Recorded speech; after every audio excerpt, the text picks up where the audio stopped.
Good afternoon and welcome to our August 31st special school board meeting. I'm going to ask everybody to stand, please.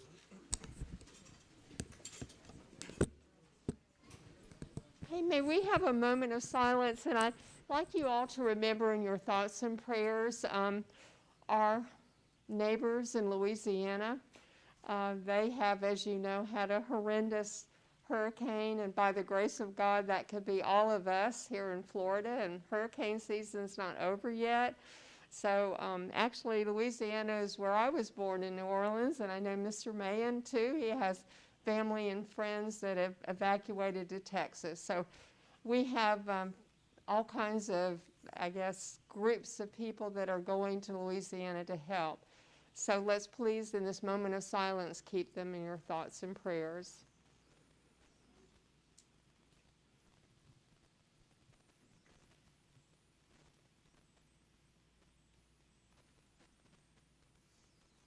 Thank you. Now we'll do the pledge. I pledge allegiance to the flag of the United States of America and to the republic for which it stands, one nation, under God, indivisible, with liberty and justice for all. Remember those last words.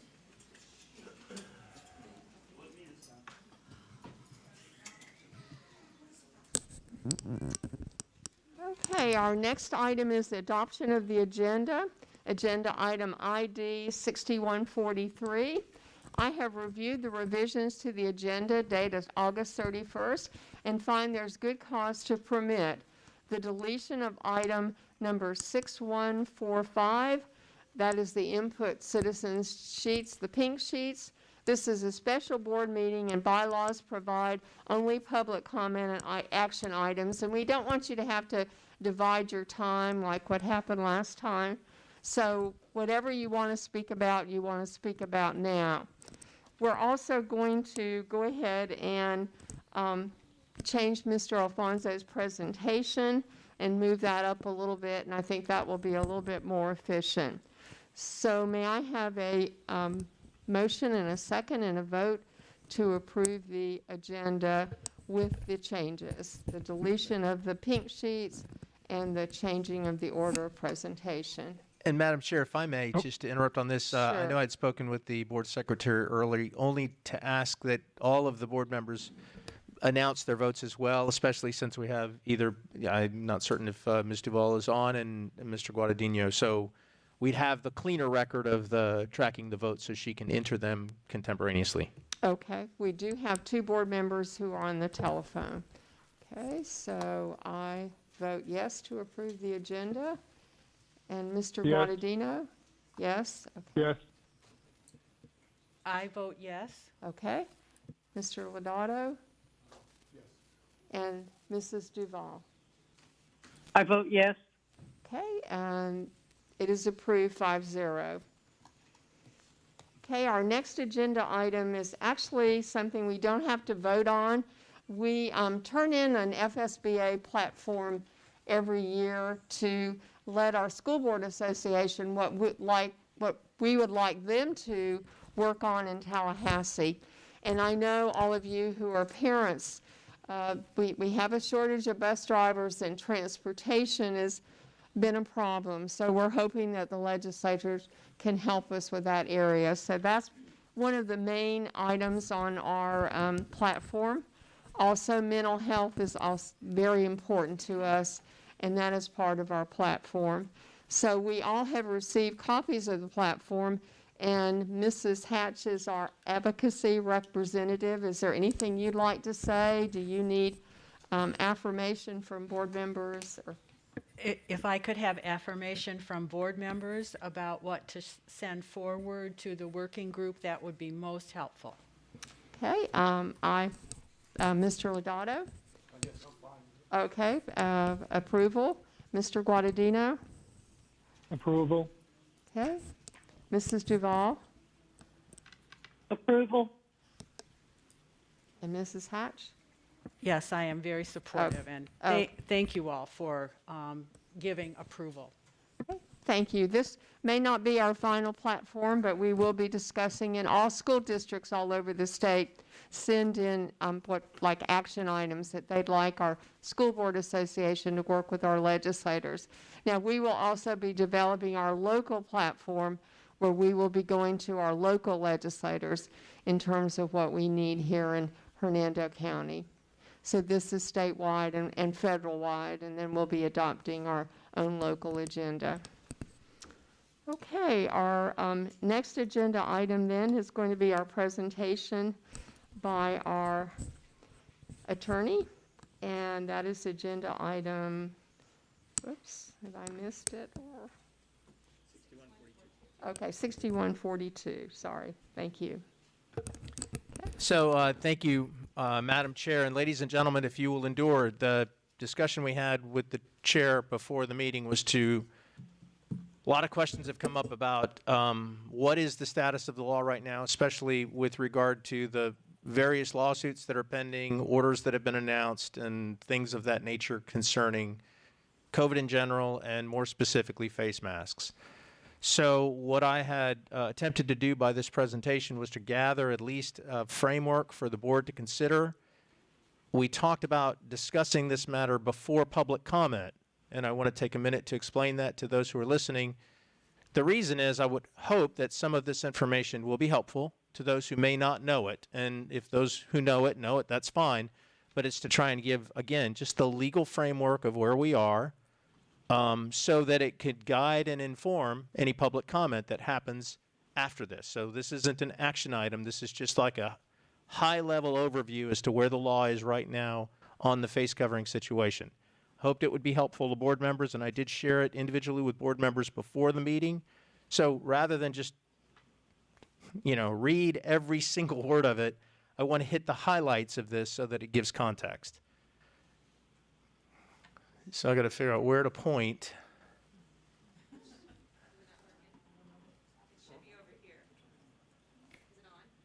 Yes, it is. Let's see. I may just, Kelly, may I just hand it to you if you will? Maybe it's too far away.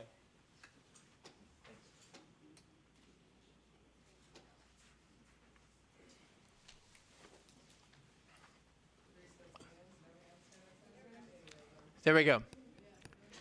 So if we can go to the first slide, please. The first and foremost of this discussion is that there was an executive order entered by the governor, Governor DeSantis, on July 30th, entered Executive Order 2175. And it says a lot of things, but the most important part that talks about, at least impact on school and face coverings is the part that directs the Florida Department of Health and the Florida Department of Education to immediately develop and execute rules to talk about necessary actions to ensure safety protocols controlling the spread of COVID are in schools, and that those protocols don't violate Floridians' constitutional freedoms, and they don't violate parental rights under Florida law to make health care decisions for their minor children.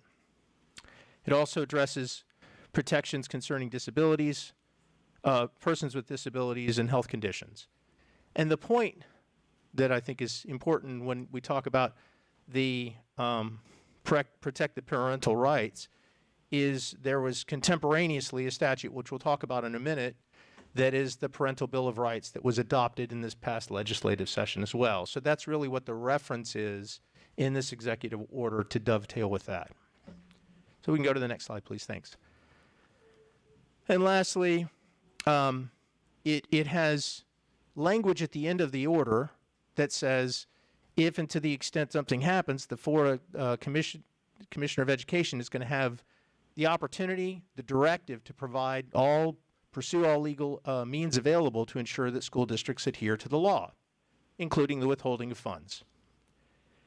And then I note by footnote, which is probably an important footnote, that after that statement, after that language was in there, a subsequent statement was made by the executive office of the governor saying that, well, that meant specifically that it was state funds as it relates to salaries of school board officers and elected superintendents or superintendents as school officers concerning their salaries. And I cited the reporting source for that information.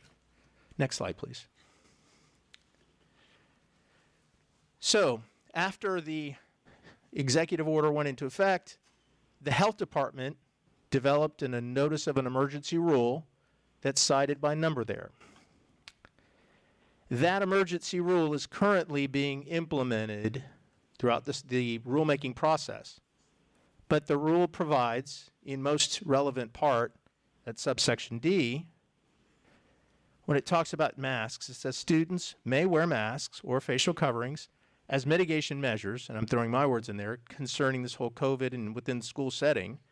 However, the schools must allow for a parent or legal guardian of the student to opt out the student from wearing the face covering or mask. So that's the health department's current rule, which is being adopted at this moment in time.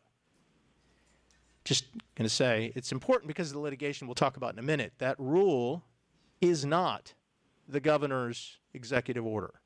This is the health department's order. So hold on to that. We'll talk more about it in a minute. The next slide is just a pass through really to say that that same health department order contains language that prohibits harassment or discrimination based upon those who exercise the right to not have face covering for students. So it's just prohibiting discrimination as a result of the opt-out. Next slide, please. So then the State Board of Education also, if you remember, the executive order says Health Department, Board of Education, develop some rules.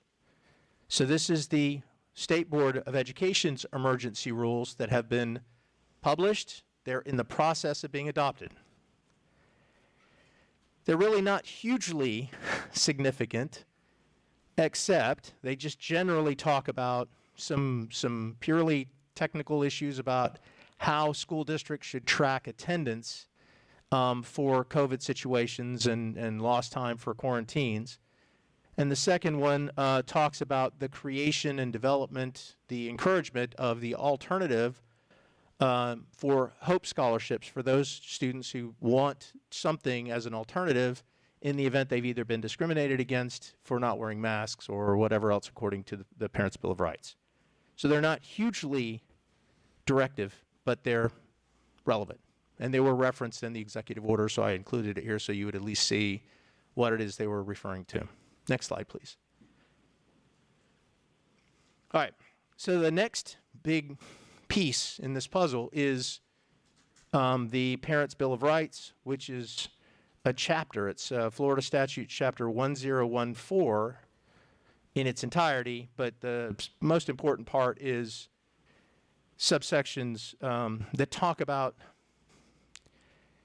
the prohibitions. And it says basically, the first part says the rule prohibits school boards and state agencies from infringing on fundamental rights of parents to direct the upbringing, education, health care, and mental health of his or her minor child without demonstrating that, 1, such action is reasonable and necessary to achieve a compelling state interest, and such action is narrowly tailored and not otherwise served by a least restrictive means.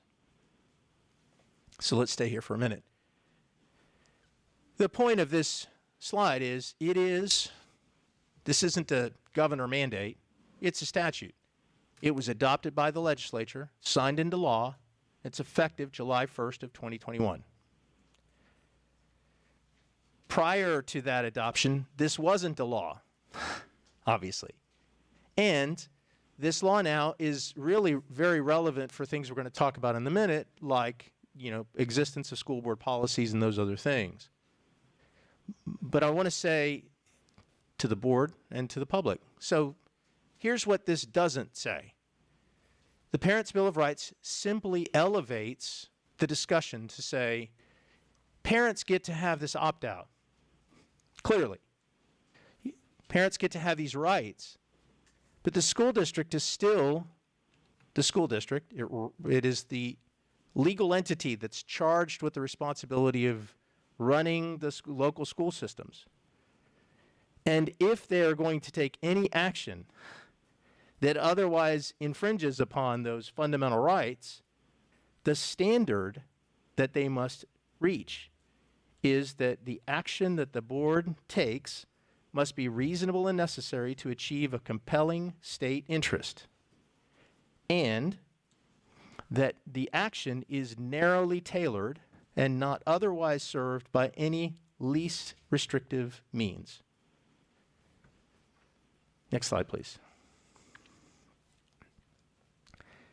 The remainder of relevant language is just within that same statute chapter, a different number. It talks about among these things that implicate mandatory face coverings is the right to direct education and care of a child and the right to make health care decisions for a child unless otherwise prohibited by law.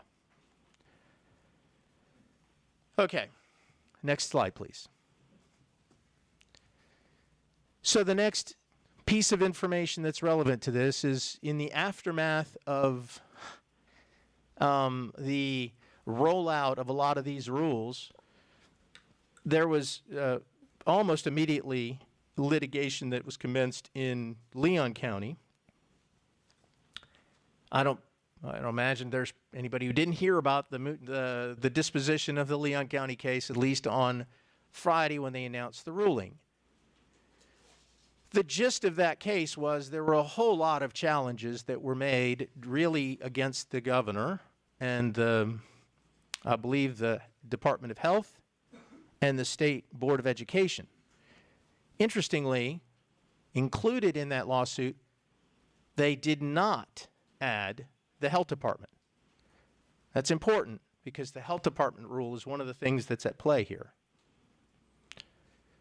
So in that lawsuit, which was set for a 2 or 3 day, I think it was initially a 2-day trial, it spilled over to 3 days. On Friday, the court, I think it was Friday, it's all a blur now, but the court announced its ruling.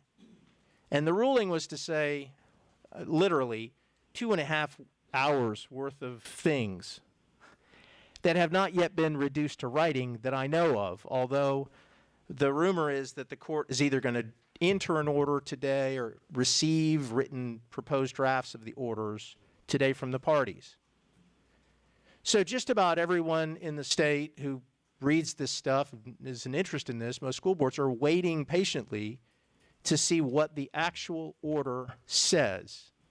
Because an order, as announced by a court, isn't generally enforceable until it's reduced to writing and people, the parties, have an opportunity to appeal it.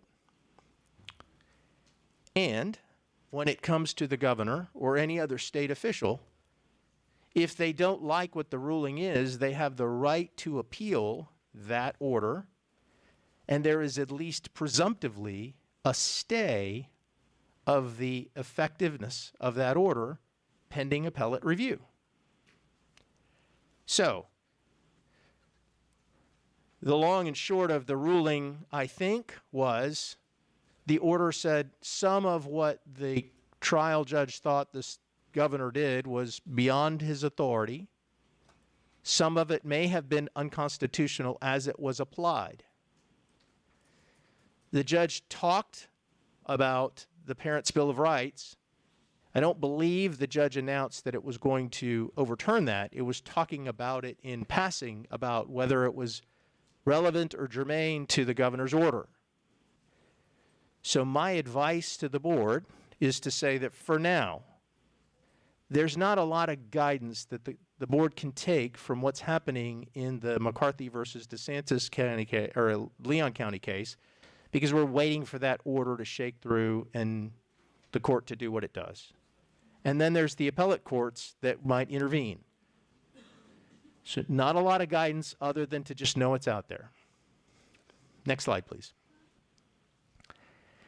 There's also a federal claim that is pending now in the Southern District of Florida, which is kind of like the Leon County case, but a little bit different.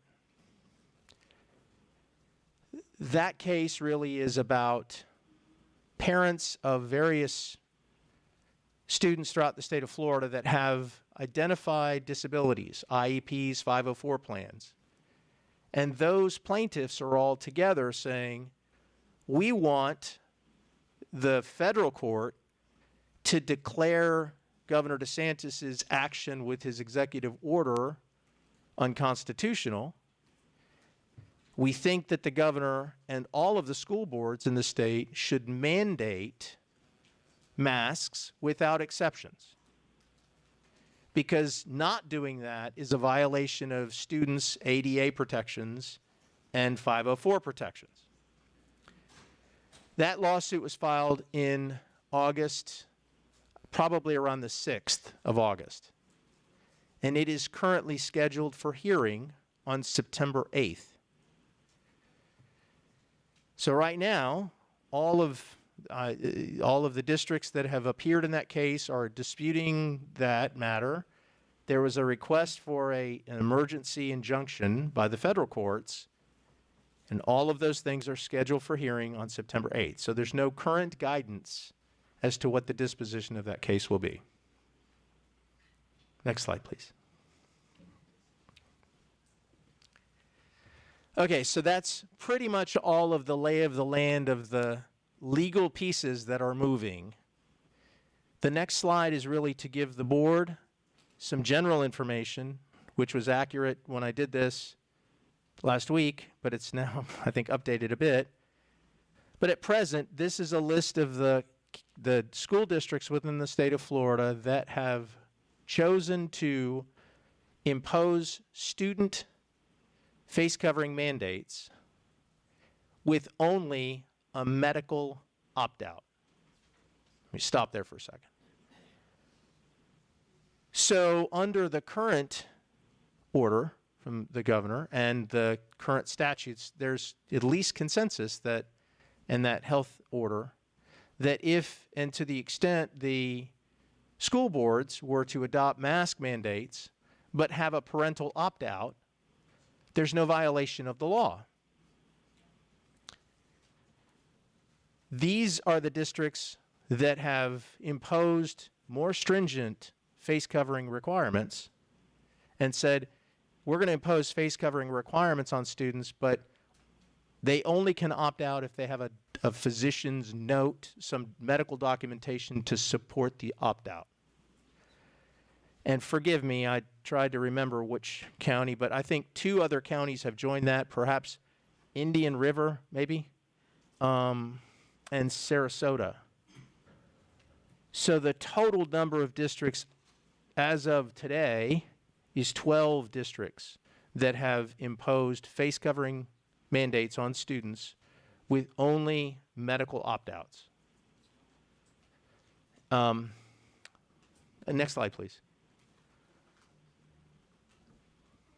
Actually, well, I did this. So I did add up the other 2. At least this is when there were 10.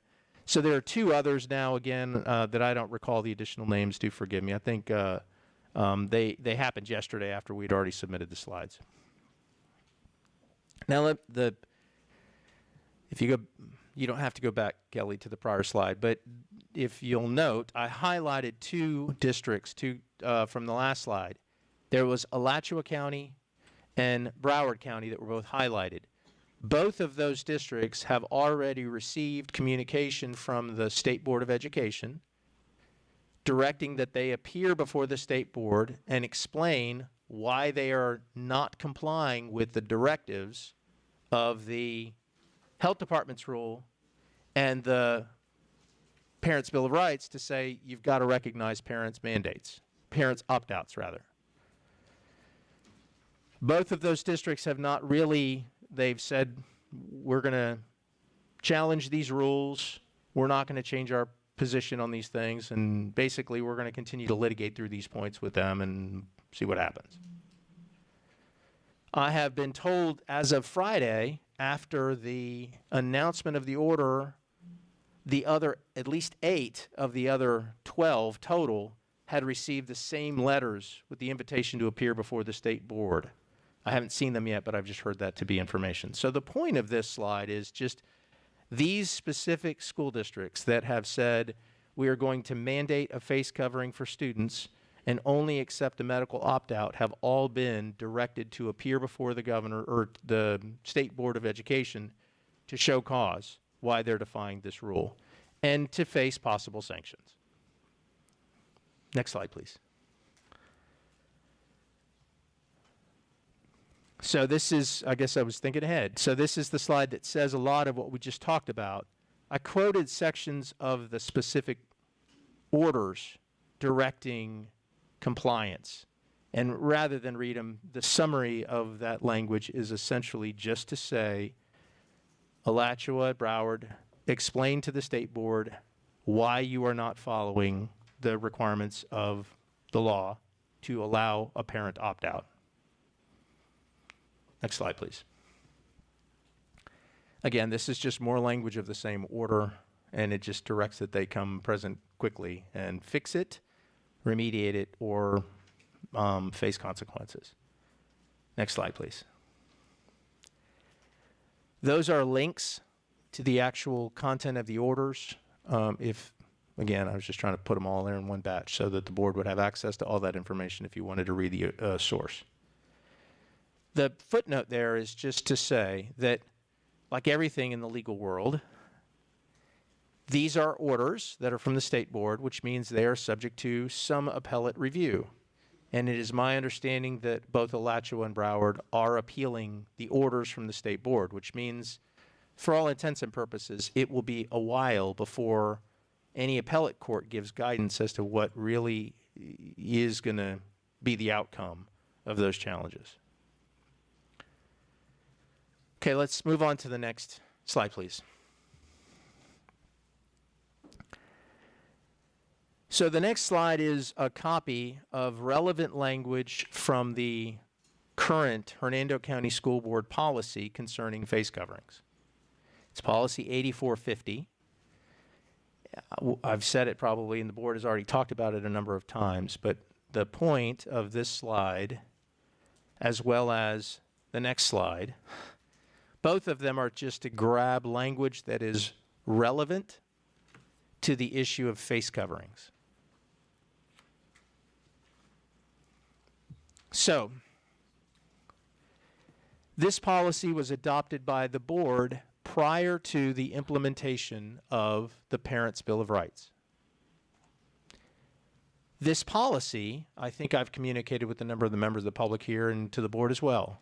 This policy was adopted by the school board according to the school board's authority to invoke rulemaking, to pass rules within the district that are laws for the district.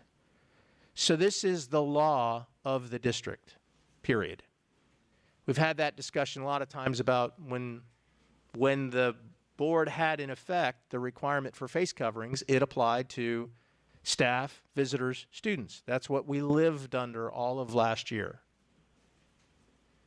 The change now is that the Parents' Bill of Rights has now said, well, you can do this lawfully, but you have to make certain when it comes to students that you comply with existing law, including the Parents' Bill of Rights. And, not said in that order, but now the fact is, you also have to comply with the existing health department rule that talks about the opt-outs, enforcing the opt-outs. So your policy currently does not speak to those issues. And so for that reason, it's really not an option to apply the existing policy to students to get you to a face covering mandate for students.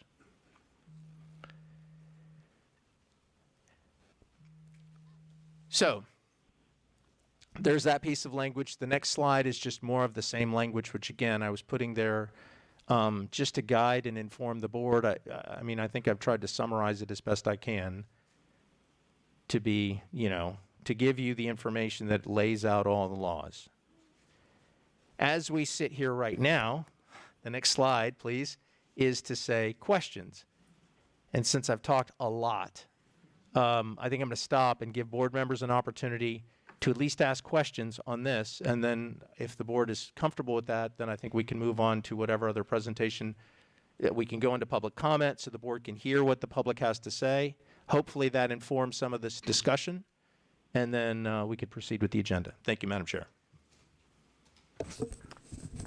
Any school board members have any questions they'd like to ask Mr. Alfonso? Mrs. Hatch? I'm good at this point. Okay, Mrs. Duval? I'm good at this time. Okay, Mr. Lodato? At this point, I'm fine. Okay, and Mr. Guadagnino? Oops, did we lose him? Did we lose Gus? Do you know? Okay. And I have no questions. We have gone over this in great detail, and I know all of you are thinking, wow, I'm glad I don't have to deal with lawyers. But it's very, very important, or I'm glad I didn't choose that for my profession. As Mr. Alfonso put this together, he said, now, if you don't want me to use it, that's okay. But I think it's really important for you to have the update of what's happening around the state, and also for you to know that we're staying on top of what's happening around the state. So I think Mr. Stratton, I know you have some comments that you want to make, so if you want to move forward with your comments.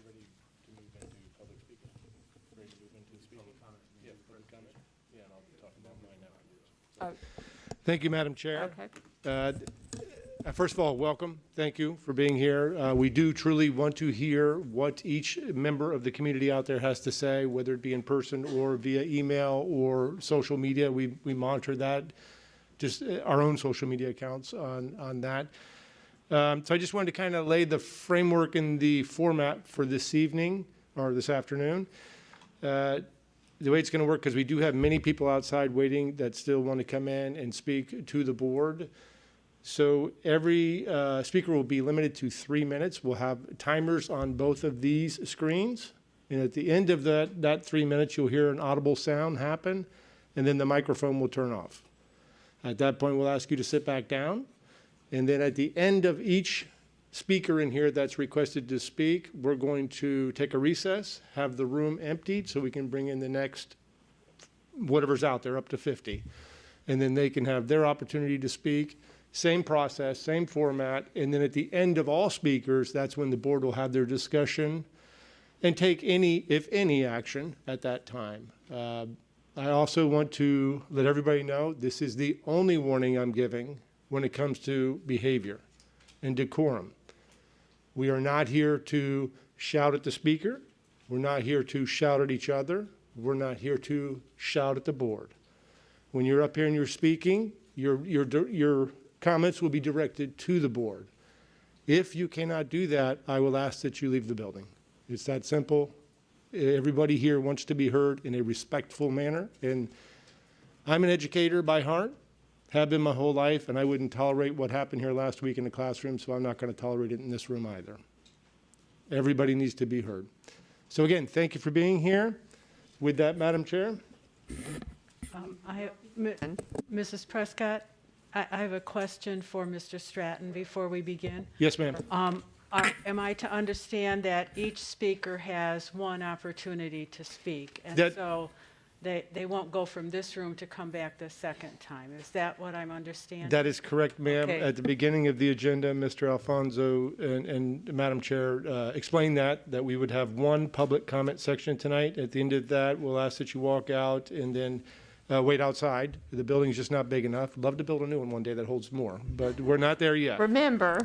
Not there yet. So yes, thank you. This is the opportunity for this group to speak. And then they won't have the opportunity to come back. No, ma'am.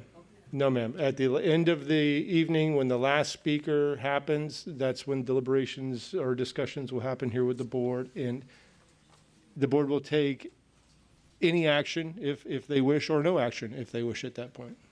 Thank you. Okay, thank you. So at the end, again, I'm going to repeat, whatever group's in here at that point will hear what's going on. We have speakers outside. We cannot bring people back in. We cannot have that many people in here. Fire code, yeah. And at that point, the board will deliberate and make a decision. This is your opportunity to speak this time. Is that going to be played live out there so I can hear the second group of speakers and make a decision? Yes, this is broadcast live. Either on your phone or through the speaker system, you can hear it outside, so. Your decision as well, if you make one? The board will make a decision here. And again, that's enough But we'll hear that. for a question. Absolutely. Any and all comments that are made in here that are piped out and streamed out will be heard outside. Yes, absolutely. You're welcome. Okay, just so everybody has an opportunity, we're going to go in groups of 3 again, so I will be calling 3 names. And my first name is Mr. Laborante, Ms. Maserio, and Mrs. Johns.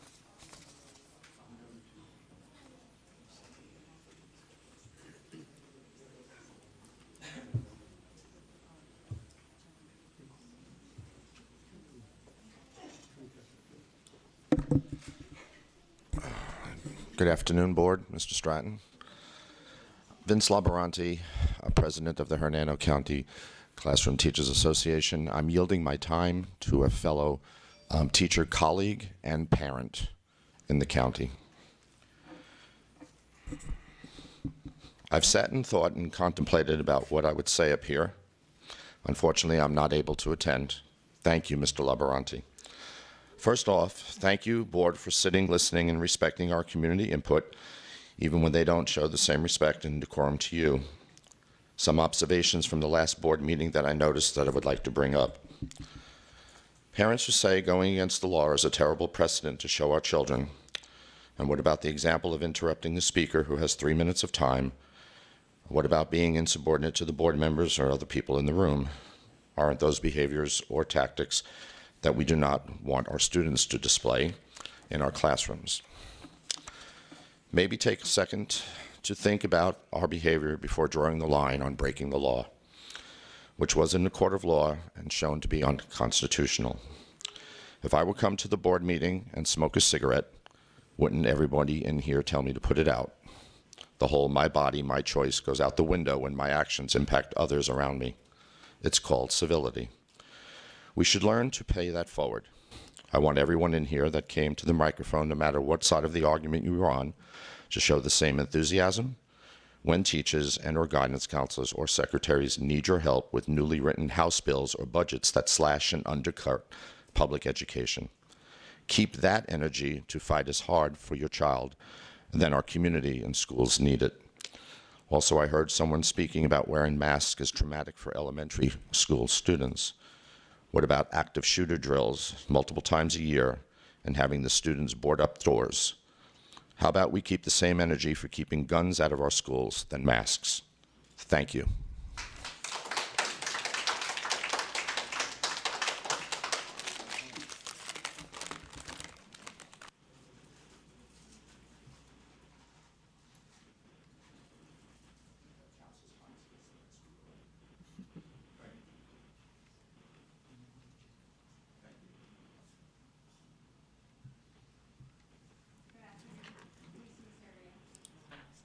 I'm speaking as a parent.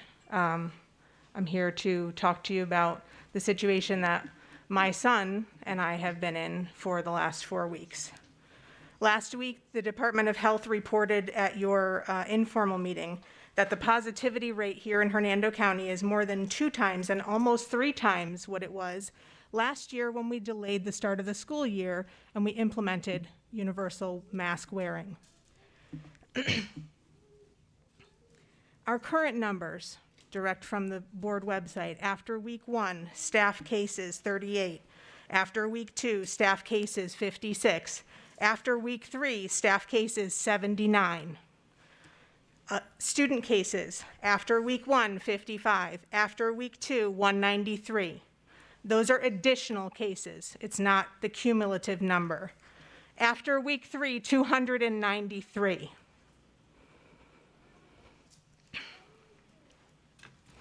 This is not about personal parental choice at this point.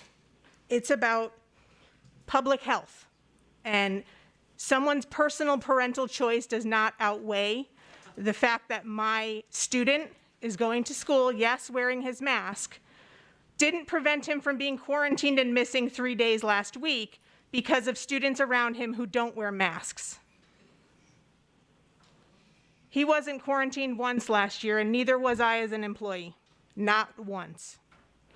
So this is a tremendous difference from what we dealt with last year. I don't think you could even take your cumulative total for some spans of a whole semester last year and find that same number that what we have in the span of 3 weeks at this point. Something has to change.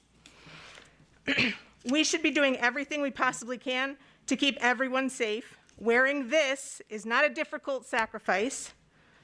Anyone who says otherwise is operating under purely selfish motives.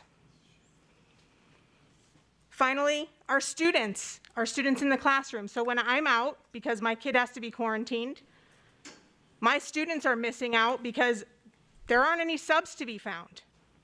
So there's random coverage happening period by period. There is no continuity in that instruction. So that's also hurting all students because of the impacts on your staff right now. So it's not only that, teachers are being overwhelmed by the lack of subs and subs not picking up jobs, but maybe you should be asking, like Kelly Services and the sub core that we had coming in last year, why aren't they coming in this year? There's one difference between last year and this year, and they're not willing to risk their safety at this point. I can't blame them.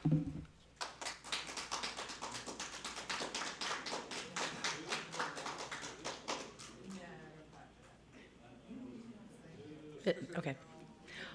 Carla Johns, Brooksville, Florida. I want to start off with the policy that was put on the screen was also adopted when we were in a state of emergency, which we are not as of right now.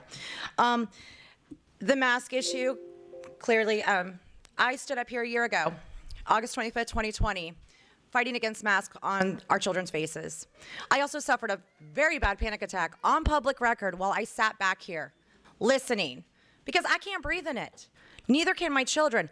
My 10-year-old developed anxiety problems to where he projectile vomited every day before school for 4 months. It's unacceptable. As far as a mandate with the medical exemption, it is not logical. Pediatricians are telling us not to bring our kids in for UTIs, ear infections, anything that is not a respiratory infection because they're going to catch something. So why are we going to take our healthy children into a pediatrician's office to get a 5-cent piece of paper to appease a dictatorship of a mandate? As far as not being able to opt out, I'm not seeing that after seeing Mr. Alfonso's presentation, that we won't have that opportunity. But the fact remains we were not going to comply. It is not us being selfish because we don't want our children to have to be medicated just to go to school. It is not, it's not fair, it's not logical.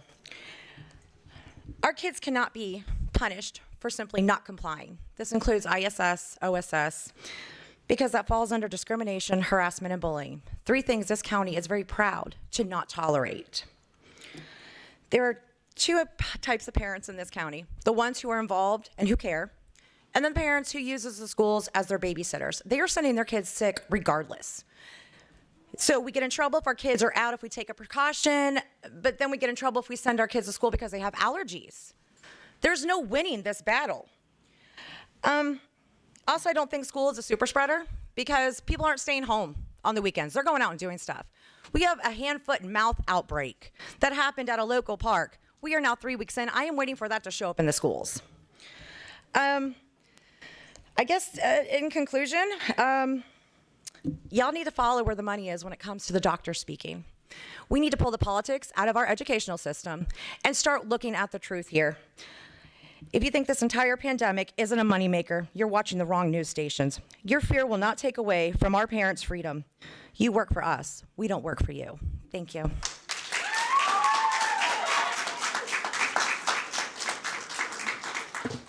Thank you. Our next 3 speakers are Alexa Calhoun, Lisa Savarese, and Anthony Johns.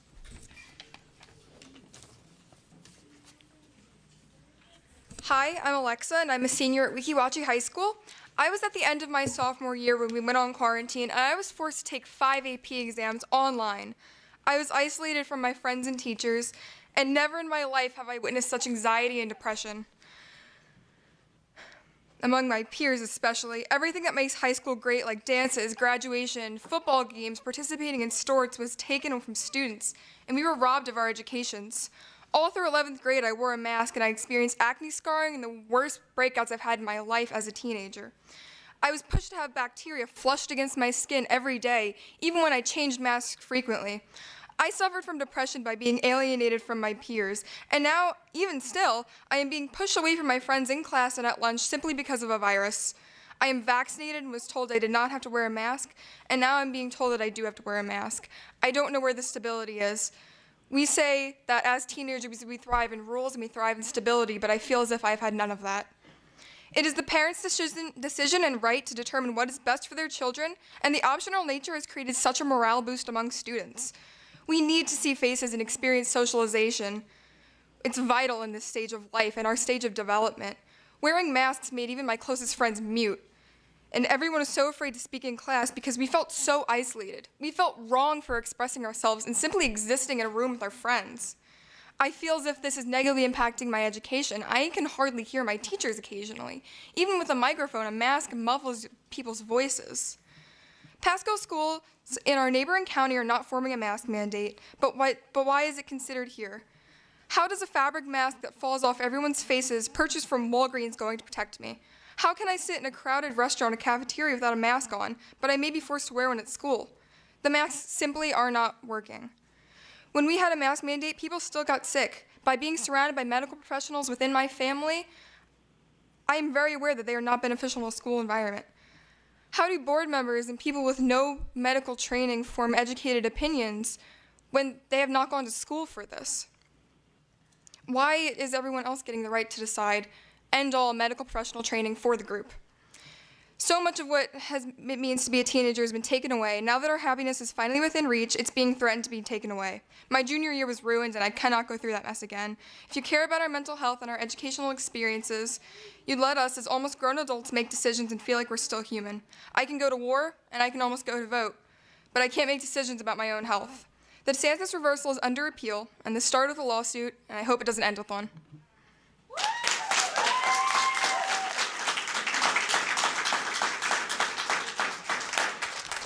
Hello, my name is Lisa Savarese. I have lived in Hernando County for 33 years. I know most of you quite well. My sons attended West Hernando Middle School and graduated from Central High School. I currently have 2 grandchildren attending Challenger, 1 granddaughter in Springstead in the IB program, and a grandson at Bishop.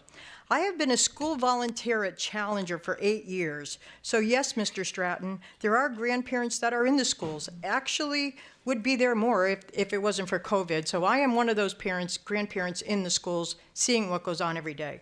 My family is completely against mandatory mask wearing for children in the school system. Common sense would tell you that children are harmed by masks all day. My own granddaughter had to be taken to 5 different dermatologists, and I know you all received this letter from my daughter-in-law, for the rash on her face. All my grandchildren play softball or baseball. None of them wear masks in the dugout or on the field or when they are actively with their teams.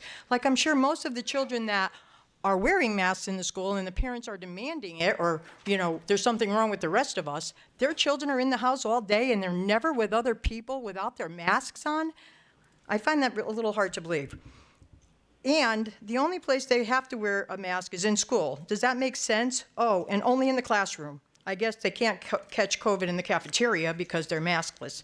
Florida's Department of Education announced Monday it has withheld funds from 2 districts that defied Governor DeSantis' order banning mask mandating. Hernando County will be next if they pass the mandate concerning masks. This post was all over Facebook.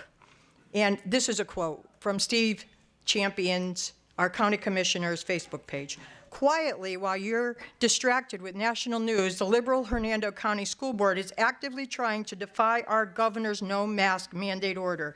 This is on top of the huge tax increase they just put on all of us. They are having a special meeting next Tuesday, today. Pay attention. The school board must be replaced and the superintendent fired. End of quote. This is also a response that I found on Facebook by Susan Duvall, and I quote, "I realize that you don't want masks and understand from your email why you have these concerns. I would just ask you to think about the crisis this district is in from not having masks so far. Our district is in a crisis, and I don't see a reasonable way out without masks, better sanitation measures, better social distancing, et cetera, et cetera. My support is for a 30-day mask mandate with a medical exemption. If after 30 days, the positive drops 5% or less, then masks become optional. If the rate is 6% or higher, we go for another 30 days." End of quote. What about the opt-out option by the parents for their children? That's my question. We have 2 county officials with different opinions on the mask mandates. It should be the choice of the parents, not the school board and not the court system. Thank you, ma'am.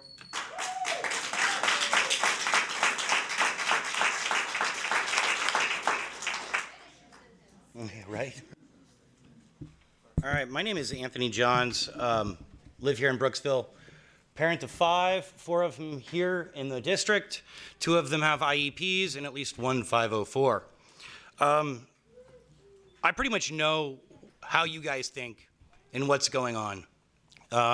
You've talked about it for weeks, months. You did last year about how you thought things were going to go and what it is. What I would like to explain to people is how much they care.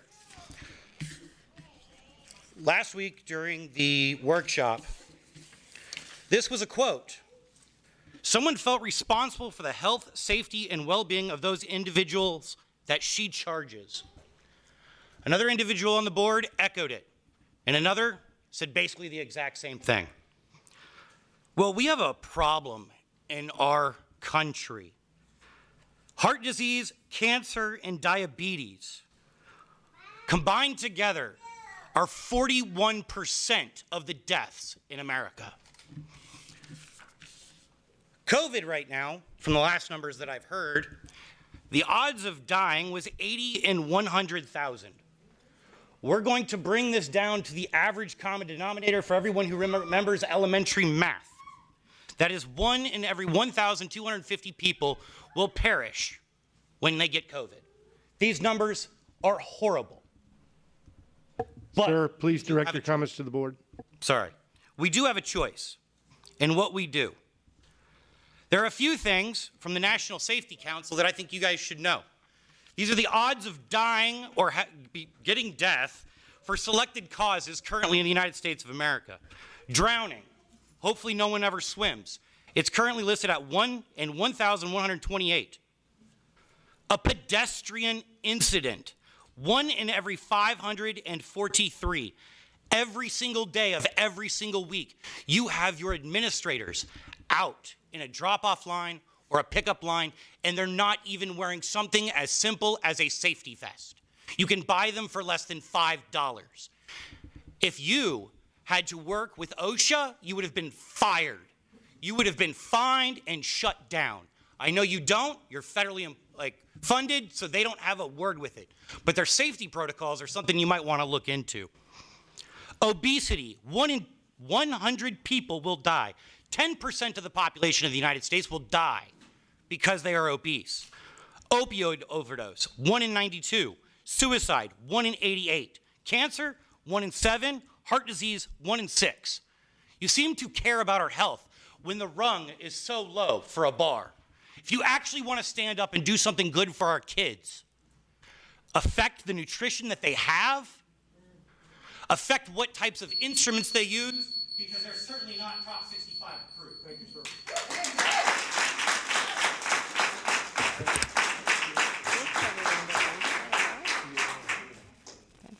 Okay, our next 3 speakers are Mr. Ken Mahan, Ms. Pam Everett, and Ms. Diane Liptak, and we do have your handout that you gave us too, Ms.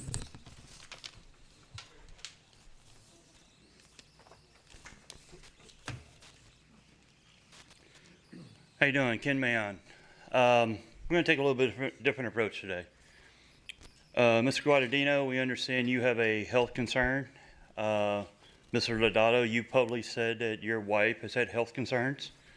Ms. Prescott, we know about your surgery you recently had and your back surgery. Ms. Hatch, we know that you worked in the medical field, and Ms. Duvall is missing another meeting because of her daughter being sick. Well, all 5 of you have come up here and said that you medically know what's best for our kids, so I want to return the favor. Me and 4 of my friends here, from here on out, will get to make all medical decisions for Ms. Duvall's daughter. While we're doing this, we're not going to ask her input. It doesn't matter we don't have a medical degree, because most of y'all don't. Maybe Ms. Hatch worked there, but most of y'all don't. We're going to make the decisions for Ms. Duvall's daughter. Anything we say, they have to do. Anything she says, we're going to ignore because it doesn't matter what the parent says. We get to decide her treatment, her medical needs, and it's on us to decide, me and my 4 friends. Because that's what y'all are doing to us. Y'all all think you know what's best for our daughter. My daughter's here because she wanted to come support me in this fight, and I appreciate that. She knows what it takes to come up here and do this. So if you're going to allow me to make these decisions for your wife next, if ever a problem, from now on, anything you need with your physical therapy with your neck, we get to decide what therapy you do. Ms. Duvall, you're not here, but whatever's going on with your daughter, you no longer have a say-so in it. All right? It doesn't matter what your doctor says or what professionals say. It's on us. Because we know better than she does for her daughter. We know better than you do for your wife. We know better than whatever advice you're getting and you're reading up on. It's going to be on us because that's how you're taking it. You're taking the choice of the parents out of our hand. I know that young lady sitting over there better than any of y'all. And I know what it takes every day when she comes home, and I watch her suffer getting off the bus, can't breathe last year, and I watch her stress out about it, and I get phone calls because, if you don't bring me my mask, I'm going to be in, detention or whatever, and the stress that it added. None of y'all have kids in school. Y'all didn't have to sit there at night and listen to these stories. Yeah, you saw an email from Pasco and this person over here on Tampa Bay News, and y'all got all these little stories, but when you hit the little X button on your computer, all your problems were gone. You got to put it behind you and go make you a sandwich and go to bed and ignore it until the next morning when you turned on your phone or your laptop. Guess what? We didn't. We had to get up the next morning and make sure that mask was halfway clean. Or we had to listen to them complain. If y'all want to make that deal, we're open to it. Thank you, sir.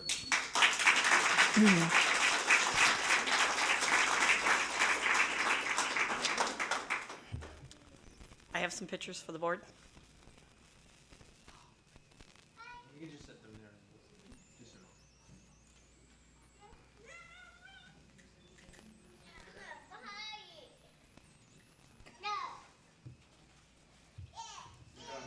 Restart her time. Good. Restart her time. Please. It's going, Pam. Seriously, I was waiting for you to get the pictures. Pam.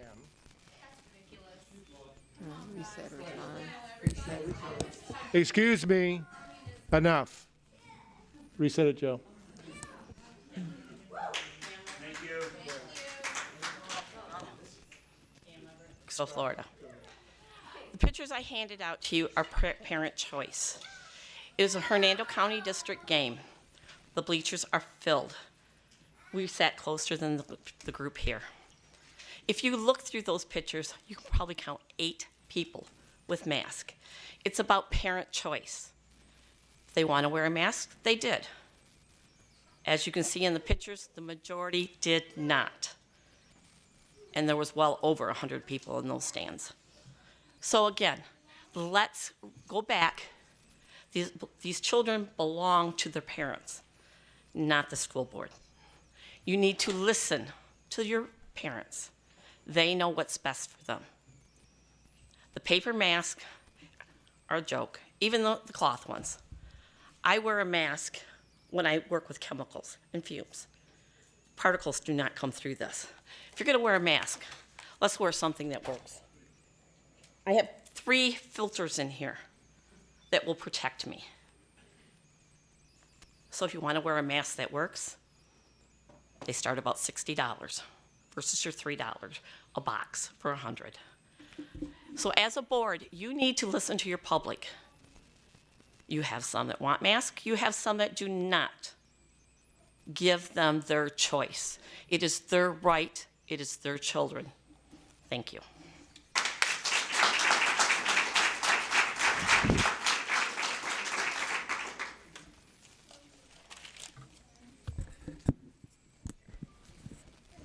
Good afternoon. My name is Diane Liptak, Hernando Beach, Florida.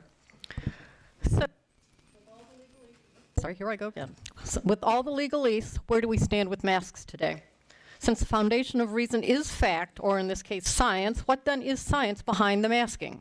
Paper masks are usually 3 layers thick, cost about 20 cents each, protect against particles greater than 0.0001 milligrams, and are frequently made in China, which is exactly where our virus came from. It is not, none of them are disinfected when you purchase them at the store. And it comes with a warning label on most of the boxes that says something to the effect of not intended to prevent or protect against the spread of COVID-19. The coronavirus is approximately 40,000 times smaller than the average human hair width, which is about 0.08 millimeters, and which equals to 0.00002 millimeters, which is only about 50 times smaller than the particles that filter through a mask, that won't filter through. So all of them go through totally unobstructed. But this is just the science. Now, some would argue that when you seek to accomplish something good, like protecting all humanity from COVID, any means is acceptable without moral compass. So science is being manipulated to compel fear without actually providing the expected safety net. What has been accomplished using such compass is making us fear each other, our world, travel, human interaction, even in our homes, our cars, and outside. And we've been allowed that fear to cripple our minds and to breed delusions, corrupting our minds and our comprehension of science. Masking and muzzling has brought a miscarriage of justice on all of us, robbing us of our freedoms, our humanity, and our good sense. The science doesn't lie. Government and people do. So make sure you get the real facts.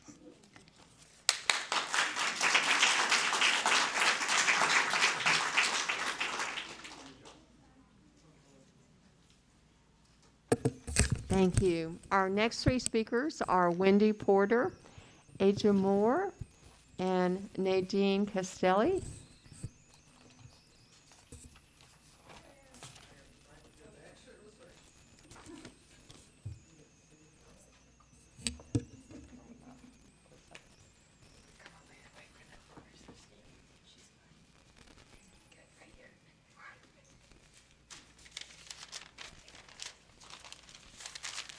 My name is Wendy Porter. I live in Hernando County, and I want to remind everyone here, don't forget, last week, these people arrogantly sat up here and, with a lawyer, decided whether or not, for at least a half an hour, they would let us all speak. Thankfully, they're letting us all speak. Now, at last week's meeting, well, that was all last week's meeting, this is not about the virus, this is about control and our freedoms. Mandates are not laws. Laws are... Ma'am, address your comments to the board, please. Laws are voted upon. Mandates are not laws. The next mandate that these people are going to inflict upon us is vaccines. They've already installed nurses into each school. They will mandate that, and they will give the vaccines to your children without your permission. It's coming. Now, I think everything should be about a choice. If you want to wear a mask, wear a mask. You want to get a vaccine, get a vaccine. We're not trying to stop anyone else's rights, but you people, are trying to stop our rights to be free and not wear a mask or not get a vaccine. People are going to say that the FDA has approved the vaccine. Okay, well, Johnson & Johnson baby powder, secret deodorant, Chantix, eye drops, many more drugs are now in class action lawsuits because they caused cancer or they had problems. They were all at one time FDA approved also. So we're not going to know for 2 or 3 years what this vaccine is going to do. I choose not to take it. If you choose to take it, that's on you. But you should not inflict your thoughts onto us. It's not constitutional. We're not going to let it fly. We'll be back here every time. I've already told you all that. It's not going to happen. Do you people really want the government to tell you how to parent and raise your children, or to when you can even breathe fresh air? No. If you want to wear a mask, wear one. Nobody's trying to stop you. What's the reason for mandating it if you have the choice to wear it? You're just trying to tell us that we don't have the choice to not wear it.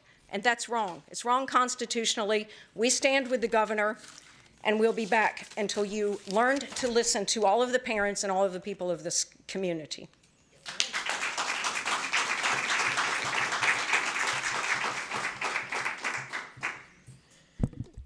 My name is Asia Moore. I'm a Hernando County resident and parent of 2 kids in public school, and I have a daughter in daycare. Mr. Stratton, I never thought I'd get the opportunity to publicly look at you and remind you of our conversation 3.5 years ago when you told me that the school board's decision to force a 5-year-old to learn over 100 sight words, write 5 sentences, and read a paragraph by the end of the year was nothing to do with the medical professionals that stood before you when I had a speech and language pathologist fly in from the state of Washington, when I had a speech and language pathologist come in from Washington, D.C., to tell you that those words that you were requiring my son to learn were above medical standards. And now here you are, sitting in front of a room full of parents telling them that the science says they need to put on a mask? Not one of you in this room has on a scientifically proven mask. What is wrong that you guys think suddenly now, because of some media blowing up virus, that you get to tell us what to do medically for our children, but yet medically you won't stand there and look at what's right for our kids as a whole? I'm watching a 5-year-old come home every day crying because she doesn't want to go to school. You're expecting 5-year-olds to learn how to talk? Please do tell me what I'm saying if you can't read my lips. You're deaf? What are you going to do to these kids who have hard of hearing, and you're covering everybody's faces? But when I stood before you 3.5 years ago and you told me medical science didn't mean anything to what the school board's decision was on what our kids would be learning, and now you sit up there and tell me I don't get a choice? How dare you? I don't know who you think you are or why, but that's why I came tonight. I actually wanted to look you in the eyes and watch what happens when you remember my face when you told me that me asking for an exemption for my son to not have to memorize 500 sight words by the end of the kindergarten year was too much. And now you want to take away my right as a parent. You forget who votes you guys in. Do you guys forget what it's like to be a parent? When I beat cancer and had 5 doctors tell me I'd never have kids, here's my baby. Science said I'd never push one out. I pushed 2 out naturally. So don't tell me that science knows what's best for our kids, because science is only relevant at that moment with the knowledge that we have before us. Are you a scientist? Are any of you on this school board a scientist? Have you done your own studies? No, you have not. Not one of you have pulled out a microscope and looked at your mask at the end of the day, but I promise you that mask you have on is not what they recommend. Not one of you is wearing what's proper. And you want to tell me what I can and can't do for the kids that I was told I'd never have? How dare you? I did not lay down in bed with a whole school board. I laid down with one.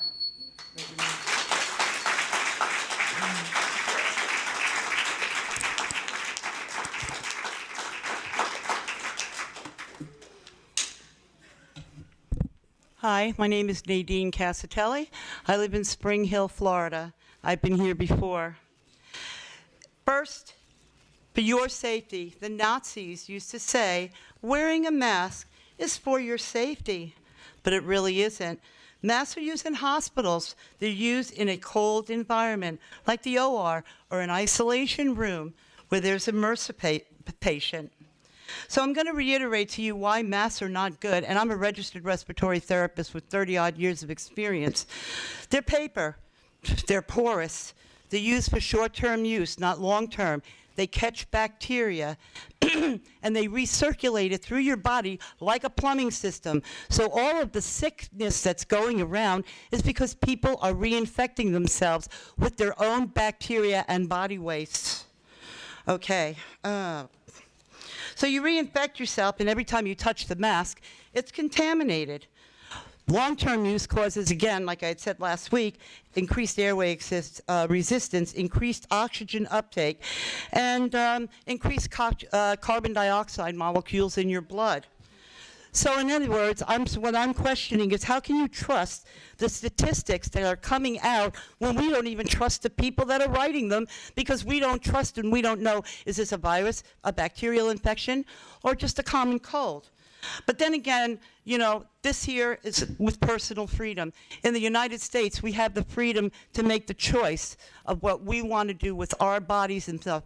But there are many people overseas that don't have that choice. And as a result of that choice, they're forced to wear a burqa, live from Afghanistan. This burqa is forced upon people for submission. They don't have a choice. They're told, put it on or you die.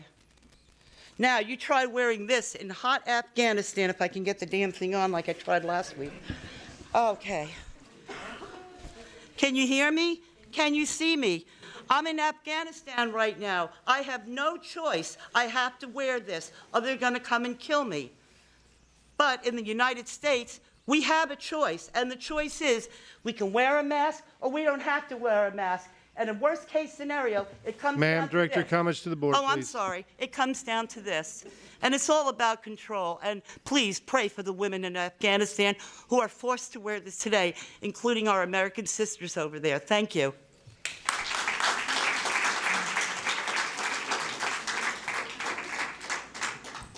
Our next three speakers are Anita Barnes, Tara Banks, and Liam O'Reilly.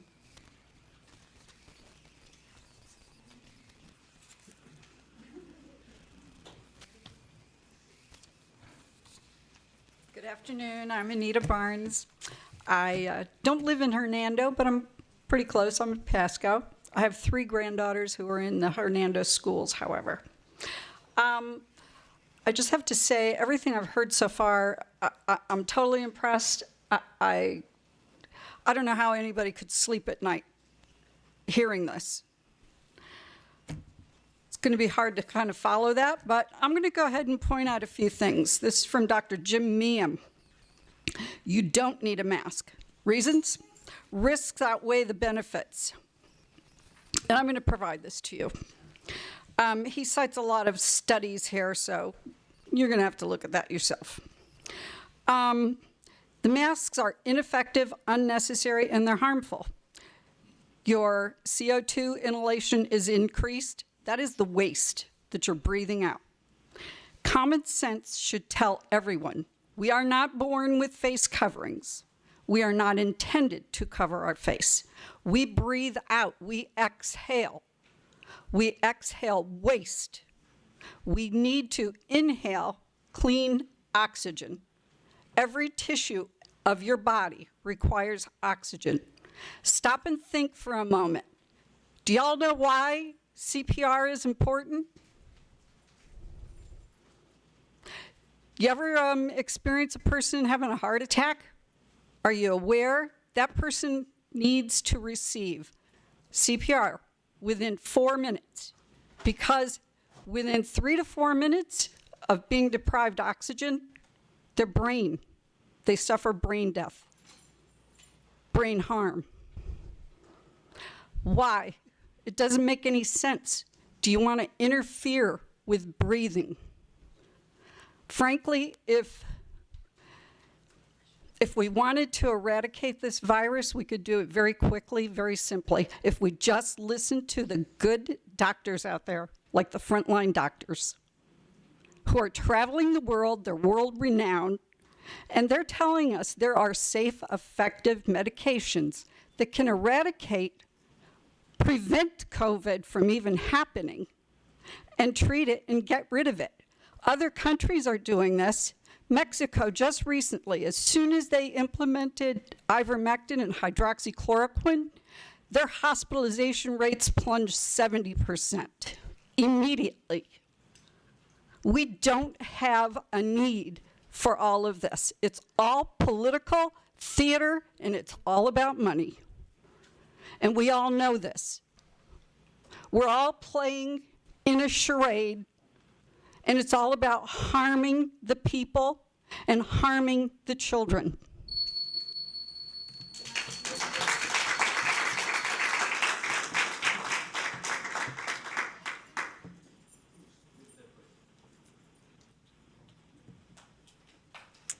Hello, my name is Tara Banks. I am a mother of 2 teenagers in the Hernando County system, and I am also a healthcare worker. I do not envy you guys right now, at all. I don't think that this is a yes or a no issue. I think it is a when. I do want to see us go back to a maskless society where it's not necessary, where it is not scary. But based on what I do for a living, I have a lot of concerns about it. 2 weeks ago, a tent went up outside of my ER to handle the overflow of patients coming in with symptoms. It was not a testing tent, it was a tent for patients with symptoms. The week prior, we ran out of ventilators. That is very scary. Hospital morgues are filling. They have contracts with funeral homes to handle the overflow of bodies until the families can make appropriate decisions. What I would like to see you guys do, if it's possible, is to do the mask mandate until the end of the year. The end of the year, the CDC is projecting that we are going to reach herd immunity by the end of November. And if that happens, I was quiet for everyone else. Thank you.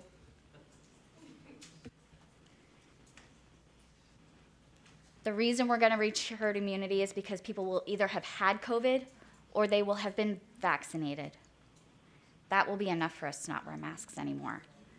And transitioning the kids after November and after the holiday break, New Year, no mask, it just seems like a good solution to a problem for everyone. It's going to slow the spread, and it will reduce the numbers of people coming into the hospitals all at one time. You know, that we had the shutdown of the state, and they opened it up in stages. They allowed certain things to open. Then we saw a rise in the numbers in the hospitals, and then it would drop. Then the next stage they opened, and the rise in the numbers in the hospitals, and then it dropped. Why can't we do that with the kids? Why can't we just wait for herd immunity to take over? I really do want to see us back to a pre-COVID state, and I don't think that this is a yes or no thing. It's a when. So I really hope that you guys can come to a decision that is good for everyone. Thank you.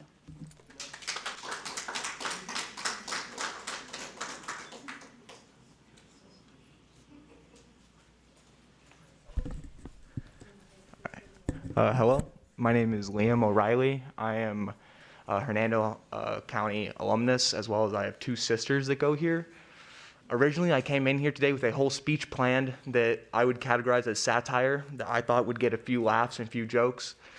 But after hearing many of the comments outside of the building and inside the building, I figured that it would not be seen as satire and would be seen as actual discussion.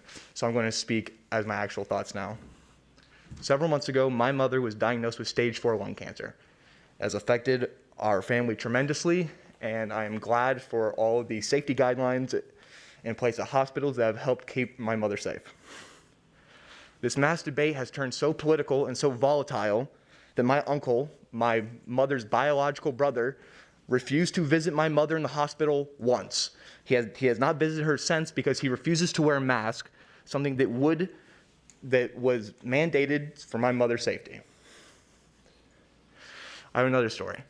At USF, the college I attend, I've met many people from many walks of life. I've met many international students as well. I currently have 2 friends from Japan. In Japan, it is part of their culture that when you are sick, you wear a mask. They have worn masks their entire life in the flu season, and they have had no negative side effects. They wear them now, I wear them now. Nothing has ever happened to us to affect our health. Now, I would not categorize Japan as an authoritarian or totalitarian state, as many people are trying to say that America is now because we are trying to implement mask mandates, or communities are trying to implement mask mandates. Excuse me.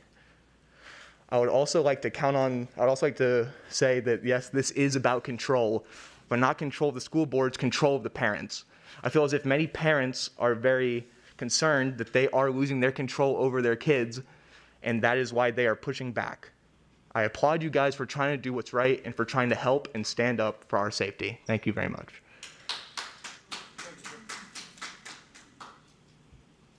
Thank you. Our next three speakers are Rebecca Smith, Pastor John Martin, and Angela Shasky. I hope I'm pronouncing that correctly.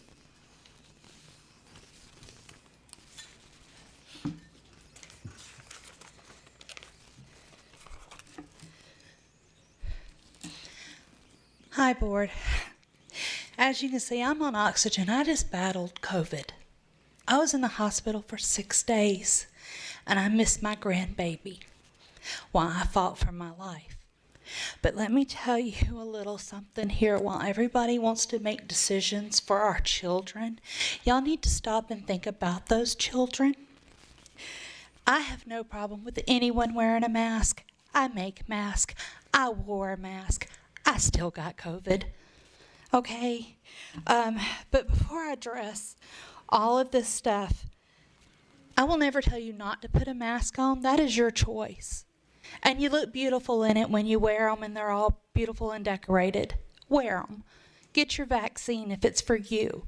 But don't force my grandbaby, who has autism and sensory issues, who clawed her face to the point it was bleeding and took us 3 weeks of medical care to heal her face from a mask. Why would you do that to my grandbaby? What makes you think that's okay? Anyone. How can you make that decision and say it's okay for my grandbaby to have to sit in your school system that you took our e-school options away from us from? And now you want to make her wear a mask. How do I do that? I was told I was abusing my grandchild because I didn't make her wear her mask after almost having stitches in her face. Why are you okay with that? Why? Sorry, it's very emotional. Who is going over and going to pay her medical bills, her physical bills, her mental therapy, and all of that when she's having to heal from this damage of a mask that you can wear? No one told you not to. We're just asking you not make us make ours that can't wear it. Now let's address your relaxed and your lazy, and I mean lazy, prevention of COVID in your school systems. Where are your mandatory temper checks? When are you taking our children's temperatures to make sure they're not even walking into your school with a fever? You're not. So how dare you have the audacity to tell me that I have to put a mask on my grandchild when you're not even stopping it from entering your door? That is you. Your job. My granddaughter was quarantined because of a COVID outbreak in her class. Do you know how long she sat at home? Mr. Stratton, do you know how long she sat at home? 6 days, sir. She was not even properly quarantined by your school. You okay with that? Thank you, ma'am.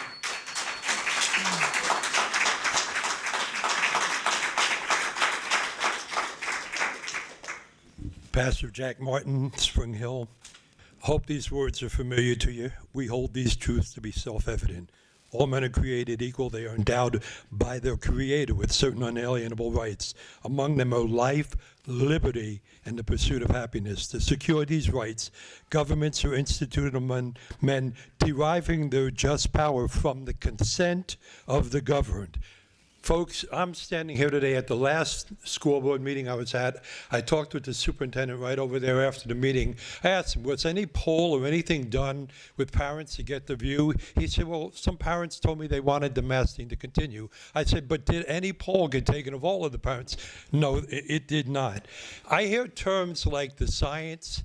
You know what the science has become? It's a joke word. It's whatever any side wants to get their view. Let me tell you a little bit about wearing masks. Wearing a mask decreases oxygen intake. Breathing through a mask decreases the amount of oxygen needed to live a healthy, and it increases blood activity and makes breathing difficult. Wearing a mask makes you increase toxic inhalants. Wearing a mask shuts down in part the immune system. Wearing a mask to stop the virus is scientifically inaccurate. Virologists have measured COVID-19 to be 80 to 140 nm in size, making the weave of the material mask that you're wearing the equivalent of a chain link fence to a mosquito. Now think about that.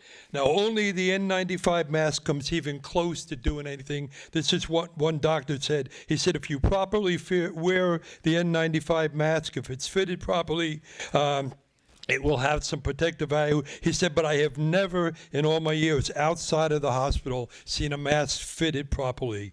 If you can smell wood through it, then your mask is no good to you. I served 17 years as a chaplain for Spring Hill Fire, Hernando Fire Rescue, 12 of those years on the state ESF-8 emergency response medical team.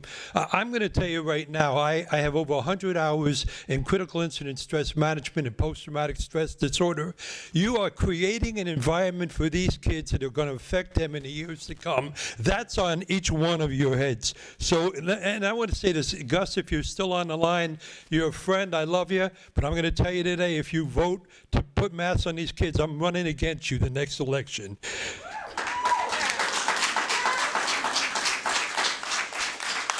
In conclusion, if you're defying the orders of the governor of the state of Florida and the education director, my advice to parents would be to follow your example and defy your ruling. Our children deserve better than that. You need to do the job. The parents are the parents, not you. Thank you.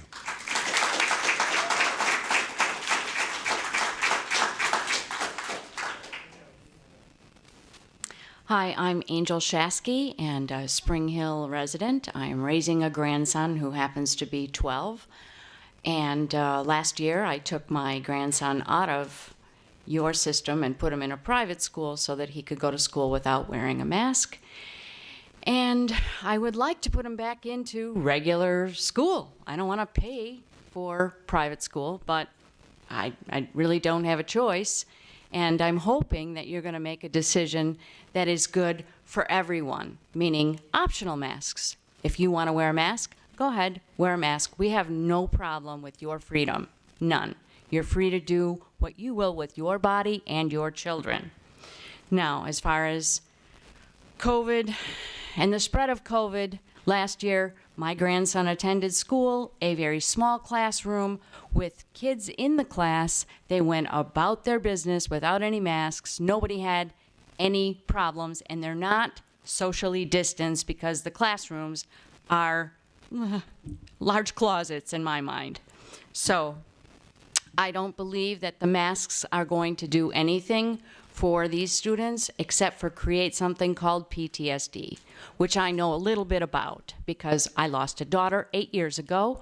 I got a grandson I'm raising. He came to me with extreme PTSD, and I am seeing all of his friends because their parents or their grandparents or their school or their sports activity are telling them to wear a mask. They're getting PTSD.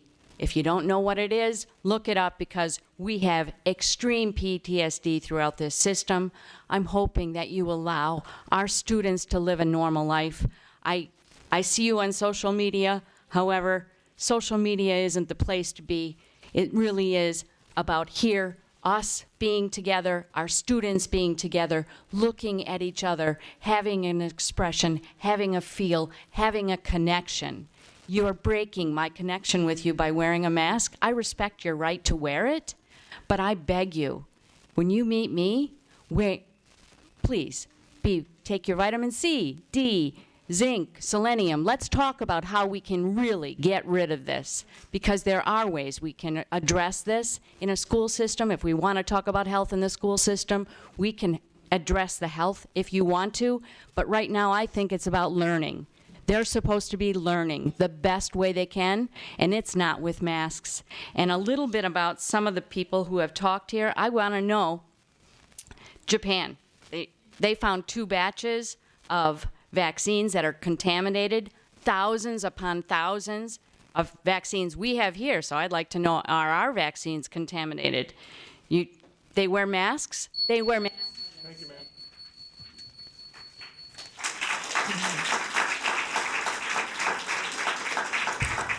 Our next three speakers are Donna Early, Patricia Murgillo, if I'm pronouncing that right, and Robert DeWaldi. Again, it's a little bit hard to read the. Hi, this is Donna Early. Some of the points have already been made, but I want to just go quickly through them.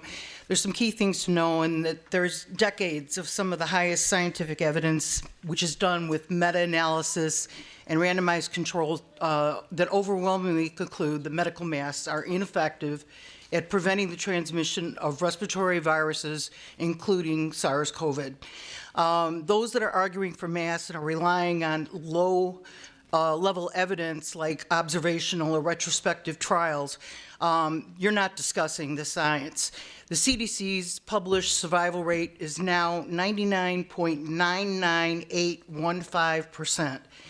The majority of the population is very low at almost no risk of severe or lethal disease. Transmission of COVID in schools and daycare is very rare.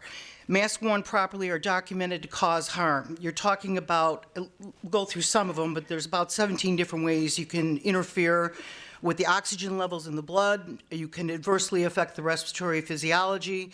You raise the CO2 level. Any of the exhaled viral and pathogens also are increasing infectious load that's going into your blood. The COVID becomes more dangerous when the blood oxygen levels are low. Cloth wrasse increase the risk of contracting COVID-2 and other respiratory infections. I want you to know that they tested some masks, about 85% of the disposable masks that are coming in from China. They have found formaldehyde, fluorocarbons, and cobalt, all of which are not good. Formaldehyde, we embalm people. Kids, the study found in Blaze that's published finds carbon dioxide levels in kids who wear masks that they should never be forced to wear masks. The normal levels in open air are 400 parts per million, okay? The study found carbon dioxide after 3 minutes, to be between 13,120 and 13,910. What are we doing to our kids? There were 6 masks that were sent in to the University of Florida, 5 from children, 1 from an adult, and the reason they were sent in is because these children were breaking out on their face.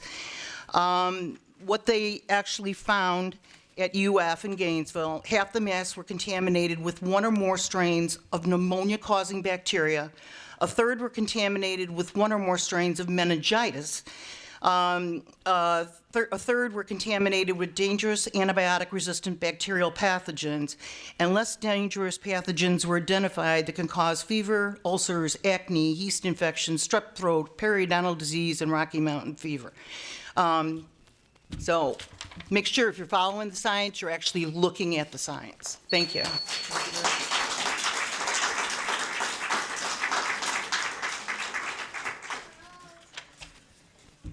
My name is Patricia Morgillo. No, I'm not a parent. I'm not a grandparent of a child here in this school system. However, I have 34 years experience.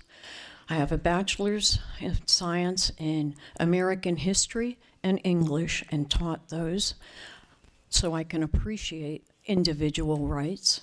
I have a master's degree in reading and was a reading specialist in an urban setting, so I can appreciate how important it is for students to be able to see you form the words with your mouth and project, as I'm having a hard time with Madam Chairwoman as she's talking. It's very muffled as I'm sitting farther in the back.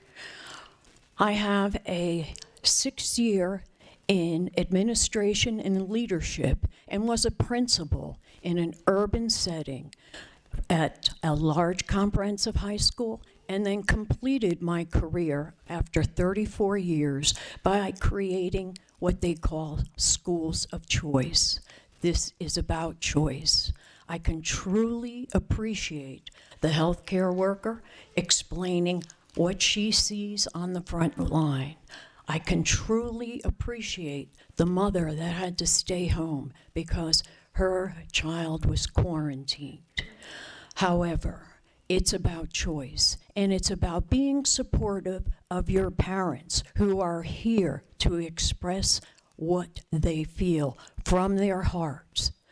So I'm asking you not to alienate and allow people to choose, because certainly your parents here, an important part of the educational process, truly understand and have researched and know what's best for their child, not you sitting up there. Thank you.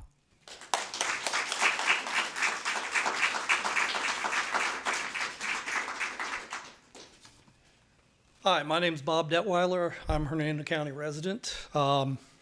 First, I just want to bring up that you all are elected officials, okay? You all are to listen to all your constituents, not just the ones that you agree with.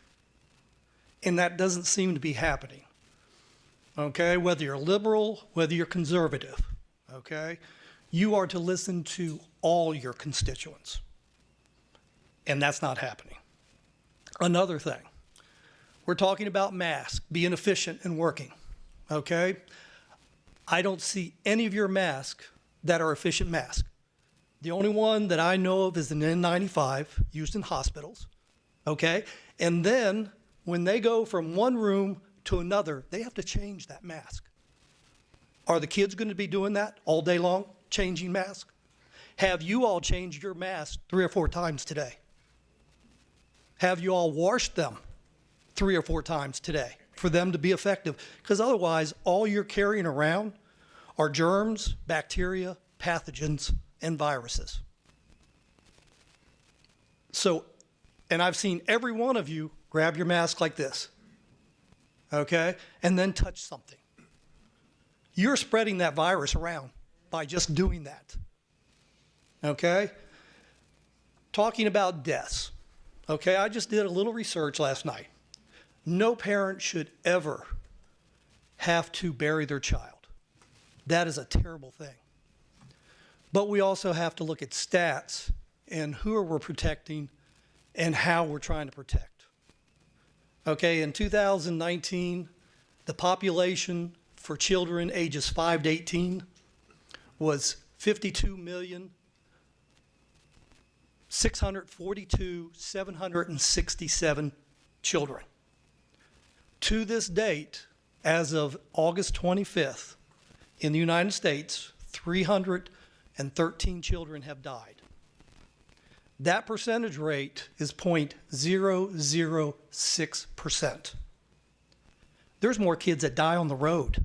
There's more kids that die from cancer. There's more kids that are dying from flu and colds and other things.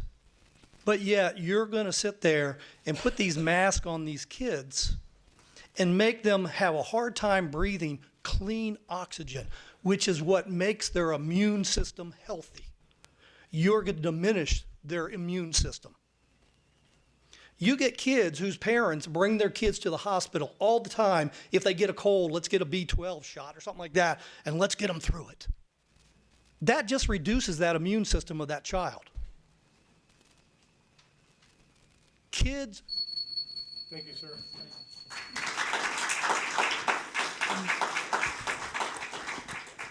Our next 3 speakers are Lauren Rogers, Don Allen, and Serenity Acup.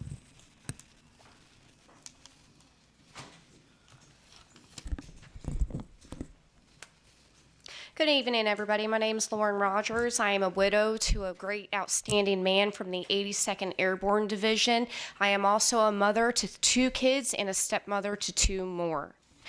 What you guys are doing to our children is just ridiculous. Last year when my children had to mask, or I like to say muzzle themselves, they had more cough and colds than they ever have any other year. And it's been proven. If you need doctor notes, I will gladly submit them to you. You do not have the choice to choose for us. That's what my husband and his brothers and sisters have done fighting for our freedoms, our freedom to choose what we want our children to do, what we want our children to wear. You guys already chose our food for the school system, and that's been deemed as a failure. What more can you guys do to harm our children? And as everybody else has said, with the rashes on their face, my kids have experienced that as well. You guys don't have the choice to choose for us. That's why we're parents. They are not your children. They are ours. Just like we bared ours and you bore yours, you guys chose what you wanted for your kids. You chose to have surgery. You chose to have any other vaccinations. And just like everybody else has stated, it is your choice, and that's fine. I do not condemn anybody for wearing a mask. I have family members who believe in it. I have family members who are older and have caught COVID and have been deemed just fine, walking and breathing. It's our choice as a parent, and that shouldn't be left to you guys.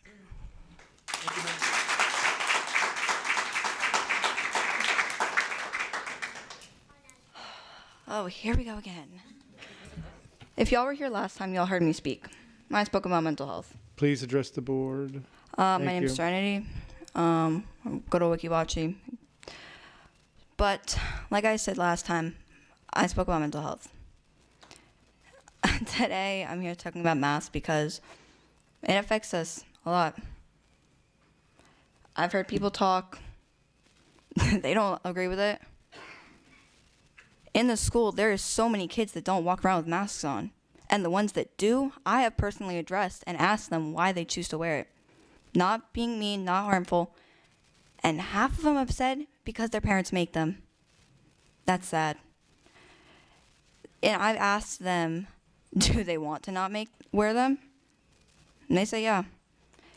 Because it's true. It affects their breathing, pulls on their ears. If you have piercings like I do, oh, that is so painful.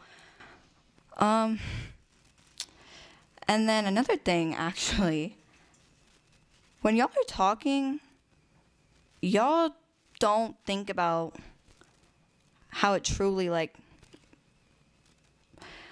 don't even know how to put it. Y'all care about parents' perceptions, and I totally agree with that. I don't want to wear a mask at all. Don't agree with it. I respect people who do. I wear one when I have to. My mom chooses not to because she can't. Neither can my autistic sister. One reason I will not let her go to school. I don't really know what to say after that. Other than y'all really need to think about this and your decision as the board. Oh, and another conversation I overheard on today was speaking to the principal of WikiWatchy, which I know Mr. Stratton went and spoke to him about what I did last time. He even said he feels bad for the kids that have to wear masks, especially the younger kids, because he feels it affects their mental health. And not to mention, it affects how they hear. It affects them as they will grow up. I don't think that's right. And the fact that someone y'all hired to be a principal agrees with that is personally someone I believe in. Thank you. Thank you.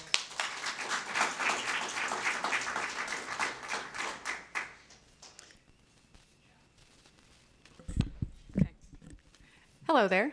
Dawn Allen. I live in Brooksville. So maybe not as much in here today, but I've heard quite a bit of people say in the last year, well, we need to try something. Well, that's like eating a whole tube of lip balm because you have chapped lips and going, well, at least I'm doing something. No, you're not. You're just trying to make yourself feel like you are. You want something. Why does this always go out every time I'm talking? We hear you. This thing hates me. Okay. You want something that would actually help? Even the CDC suggests it. Improve the ventilation in the schools. I'll stand behind that. I bet many of the parents on both sides would as well. That and daily temperature checks. I'd even help fund the temporal thermometers if need be. Not everyone. Now everyone knows children don't wear masks effectively. They touch their faces. They take mask breaks, which since COVID is aerosolized is now in the air anyway. You don't know what this is doing to children psychologically.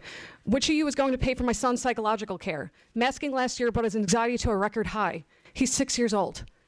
A 6-year-old shouldn't have to deal with that. It's all about risk versus reward. The reward doesn't raise above the risk by a long shot. And to the teacher that was at the last meeting, you don't know what's going on in my child's head. What gives you the right to speak on our children's mental health? So here's the thing. Fabric and surgical masks are approximately 10% effective at keeping aerosolized droplets back. 10%. That's assuming you're not using it wrong, then leaving it on surfaces. That's what children do, though. Kids are gross. Funny thing is, though, that number that I'm citing is actually from a pro-mask study down at the University of Waterloo. They just don't think most masks are effective, as in the ones you're sending your little kids to school with, fabric and surgical. They found that N95s were the only ones that had made any actual difference. Hello Kitty just isn't cutting it. And I'm pretty sure that this board isn't going to mandate N95s properly fitted to each child's face. That would get mighty expensive for parents and schools both. I'm pretty sure both sides of the fence would agree on that. They wouldn't agree with that. So there's two thought processes here. You have the regular mask users. They use them everywhere they go. They're going to train their children to use them. Those are the same kids that are wearing them to school now. Some successfully, many still not. I support their parents' right to send their children to school in them, though. It's not my business. Then you have the forced mask users. They're not using them outside of school, and they're generally wearing them. They're not generally wearing them properly, because frankly, we don't think it's right. A mask used wrong, chewed on, pulled down, then dropped on the floor is not just pointless, it can be harmful health-wise to children. How would you feel if I took this, dropped it on the floor, then forced you to rub it on your mouth and nose? Now, please, so really, I don't think anyone would agree with that. Please tell me what's the point. Let me ask you a question. If I were to take someone smoking and put them in this room, then I told you that you had to breathe in 90% of that smoke, would you be happy? COVID is aerosolized and lightweight. If it gets in the air, it's floating around anyway. 90% is floating. Thank you, ma'am.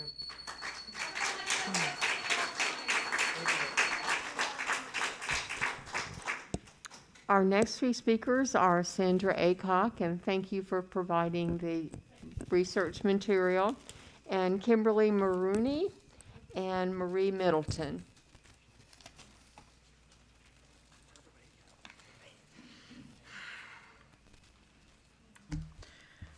Okay, my name is Sandra Aycock. My amazing daughter just spoke. I wasn't a face you saw last year when you had mask mandates. There was a reason why. My daughter alluded to it. I can't wear a mask. I passed out in my garage and I ended up at the hospital. 2 COVID tests, breathing treatments, and a lot of doctor's appointments later, I figured out I had PTSD from wearing a mask. It was something traumatic that happened to me when I was a very young girl, and I did not realize that a mask would trigger the problem. I was trying to be a good little kid. I wore my mask last year. I was scared. My daughter and my son both have asthma, and my littlest one has autism. So I tried to do what was right. I tried to listen to every person on TV. But I found that I couldn't. And I found I had an amazing teenage daughter who would wear a mask in a store just so her mother wouldn't be harassed. It broke my heart as a mom to have my child wear a mask so her mother wouldn't be harassed. That is exactly what happens to every child that can't wear a mask in school that you give an exemption to. They feel like an outcast, they feel like a failure, and then you have the kids that are siblings of them have to sit there and listen to them and listen to the damage it's doing to them. We need to let parents make the choices for our kids the same way we get the opportunity as adults to make our choices. I brought my amazing children into this world, and I hope that I will not have to pass before they do.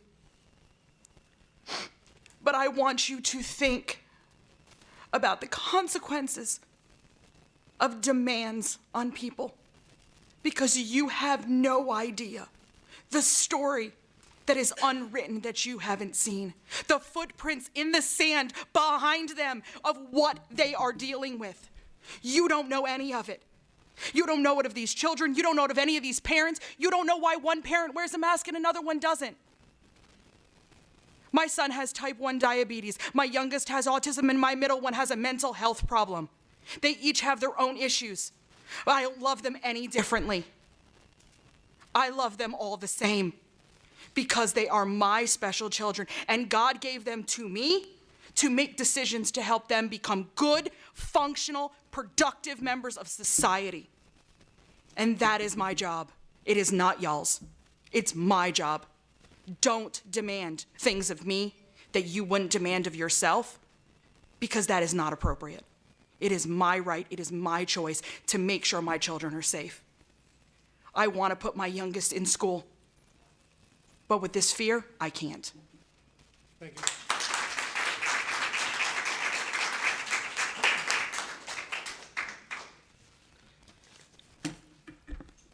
Kimberly Mulroney, Burkesville, Florida, for the record. I'm not anti-mask and I'm not for masks. I'm for whatever. Oh, sorry. So sorry. Joe, want to start over? Okay. I appreciate y'all being very respectful tonight. Everybody here has been an amazing job. Thank you. Whether we're on the same side of the issue or different side of the issues, we all deserve to be heard. I have 2 children in this district. My son is 15, attending Wikiwachi. He is fully vaccinated, and he chose that for himself. I am fully vaccinated, but I didn't tell him what to do. I said, you do your own research, and he did, and he chose it. He didn't have an issue with the mask. Again, I'm only speaking for my children. He still has no issues with the mask, but he'd prefer not to. But I feel that keeping our children safe is the #1 situation. My daughter, who's 6, who now attends Challenger, she's in 1st grade. My husband and I also have differing opinions. He doesn't believe in the masks. I do. Somewhat to an extent. I believe they prevent the droplets. We asked our 6-year-old daughter, non-biased way, do you have an issue with wearing a mask? She said, no. We had plenty of mask breaks, Mommy. We go outside, we don't wear them. We play at PE, we don't wear them. Cool, not a problem. I'm willing to stand with whatever this board decides. I know you will make the best decision you can for our children. I know you don't want to hurt any child. I know whatever decision you decide will be for the best interest and not your own agendas. I'm a Democrat who voted Republican, so please remember that. We have precedent that's being set. I do fear that if you do mandate the masks, our federal funding or our state funding will go away, and I don't want to see that for us. So again, you guys don't have an easy decision to make. I do ask a couple of things if you do mandate masks. I do ask that you allow the shields, as my daughter does have speech and language issues. She did wear a mask last year, but I noticed it did affect her speech and language, so that she would be allowed to wear the mask like you allowed last year. I also ask that if you do mandate masks, we were to always have to wear them, no matter if the school function was outside in 100-degree weather. I ask that you don't put that in place, that we have to wear them outside. When I go to my son's football games, it is hot.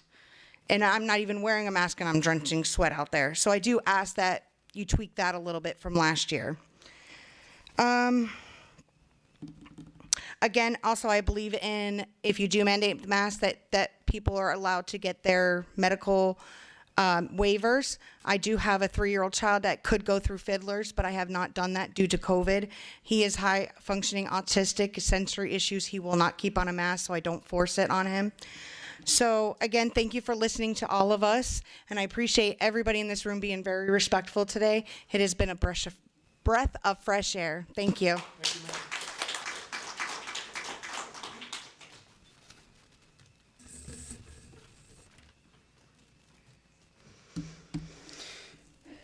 Good afternoon. I have a child in kindergarten in the Hernando County school system. Last year, she attended VPK, where she was one of the only children who wore a mask. She suffered monthly from sinus infections that required the frequent use of antibiotics. These infections were so frequent that it almost led to a surgical procedure until I decided to let go of the mask. Sorry. It was a hard decision, but since then she has had no sinus infections. The school that she attended also had no reported outbreaks of COVID in the 2020-2021 school year. These children were all unmasked. However, the school was very sanitary. Every time I went into the school, they were always wiping things down. What I think the school system needs is more sanitization and social distancing. I'm also a healthcare worker, and proper hand hygiene is of utmost importance. I have been around plenty of sickness in my career, but always maintained proper hand hygiene. My daughter has specifically told me that the hand sanitizer stations at her school currently are empty, and that she is denied the time that she is needed to wash her hands when she asks. She also tells me that they are sharing the same water fountains. When I attended the open house, the desks were together in a group of 6. Instead of just jumping to masks, let's reevaluate the schools. Set up hand sanitizer stations where necessary and make sure they are refilled daily. Ask parents to donate hand sanitizer to the classrooms and have hand sanitizer on everybody's desk so every student can use it when they want to without having to interrupt the class. Separate the desks or put 2 desks together so the kids have some interaction and separate the rest. Use a buddy system where they're only having major interaction to one individual on a daily basis. Do outside activities instead of inside. Wipe down surfaces when the classrooms are empty. Stop sharing supplies. These are the things that are going to keep our children safe. Masks are a medical decision, and it is to be made by parents only. Mandating masks without an opt-out option is a violation of the Parental Bill of Rights and an infringement on liberty. Masks were mandatory last year. It didn't work. This is not new. We have done all of this before. There are currently 2 more variants circling around. This isn't going anywhere. The data from last year with children being masked to this year without masks shows no correlation. I spoke to another mom who also had her child in a mask, and the amount of positive cases in the school were the same, if not more, last year. The schools need to be reevaluated first and let other precautions take place. Let's not just jump to masking our children who do not do well with them and risk harming them further. Thank you.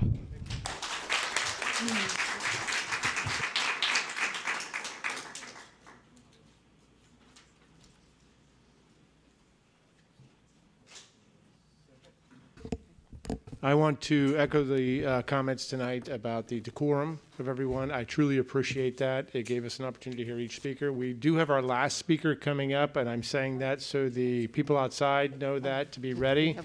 Mr. Pender, I don't see you in the room, but I know you can hear me. There you are. Thank you. If you'll get the next group ready, we would appreciate it. Again, thank you for your decorum tonight. We have one more speaker. Yes, one more. Right, I just, after she spoke, or is there anybody that we have missed?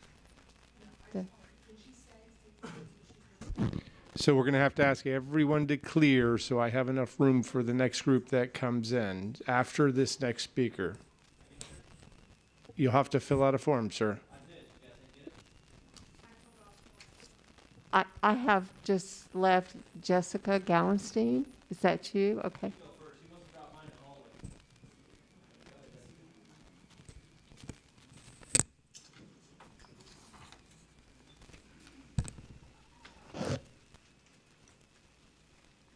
Hi, I'm Jessica Gallenstein. I've been a Hernando County resident since 1992. I have heard talk about the positive rates going up, and I would like to point out that we have more testing readily available, so it seems reasonable that the more people that get tested, the more positive rates that are going to come. They just kind of coincide. And someone said that having our kids not wear masks is selfish of us, and I don't understand how you can say that that's selfish when we started discussing with my nephew, who's in first grade this year, that he would probably have to start wearing a mask again, and he immediately started crying, saying, "Please don't make me go back to school. I don't want to wear it. It's uncomfortable. It's hard for me to breathe. It pulls on my ears. Please, I would rather not go back to school." Our children only get to be children once, and the time flies by so fast, and they are missing out on their laughter and their smiles and being able to become familiar with their friends' faces and learning emotions and expressions. And it's just not fair to them. And I know I pointed this out the last time, but I do want to reiterate it. We're all adults, and everybody in this room who is wearing a mask has touched your face and the items around you multiple times. When you guys passed the remote down, every single one of you had touched your face before you touched that remote and handed it to each other. You're spreading the germs anyway, with or without the mask. You can't escape it, especially our our young children who are chewing on their masks and dropping them on the ground and throwing them in their backpacks. It's truly disgusting. I don't know if any of you up there have seen one of these elementary kids' masks after you've picked them up from school. They are gross. The lady in the back of the room that was up here speaking that had her mask on, I watched her rub her feet and then touch her mask and put stuff on the ground and pick it up and touch her mask again and then come up here and touch everything. We're spreading the germs anyway, and then we're forcing our children to put these masks on and breathe in these germs and get rashes on their face. It just, none of it makes any sense to me. This entire time, it's baffled me that the only thing that we see or hear from anyone is masks and vaccines. What about general things that are supposed to make us healthy anyway? Our vitamins, exercise, outside time, just fresh air, healthy weight, all of the things that boost our immune system and make the effects of COVID less and make us recover faster. No one is talking about those things, and it doesn't make any sense to me as to why. And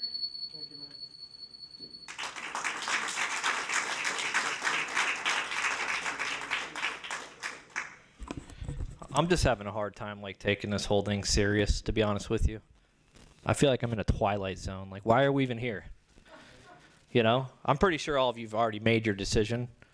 A few parents that want masks is what drew you here tonight. Look around you. How many people aren't wearing masks?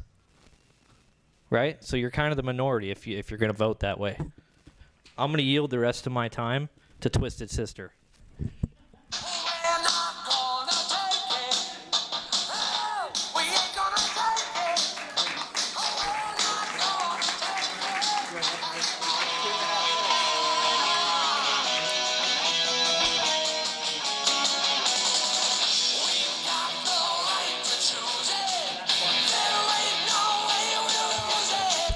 Thank you, sir. We appreciate your comments. Thank you.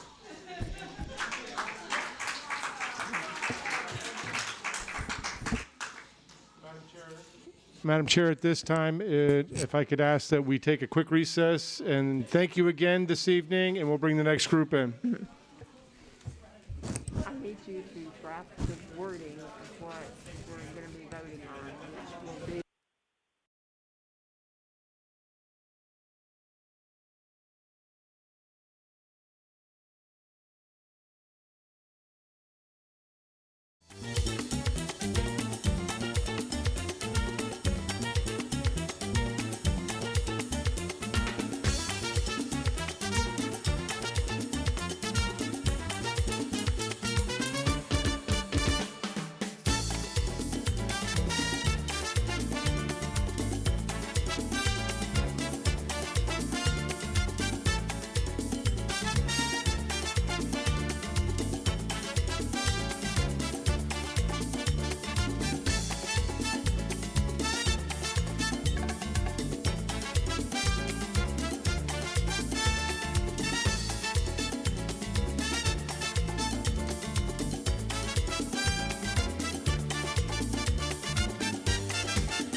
Good evening and welcome to our August 31st special board meeting. And I apologize for the delay. We didn't have a quorum of school board members. We have two that are participating over the telephone, Mrs. Duval and Mr. Guadagnino. So I'm going to be following a similar procedure, but before I begin, Mr. Stratton has a few announcements to make. Yes, thank you and welcome. Thank you for coming out tonight. We do want to hear what you have to say. You probably heard my comments earlier, but if not, I will repeat them just in case you weren't outside at that time. The format tonight has changed. It will be 3 minutes. As you see, timers are on the screens. At the end of that 3-minute period, the microphone will automatically go off. That's to be fair to everybody. That way, we're not going over the 3 minutes or the appearance of going over for some and not others. So please wrap up your thoughts within that time frame. I also ask that when you're at the lectern that you're addressing the board and the board only. If you're turning around to the staff, I'll remind you. And I know for those of you that were here last week, we're not going to have a repeat of the yelling in the crowd, yelling at each other, yelling at the speaker, or yelling at the board from the crowd or from the lectern. I used the example earlier that in a classroom we wouldn't tolerate it, and we're not going to tolerate it here. This is your one and only warning. If that should be the case, then you will be asked to leave, and we don't want that to happen. Really, we want to hear from you. Decorum was excellent the first go round, and we're expecting the same here. So with that said, welcome. Thank you. You have a question, if you will just wait. Oh, sure. Mrs. Duval, would you say hello, and Mr. Guadagnino? Yes, I'm on the phone. Good evening. I'm here also. Okay, thank you. That was a great idea. I should have done that. I'll remember next time. Thank you. We received some handouts, which look like very nice handouts, but we don't know who they're from. So when you're called up to speak, if these are your handouts for the board, if you would let us know, we would appreciate it. Last session? All right.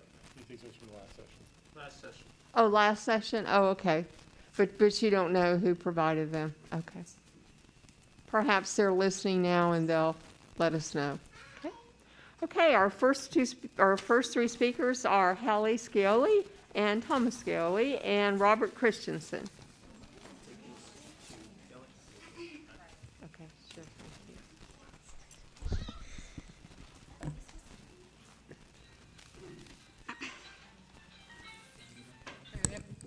My name is Haley Scioli, and I'm a student at Wekiwachi High School. I don't know how many times I have to stand before you and tell you that muzzling us is a bad idea. I literally did a survey that got a bunch of student, staff, and parent input, and it was emailed to you, given to you, and talked about at a BOCC meeting. Despite what others claimed at previous meetings from last week, including a teacher, that us kids are okay with this and don't have a problem is very incorrect. It should be a choice, especially when it comes to affecting our mental and physical health. Mr. Stratton, you said you wanted to work on bettering the mental health within our schools. I've told you before and brought you proof that making us wear these affected us mentally. Kids were depressed, not seeing their instructors or classmate faces. We never felt so alone. I have over 600 responses from students on how they felt alone. Their breathing was restricted, how some even got nosebleeds. There's a lot more issues that were brought up in the survey, but because of time restraints, I won't waste my time going through all of them again, because in the end, it's probably not going to matter to you anyway. I want to say it again, I am not responsible for somebody else's health, because if that was the case, I would be tossing out everybody's cigarettes and cheeseburgers. Encourage kids and staff members to eat healthy and take vitamins to build their immune systems. Get the kids better nutritional food, and then you could talk about how you want better health and safety.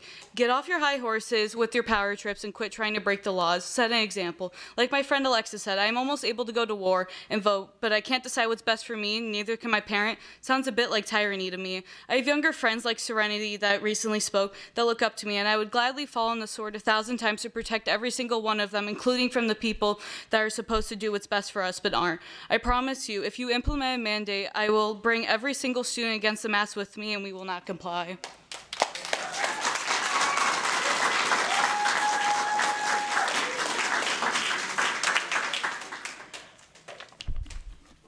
Good evening, Thomas Scioli, Wekiwashi. I'd like to read a statement from my wife who was here but had to take her son home. It was just getting too much out there. My name is Renee Scioli of Wekiwashi. I have a very outspoken bonus daughter, Haley. I also have a kindergartner who just started as well. His name is Michael. My reason being here is simple. These germ-filled masks, they're possibly breaking the law by issuing this mandate. I also watched the workshop last week, and Ms. Duval, I resent your statement where you said that we people who are anti-mask, which we're not, we're just pro-choice, by the way, we don't understand. We don't understand the science. We can't accept the science. We do accept the science, understand it, but the science is constantly changing. It's changing every other week. Dr. Fauci has came out. He has flip-flopped so many times, I've lost count. In emails that were released, he personally came out and said that the masks don't work. He came out and he said that in personal emails that were got by Freedom of Information Act. Those were leaked to the media. Those were put out there. Behind closed doors, he's being very truthful in what he thinks of. You know, he's telling us pretty much those typical masks you buy in the drugstore, they're not really effective. They just make people feel a little bit better, you know. So that's just giving us, I guess, the people that do wear them a little, you know, false sense of security. Okay, let's see. Lost my spot, I apologize. I'm my child's parents. I will not co-parent with the government. I'd also like to add, since my son has never worn a mask while in pre-K for this whole pandemic, the class never had any outbreaks. They never had any issues. There was no social distancing done whatsoever. They slobber on each other, pick each other's nose, wipe stuff all over the place. None of the kids wear masks. They were open the entire time. There was not a single issue or even a scare. The kids are building their immune system, but most importantly, he was able to watch the facial expressions and to learn from his teachers that were teaching him. You know, he did have a problem with speech, with ear tubes that put in that helped him, but a big part of it was still being able to see his teachers who didn't wear masks. They were able to watch the lips, the facial expressions. That he made such monumental strides being able to do that. Okay, and I would also like to, remind everybody that every parent is still getting the robocalls daily about while having a mask mandate. Even when we had those last year, we got the calls every day. My daughter was quarantined twice last year. The calls, nothing is different except it's been more contagious. Okay, I apologize, lost the spot again. Also, my son, in closing, my son's freedom of choice and my choice don't stop where your fears begin. My son and daughter's safety is more important than your beliefs. Those are just the facts. And that's my wife's statement. I just want to bring out also as well, I have a box of masks here. Been used, it's from China. It says right on the box, this mask is not proven to reduce the transmission of disease.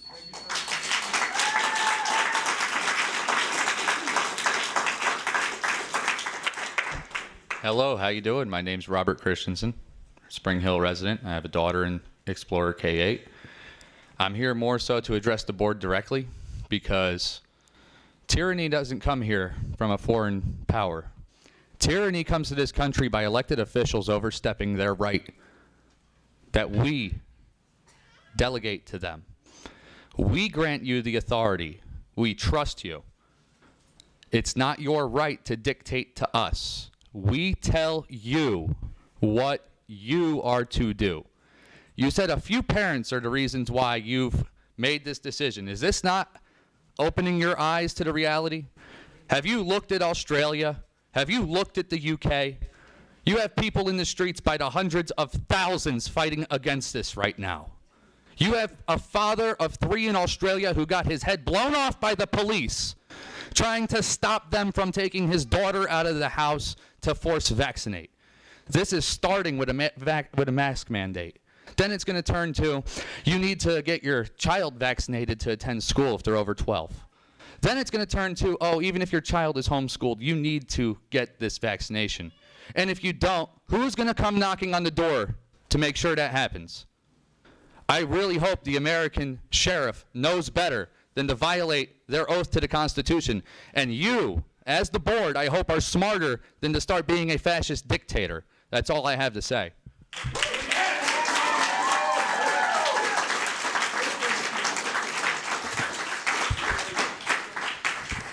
Thank you. Our next 2 speakers are probably together, William and Lori Crawford, Laura May, and Adeba Diaz.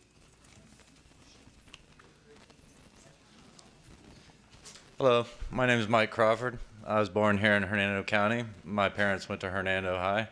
I have a daughter in school right now. 2 of my other kids were born in Hernando County as well, but my daughter's going to Hernando High right now, and I feel the masks do not mitigate any disease at all. They're just a control thing. It's medical tyranny. We got to stop this. I want my children to grow up in the world I grew up in America. My grandfather fought in World War II. My uncles fought in Vietnam. And we're not giving up our freedom because of a bunch of elected officials want to overstep their reach. You have no right to put a mask on my child.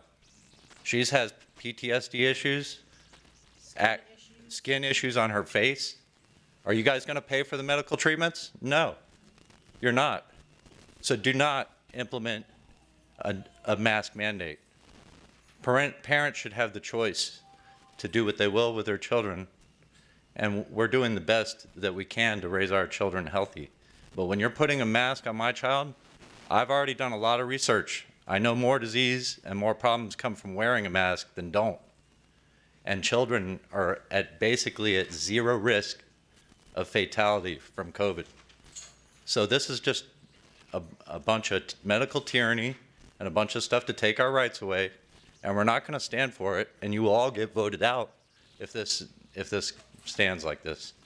So I'm for parental choice. I'm for freedom of choice. I'm for the constitutional rights that we grew up with. I want my children to share in that. And thank you for hearing my speech. And I'm for parents' choice, no masks.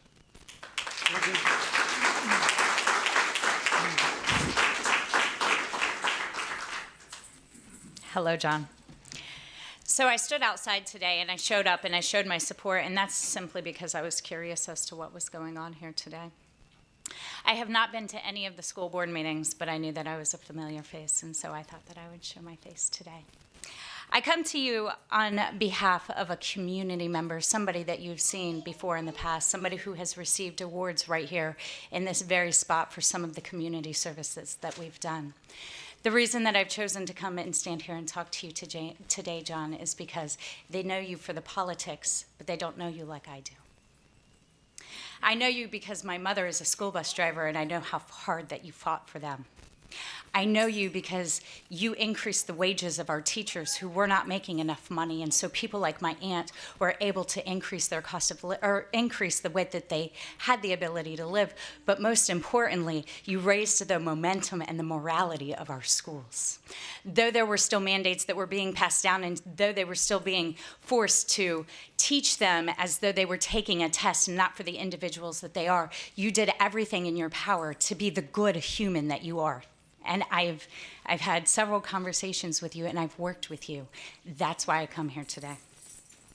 I come here today because the event that we put on that spoke to my heart was on behalf of a phone call that I once received that no one else would know about unless I was standing here today. I received a phone call that said we have more than 600 homeless children in Hernando County that aren't able to make it to school unless we do this free school physical event, something that I thought there was no way that could be done. And so when I took this to my employer, he said, we have to help. I said, there's no way this can't be done. And so he sent me to walk the streets.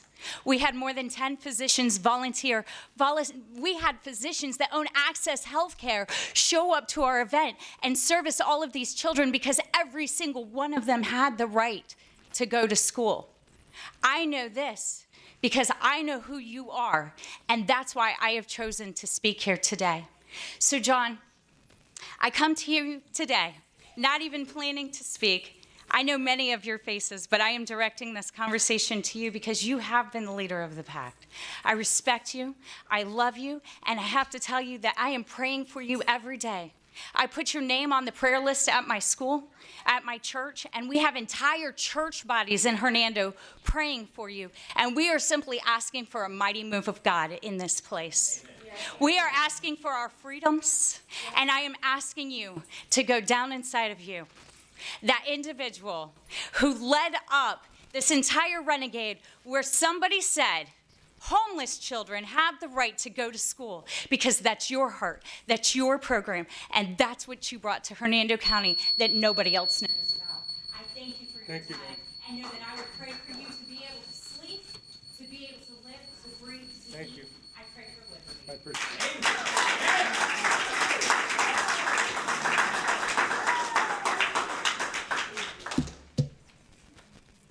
Well, that's going to be a hard one to follow.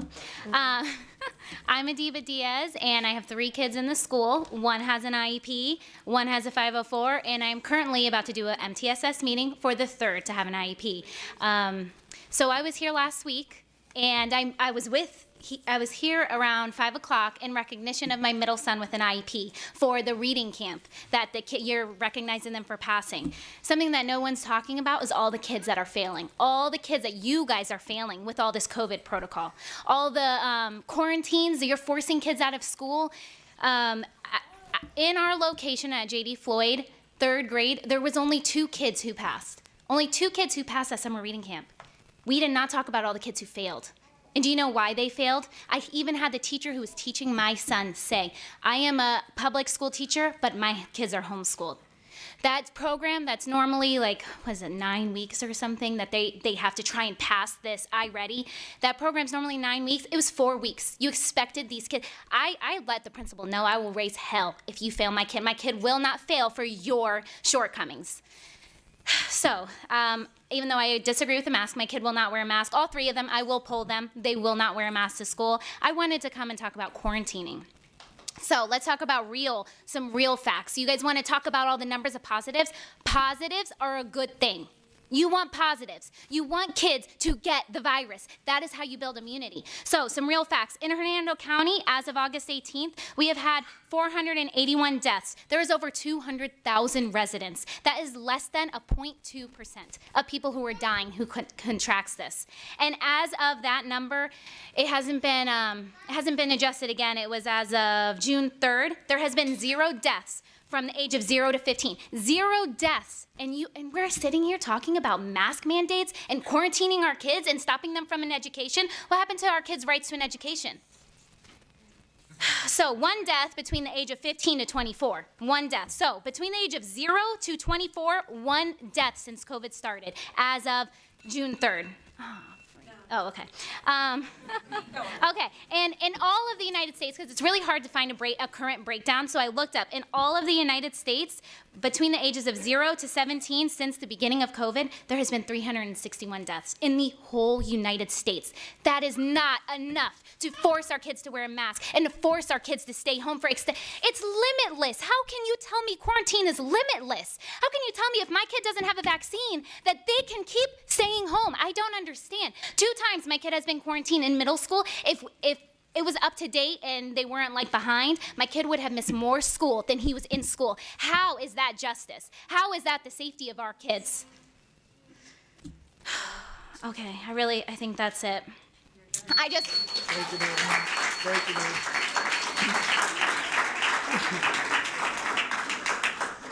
Our next 3 speakers are Mindy Pond, Sean Medors, and Keen Chapman. Hello, thank you for letting me be here today.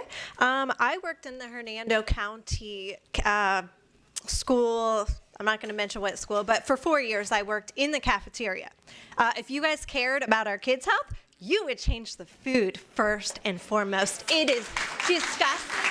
I would never allow my child to eat that food that you serve those kids. I've seen it all behind the scenes and everything. Okay, next. Instead of pushing masks, we should be pushing exercise, sunlight, playing outside. Does anyone see kids playing outside nowadays? Keep your comments to the board, ma'am. In my neighborhood, that's for sure. Masks deter learning because kids look at mouths. When mouths are moving, when teachers are talking, kids look at that. If they can't see that, they're not understanding what the teachers are saying. They can't hear what the teachers are saying. It's muffled.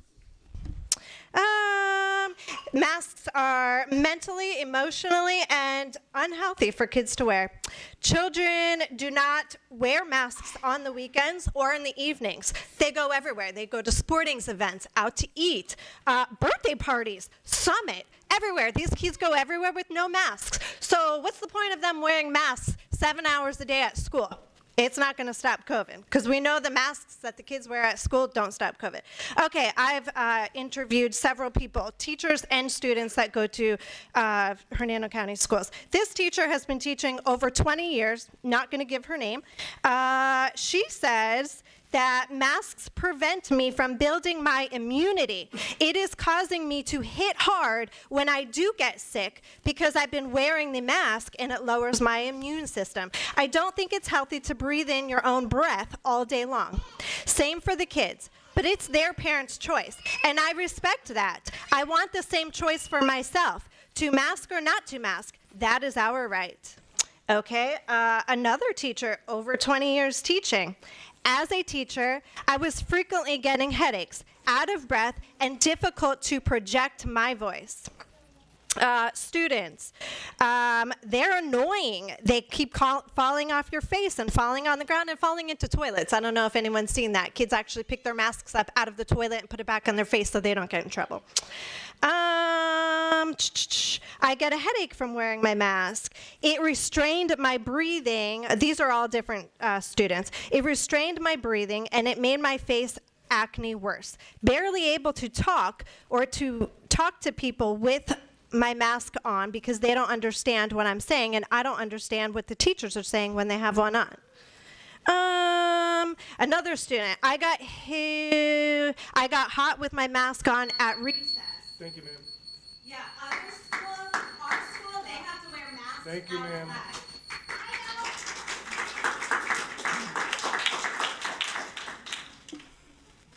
Hi, my name is Shauna Metters. I have 2 children in a Hernando County school. One has an IEP. How many people have had the flu? Did you wear a mask to prevent getting sick with the flu? No. Why not? Because you don't want to wear a mask every day of your life in fear. In 2017 and 2018, approximately 61,000 people died in the United States from the flu.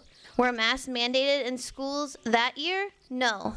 On some disposable mask boxes that we use in our schools, there's a warning that states it can expose you to chemicals, including lead, which is known to cause cancer and birth defects or other reproductive harm. I choose COVID over cancer for my children any day.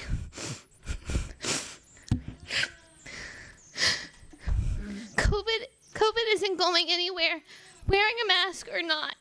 You can't stop a virus. It's here to stay, and we can't cover our kids' faces. We need to see their smiles. Smiles and laughter are a natural medicine that they can't truly do with a mask on. Please don't mandate masks. Thank you.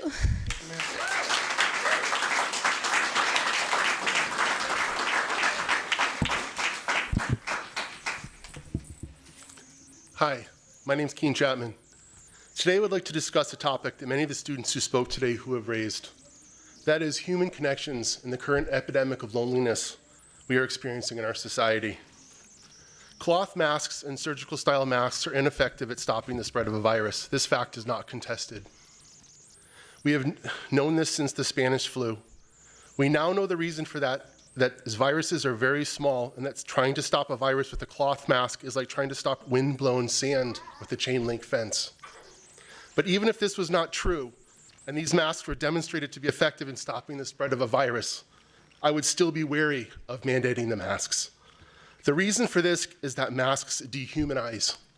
Humans are hardwired to pick up a tremendous amount of information from faces. We identify people as individuals through their faces. There's a reason we remember the face, but not the name. We connect with people through nonverbal facial communication. There's a reason it's hard to judge tone or nuance through an email.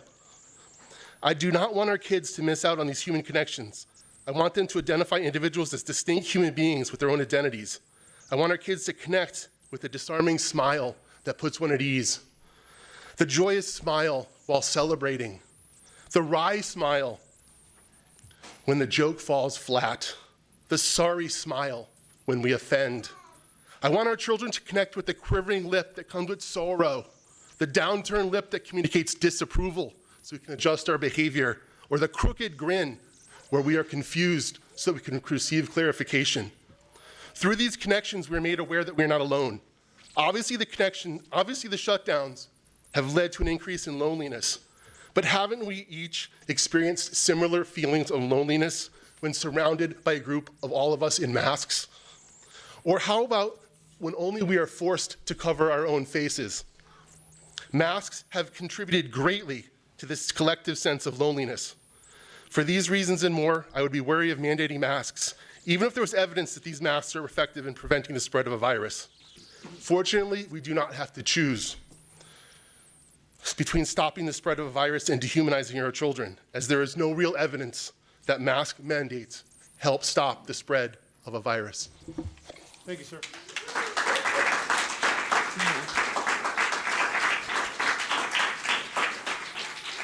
Our next three speakers, Byron Fisher, Josh Green, and Meg Vaughn.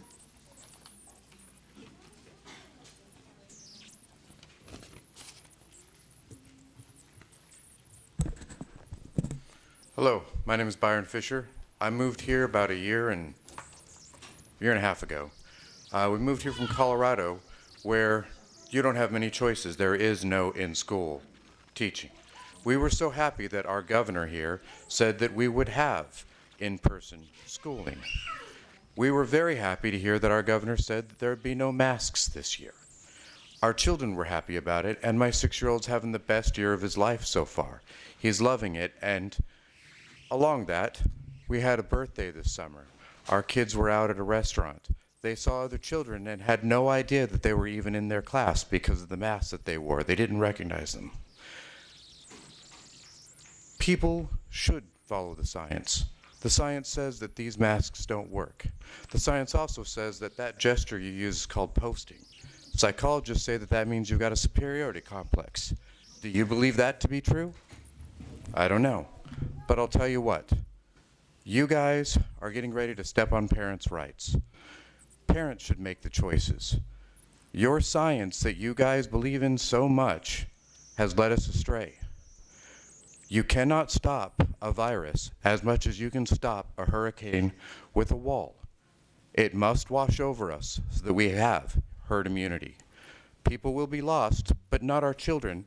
It's the adults, it's the old that are afraid. Don't let your fears run our children's lives. That's all I have. Thank you.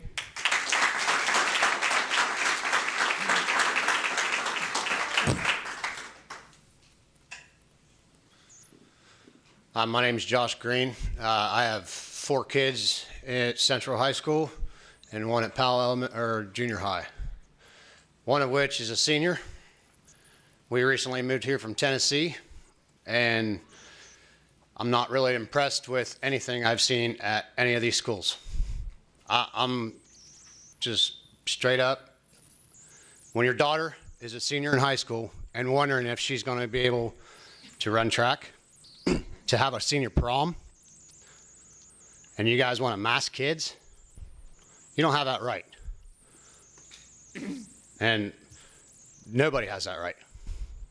Not the governor, not the cops, not the president. There are kids. Let us make that choice for them. That's all I can ask. Don't mandate this mask mandate. Because kids need to be kids, man. Straight up. Thank you. Thank you, sir.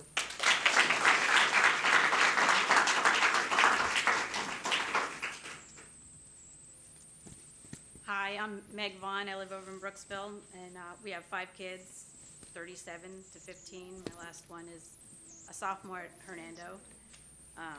She's actually a junior, but she's a sophomore.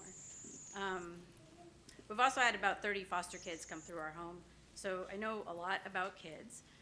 We've adopted our 2 youngest ones, and my 15-year-old is also an asthmatic.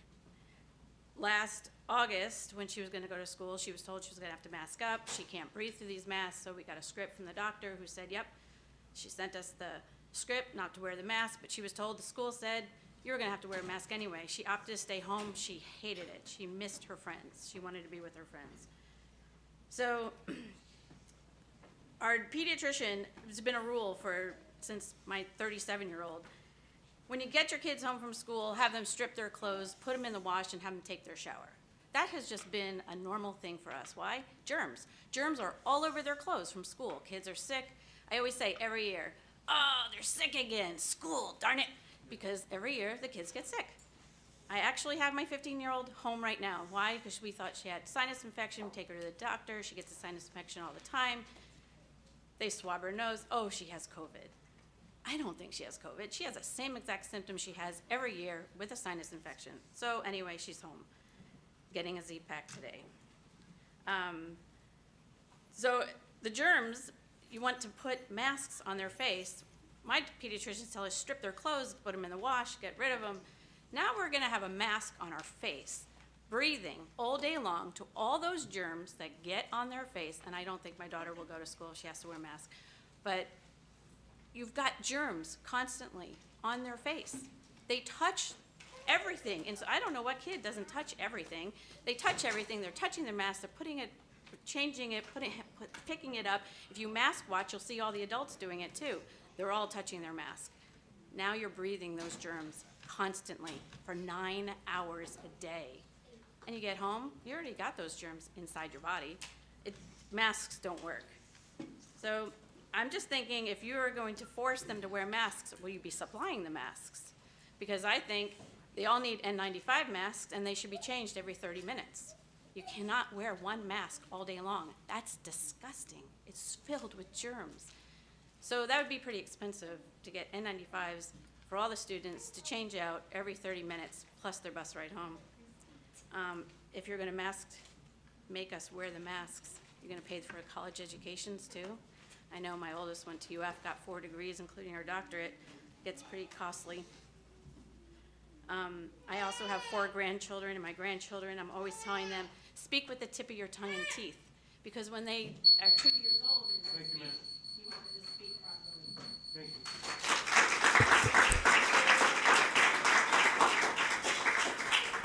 Our next 3 speakers are Tiana Winter, Betty Gwynn, and Jennifer Thiessen.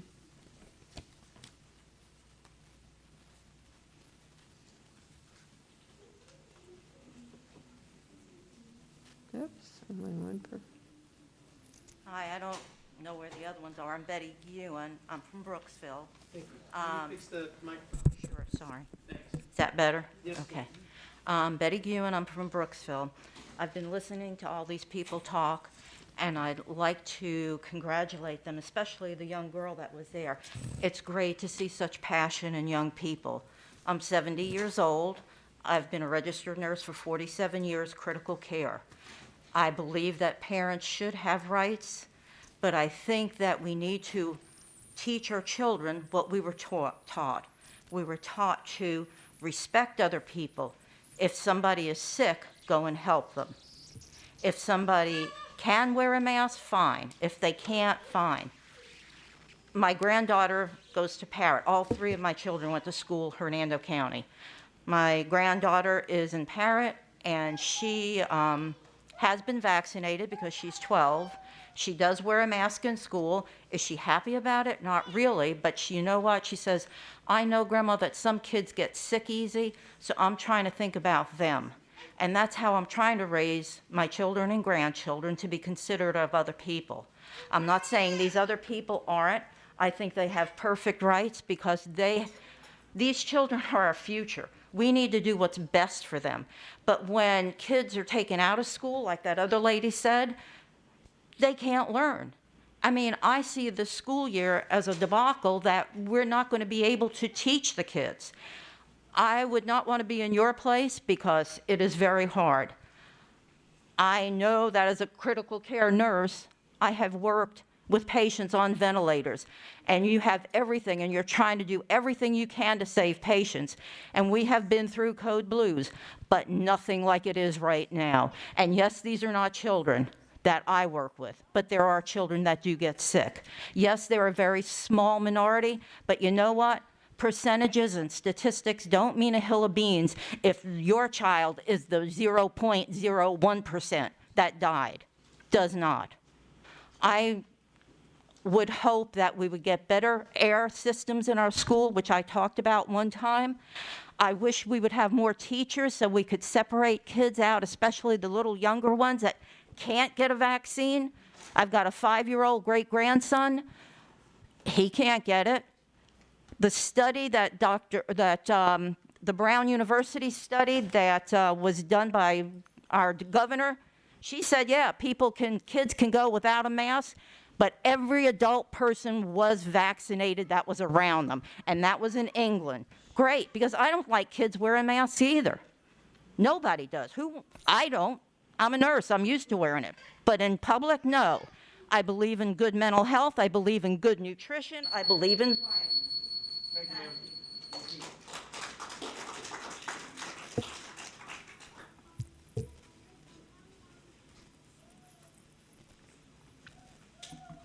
Hello, I'm Jennifer Tyson from Spring Hill. I have a sophomore in Central and a senior at Springstead. Last year, during the mandate, I got a call from each school every day that someone had tested positive. And this year, it's the same. Last year, it was with a mandate, still the same. No change. During the masks, my children were on quarantine. My son was quarantined twice. My daughter was quarantined once. How is it effective when students don't wear masks while they're eating and going and sharing food during lunch or other times throughout the day? I was also informed that the soap dispensers and hand sanitizer stations are sometimes empty. My students both had anxiety and loneliness issues, skin issues, with acne and infection on their face. When I spoke with my sophomore about masks, his reply was, "It doesn't make sense. During the mandate last year, the students and staff, for the most part, wore masks improperly. This year, with the option to wear masks, most of the students don't wear them, and when they do, they wear them improperly and take them off during the day." It is clear that the majority has chosen not to wear masks, and I thought in our country, our rights were fought for and the majority should be heard, and a vote should be accordingly. Even in this room, I can tell that the majority doesn't want to wear masks, and I've heard people talk today. The choice should not be to wear, or should not be mandated to wear a mask. It should be a choice issue. We should have a choice. Thank you.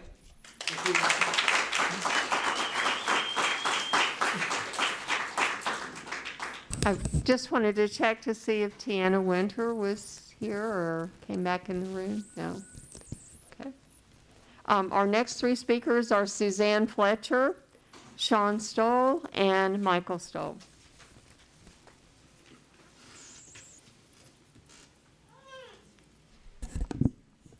Good evening. My several time around with you guys, and I am still not going to stop. It takes a village to raise our kids, and we're showing up. And we're going to keep coming. These are called patriots. These are Americans. And we're going to keep coming. And we're going to keep coming, and we're coming in more. And we're not going to stop. We want our rights. That's all we want. You say the American pledge, the Pledge of Allegiance. There's a flag flying on the property, not at half-staff or our fallen. You have flags here, but yet you don't want to, and there's a state flag, and you don't want to go with the governor's rules. Where are we? We will keep coming every time. You change the time to an early time this time around, and look what you get. We won't stop. We just want our rights. Rights to do what we want to do for our children. We get it, okay? But we should have the rights. Majority, the village is here, and we're gonna keep bringing more. Every meeting, we're going to expand. We'll keep you here all night, because we know the laws. We know that you have to hear us. We know, and we're watching you. We will not stop watching you. Have a good evening.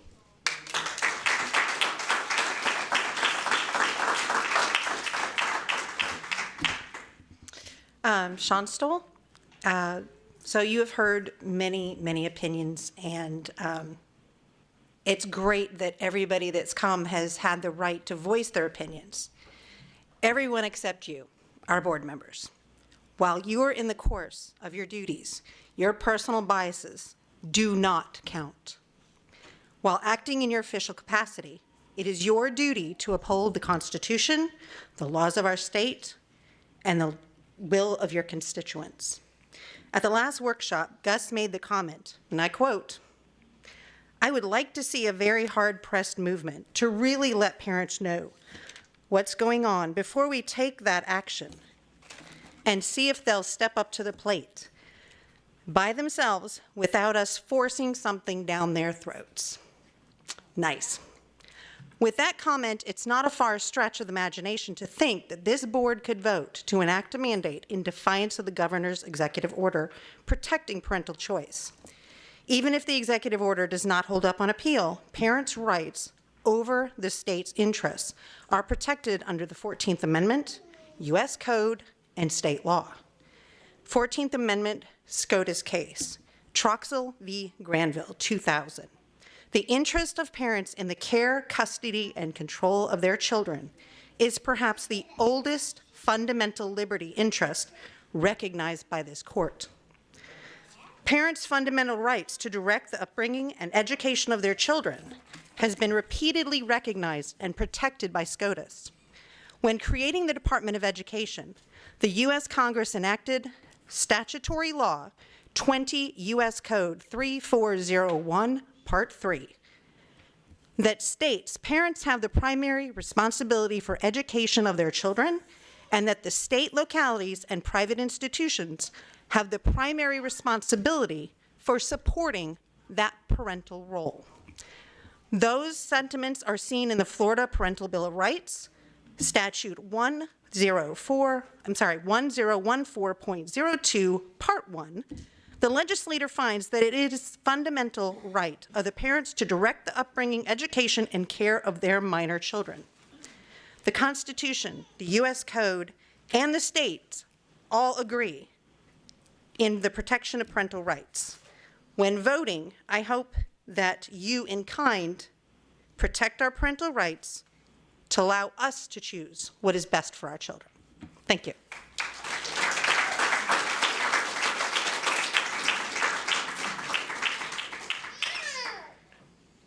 Ladies and gentlemen of the board, my name is Michael Stoll. You previously heard my wife speak. I'm here to speak to you tonight on behalf of all of the parents who want to maintain the freedom of choice. I'm a patriot at heart. I believe in the Constitution, and I believe that the right of the parent supersedes that of an elected official. Amen. Yes. I'm here tonight to speak on behalf of everybody that is not wearing a mask. We choose that on our own behalf. Our kids are very well informed, and they will be throughout the course of their education. I've had some discussion with a handful of you individually. Mr. Alfonso has presented a vast number of laws, but those laws still state the facts that you guys have an obligation to protect kids. And I respect that very much, and I have no issue with it. I'm asking that you do not mandate a mask, but if you absolutely have to follow some type of law, that you do provide the parents the ability to voice their opinion and opt out. And with that, I've had my say. I thank you for your time. I'm sure that everybody else will be respectful, and I'm glad that you guys took action to maintain the 3 minutes for each and every individual that is here to speak to you tonight. It's reflective of the constituents. Please maintain your biases to yourself. That's all that I ask. I'm good. Thank you very much.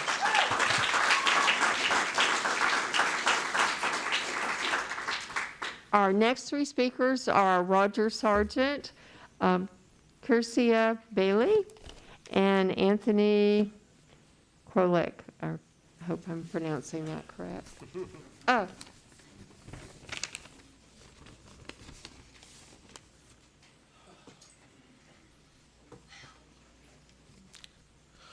Hello, my name is Roger Sargent. I come here as a man of God. I do not have a student in your school. 2 Timothy 1:7, for God hath not given us the spirit of fear, but of power and of love and of a sound mind. There's a room full of brilliant Christian-minded folk in this room that God says has a sound mind. You have to lay your biases to the side, even if you want a mask mandate. You can, if you're being honest with yourselves, the science is not fully on your side. If the science was fully on your side, I would be fighting for your side, okay? I hate public speaking. It's the one class I failed. So me being here is scariest thing I've done in a long time. But I want to read something to you guys. It is from the Declaration of Independence, and it is very crucial and important in this moment.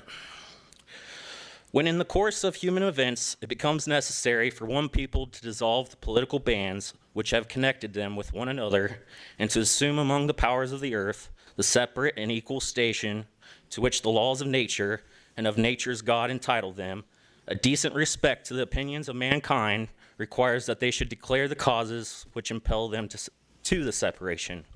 We hold these truths to be self-evident, that all men are created equal, that they are endowed by their Creator with certain unalienable rights, that among these are life, my argument, oxygen is life, liberty, the freedom to choose, and the pursuit of happiness. People have stated here that their kids aren't happy. The kids that are going here have stated that they're not happy.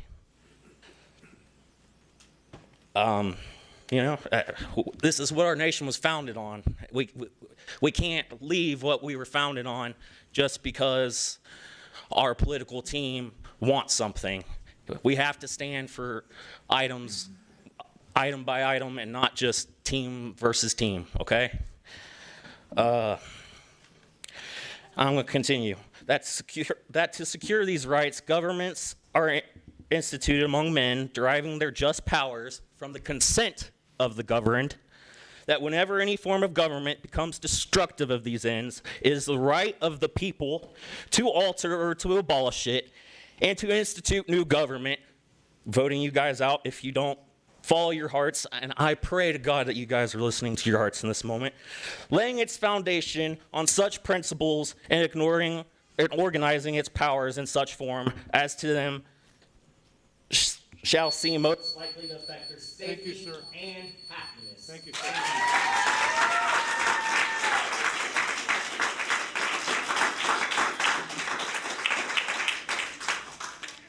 All right, good evening, board. My name is Krisha Bailey. I am a brand new Hernando County parent with 3 children. We moved here to be free. I have a few questions for y'all. Do any of you have a child or a grandchild that was born 36 weeks early, or at 36 weeks rather? Probably not.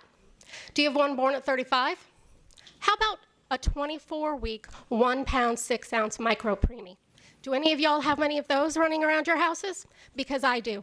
I have children with all 3 of those categories. As a mom who has spent the last 21 years fighting for appropriate medical care and education for these children, I have every right to decide whether my children wear a mask to school, and you do not. You weren't there monitoring their pulse ox. You weren't there taking them to their doctors. You didn't get fired because your children had too many OT, PT, speech, mental health, therapy appointments, IEP meetings, 504 meetings. You haven't done that for my children. My husband and I have.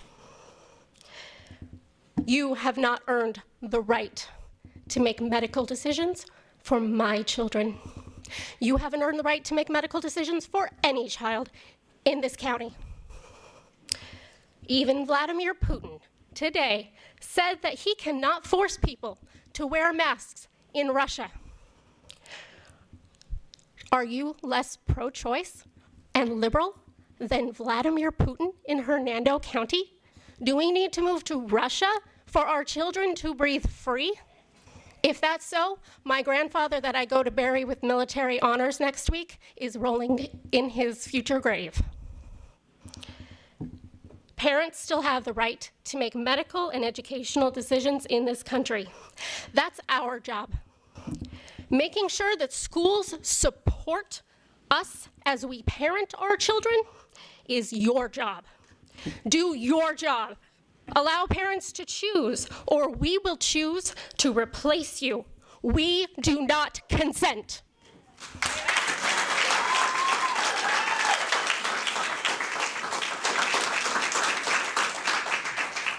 My name's Anthony Knobloch. I know it's not an easy name to pronounce or read. I have a lot of extensive certifications in a lot of different things. One of them is particulate filtration. One of the main things that I do in my field is I have to wear a full face mask respirator. So I'm used to wearing masks. I don't fight it. It's part of the field. One of the things that you do have to do is you have to have it fitted properly. You have to have a full gasket that goes around your face perfectly, and then they have to test to make sure it's working, or you can get sick. A lot of bad things can happen. That being said, the filters that go on there do make a difference. The filters that we carry on our masks only filter out particulates like molds and bacteria and dust, so skin cells. It does not filter out viruses. That being said, most of the masks that we're wearing today are just made out of cloths. I have certifications in materials. I could probably identify what particular type of material you're wearing on your faces today. The lady in the corner over here is wearing a KN95. That mask does stop viruses. That is if you have a perfect seal. The second you move your face, you talk, you breathe too heavily, it does break the seal. Then it does not filter the virus going forward because the air will flow in the easiest possible path. Now, when they recommend that you change your mask every 30 minutes, that's probably the amount of time that it would take for that mask to deform, and then you will have an air gap and it won't filter any longer. That's my spiel on my expertise, my certifications. That being said, there were some things as a kid that I was told, don't let anybody put plastic over your head. Most of these masks are made out of plastic. And the other thing is, don't let anybody cover up your face or your mouth. It's not only, it's dangerous. You can't restrict airflow. Now it is restricting airflow. There's no way around it. Now going back to the full face mask respirator, we're talking about maybe stopping particulate, the vapor, the water droplets. That mask itself, it does not have a buildup of condensation. That means that mask is actually expelling the particulate as I breathe out. Otherwise, when I take that mask off, I will have tablespoons of water just pouring out of that mask, and that does not happen. I've also never seen a time or place where we took kids out of school in the event that they might get sick. We keep them in school until they are sick, and then we remove them. I know it's unprecedented times, but what year have we not had a spike in sickness in the beginning of the year and also in the middle of the year? And I think it's outrageous to base that off of to make your decision based off of more kids are sick right now. They're always sick right now. Thank you, guys.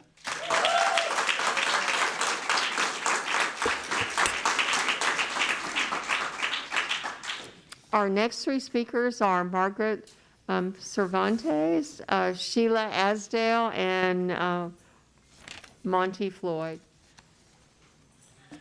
Good evening. The science is just mute at this point. It was so easy for you board members to send out a survey. You wouldn't like the results. That's why you didn't send it out. The mask mandate is about total power and control. You did it. We didn't make this political. You all made it political. Duvall, you said last week at the workshop you didn't care about your paycheck.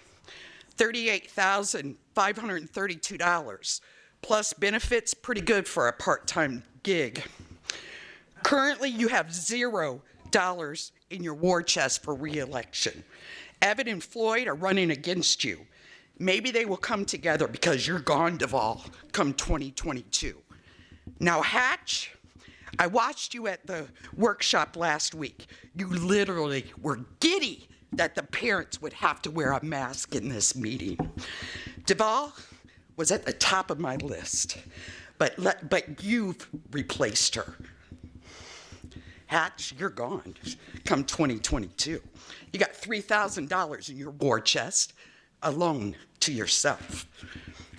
We're gonna watch who contributes to you in Duvall's campaign, and any business here in Hernando County, we're gonna boycott them. Because you two are drunk on power. Parents, pull your children homeschool there. There's plenty of resources out there, plenty. A new co-op just opened yesterday. I know it's scary, just do it. Your children, they can socialize muzzle-free. We want school choice. You pull them and we'll get it. Grandparents, it's our time to step up now. The fight is here and now. Save our kids.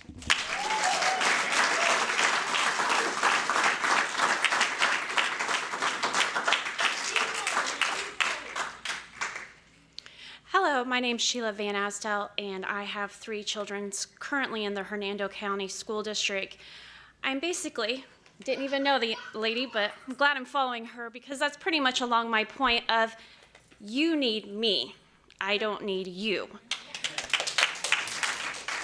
I am blessed with 3 amazingly gifted children who make your schools A schools, who score in the top of the Florida State District test. Last year, due to these mask mandates, I took my kids, my money, their scores, and we moved to Pasco and did a virtual school through the Pasco public schools.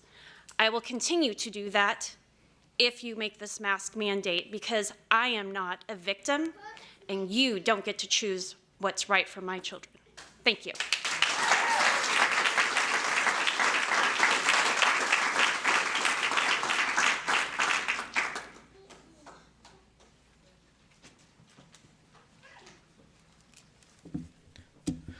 Monty Floyd for the record, Brooksville, also school board candidate. A week ago, Stratton put his foot in his mouth by outlining how you tyrants are indoctrinating our kids by way of equity in education's trickle-down slow burn CRT. And this week, Susan let the cat out of the bag yesterday that your minds are basically all made up about this. And I quote from the now leaked email that you can find on Facebook. Our district is in crisis. I don't see a reasonable way out without masks, sanitation, social distancing. My support is for a 30-day mask mandate if positivity drops 5% or less. Masks become optional if the rate is 6% or higher. We go to another 30 days. Again, Susan's words, not mine. Remember 2 weeks to flatten the curve 1 year ago? Folks, this will never end as long as these tyrants remain on the board. That problem can be addressed in the upcoming elections, so sadly we have to wait a whole year for that. So in the meantime, until we can vote them out, we need to not comply. It's that simple. Don't muzzle your kids. Don't give these clowns that pleasure. Universal non-compliance is the only way this ever ends. Together, we have the power to ignore their tyranny by standing together to resist their efforts to abuse their authority and our children. Forcing children to wear masks, which doesn't stop COVID, by the way, is the equivalent of forcing kids to wear football helmets 24/7 to protect them from the possibility that the sky might fall. Since we are on the subject of health, there's a name for this disorder you guys suffer from. It's called Munchausen by proxy disorder. And anyone who continues to ignore the science by calling for mask mandates is guilty of this disorder. Given the leaked email, we know that Susan is suffering from this disorder.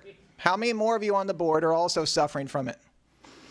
The science is settled. According to the NIH, the size of COVID particles is approximately 0.1 to 0.3 microns. In September of 2020, the CDC issued a statement to those living in wildfire areas that the face diapers won't stop smoke particles that can be hazardous. Turns out that, again, per science, the size of smoke particles is about 0.4 to 0.7 microns.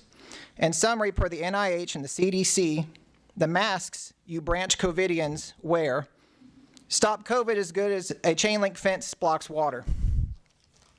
If the social distancing worked, then why the masks? If the masks worked, then why the mandates? If the mandates worked, then why the mRNA gene therapy? If the gene therapy worked, then why the boosters? If the boosters worked, then why the masks? See the trend? We're stuck in a perpetual cycle of insanity. Don't get comfy up there on your thrones. In 2022, we the people will vote most of you out. Until then, the parents, the ball is in our court. We have the choice. We can ignore this.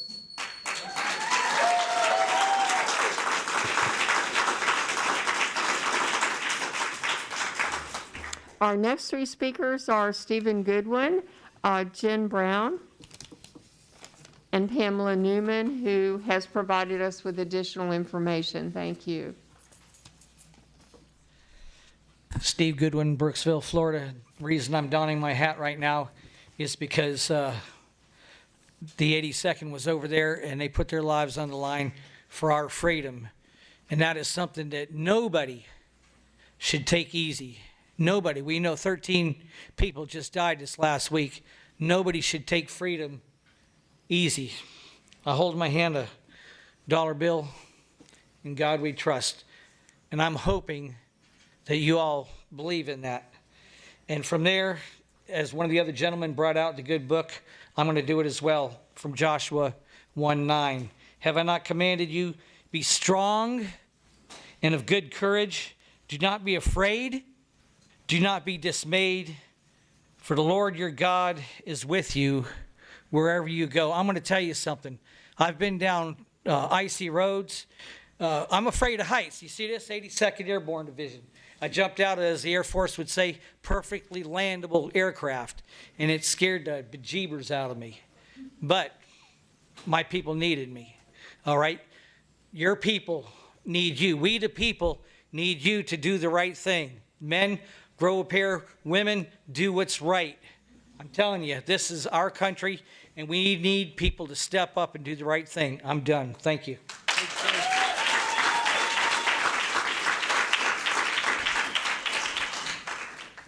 My name's Pam Newman. I'm from Brooksville. I'm here for the same reason everyone else is, because my children's health is the absolute most important thing in the world to me. And it's my duty to research everything for the sake of my children and not to just blindly trust. I'm the authority when it comes to my children's health, not you, not the teachers, not the doctors, and damn sure not the government. I've handed in a report listing the 11 dangerous pathogens the University of Florida found on children's masks after a 6 to 8 hour day at school. Hopefully you have already researched that, but if not, I hope you do, because the findings are alarming, to say the least. I don't think it takes a lot of common sense to realize wearing a mask all day cannot be healthy for anyone. Fresh air is imperative to good health, and especially the development of young children. Besides physical health, I find it sad and scary that not enough people are concerned about the effect this is having on our children, psychologically and developmentally. I think you have to be delusional or in denial to think it's not negatively impacting them. After hearing the following points, I hope you realize mandating masks is not worth the trauma we're forcing on our kids by not letting them have what they deserve more than anything in this world, which is the freedom of a happy, healthy childhood. I've also provided you with the supporting data for these facts. Children are at extremely low risk from death, hospitalization, or other adverse events due to COVID-19. They face a 3 to 4 time higher mortality risk from flu versus COVID and a 10 time higher risk of suicide. Even with Delta, children are at extremely low risk, with some data suggesting that pediatric hospitalization rates for Delta are less than half what they were for earlier variants. Children are not super spreaders. They are not the reservoir of COVID-19 that is prolonging the pandemic. Multiple contact tracing studies have shown that the RO for children is actually below 1, meaning it's mathematically impossible for them to drive this epidemic. They are epidemiological dead ends. Lastly, mask mandates, and especially schools, don't reduce school or community transmission. Again, I handed in all of the information to support the data for those facts. I hope you guys look it over. With these facts in hand, it becomes clear that if we are to continue masking children for COVID with vaccines universally available to the at-risk, there will be no logical point at which we can unmask them. Even with widespread vaccination of children for COVID, using the popular arguments, the greater lethality of flu would counsel masking to limit its spread, never mind the CDC analysis showing that doing so does not limit its transmission. This is our chance to take the off-ramp for masking, and I don't think there's going to be another one. Thank you.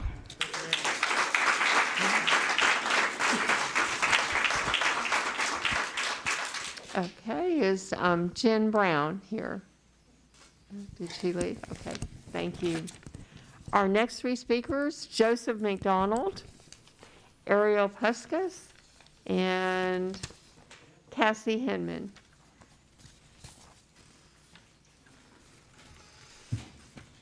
How you doing? I'm Joseph McDonald. I would never believe that I'd be standing here in front of you guys, telling you what not to do to my child, my children. Last year, during the whole mask mandate, I watched my son freak out because he thought he left his mask at home, but I found it in my truck, tucked in the seat. My 6-year-old freaked out. A 6-year-old. My daughter was sent home 6 times last year wearing a mask, all right? Mandated mask, she was sent home 6 times because she may have been next to somebody with COVID. This year, she's been sent home 3 times. The 3rd time she was sent home, we got a text 3 days later that she can't come to school. We'll mandate it, just keep her out for 2 more days. I didn't realize COVID was that stupid. They didn't realize, oh crap, she's in school, I can't get her now. The simple fact that I'm standing in America and it's like I'm talking to communists, not to dictate our children. It's not like that. We put you where you're sitting to listen to us. We put you there. You didn't put yourselves there. It's not your father or your father's father that put you there. We put you there. And like everybody else said, election's coming up and you guys are going to be voted out. But I'm not going to think like them. I'm going to think that the reason why we put you there is because you make the right decisions. You're going to make the decisions that we want. And I know after the 2 meetings that we've had, you guys are going to listen to us. You're going to make the right choice. Thank you guys so much.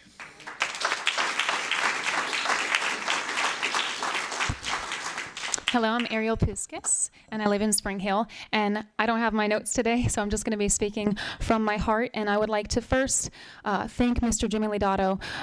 During the last school board meeting, you were the only person on the school board who stood up for our rights to free speech and not to end public comment, and the rest of you begrudgingly went along with it. So I want to personally give you credit for that and thank you, because you know very well that we all have the right to free speech and that that should not be taken away. So I just want to thank you for that. And also, I just want to speak from my heart and say that these speeches have just been absolutely incredible, and I have a growing discontent for what's happening in our country right now. And I just want to speak out to every patriot in this community that has not gotten on board and not started speaking out and standing up for these children that are vulnerable and cannot defend themselves. This is a fight that we cannot afford to lose.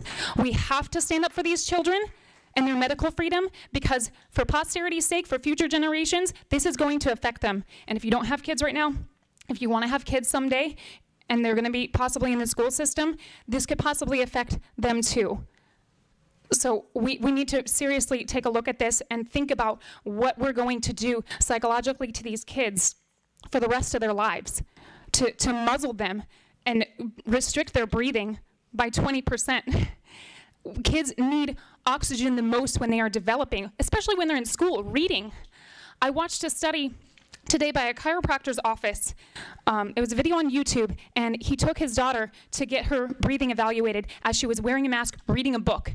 And her brain was under stress while she was sitting down, reading, not doing any physical activity. Reading a book, her brain was under stress because she was restricted in her breathing. That should appall every one of you. I will send it to you personally so you can watch that video, Mr. Jimmy, and you can send it to the rest of the school board. And I think all of you should start doing more research instead of just being lazy and listening to these political hacks that call themselves scientists when they're ignoring the true science. They are ignoring it for political gain and power. And I just want to say to all the patriots in this room that I applaud you for being here and for speaking out, and that the America that we grew up in is dead. Our freedoms will not be given back to us. We have to take them back because they're our rights, our freedoms. The government, once they take control, they never give it back willingly. We have to take it back by force if necessary. And that's what I have to say. Oh, Susan, I know you're on the phone, but don't get comfortable in that seat because the patriots are coming for you.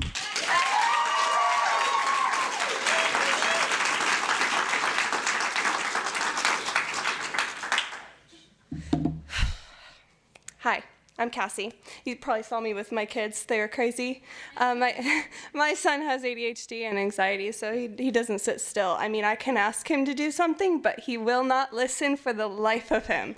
And I don't know if you noticed, but he was actually chewing on the string on his shorts as he did every day last year with the mask that you forced on him. He chewed holes through the mask, okay? Because he doesn't sit still, and he doesn't know how to process sitting still. Anyways, surprisingly, I'm a mom of 3, and I just recently got over COVID, and none of my kids got sick. I know it's crazy, right? I didn't get paid to say any of this, and actually we pay you to listen, so listen up. The only reason I'm here is because mask will affect my ADHD and anxiety pro son since he's the only one in school. I'm gonna talk about him. You were not there after school pickups last year. He had a mental breakdown when he pulled his mask off his face. He either screamed, cried profusely, and had anger issues. I was there. I watched him. There was no calming him down, and these were all caused by the mask that you put on him.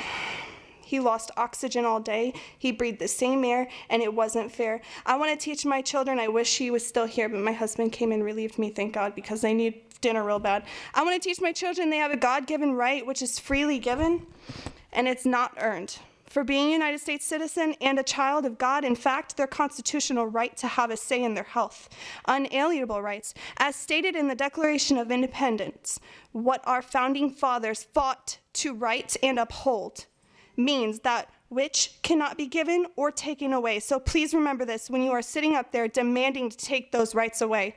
Please understand this. All of us here are mothers and fathers that want what's best for our children. And honestly, it's a shame that I had to come up here and bring my children who don't know how to sit still and want dinner, and we're out in the heat for 2 hours to do your job. There's no evidence that states that masks prevent the spread of any virus. There are obvious mental and physical health hazards with children wearing dirty, soggy, bacteria-ridden masks for 8 hours a day. That's 480 minutes a day. And they stand outside in the heat, which is sometimes around 3 o'clock. The heat is 103 degrees, which is absolutely insane. I'll bet you sit in your offices without mask on, though. Think about that for a second. My son hasn't been sick yet this year, and I'm thankful he's able to live and play and laugh and smile and read without a mask on his face. History tells us that freedom lost is hard to regain. I believe that to be true, and I also believe if you wear a mask long enough, you will forget who you are underneath it.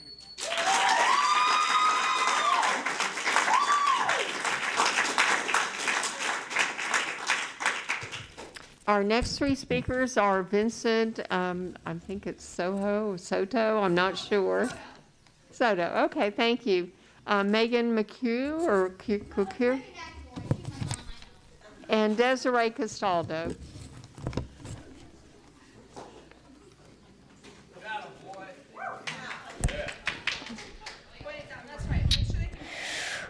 Testing, okay. No, Mom. Okay, I'm sorry. Listen, masks, well, by what I've seen here, pretty much, a lot of people here have been saying that, masks are bad, and I agree with that. But I want to incorporate another element into this. The media. The media has been brainwashing people.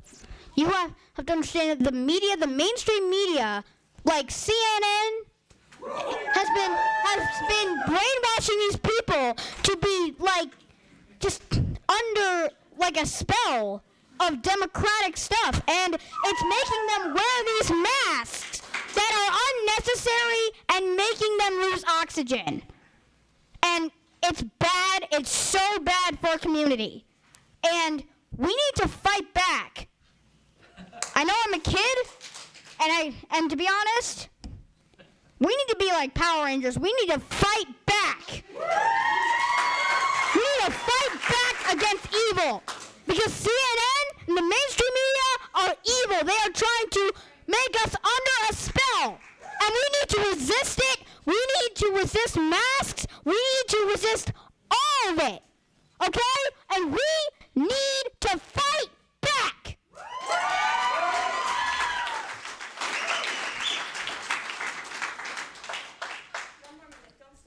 And guess what? It's hard because it's just, I don't even know what to say. Because guess what? God gave us the ability. He gave us the ability since the very beginning of time to breathe.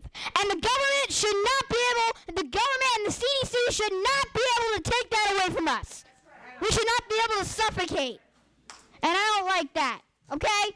The Bible even says that we have our ability to free, even the Bible says that we have our ability to breathe.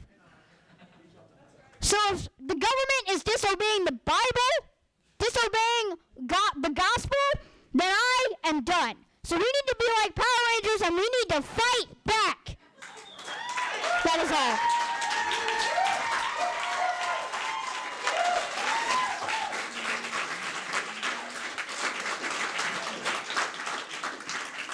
Hi, I'm Megan. I'm his mother. I'm so proud of him. I wasn't planning on being this polite, but I'm extremely tired. I'm looking at the faces that masked my child for a year, and I am livid. It's not going to go away.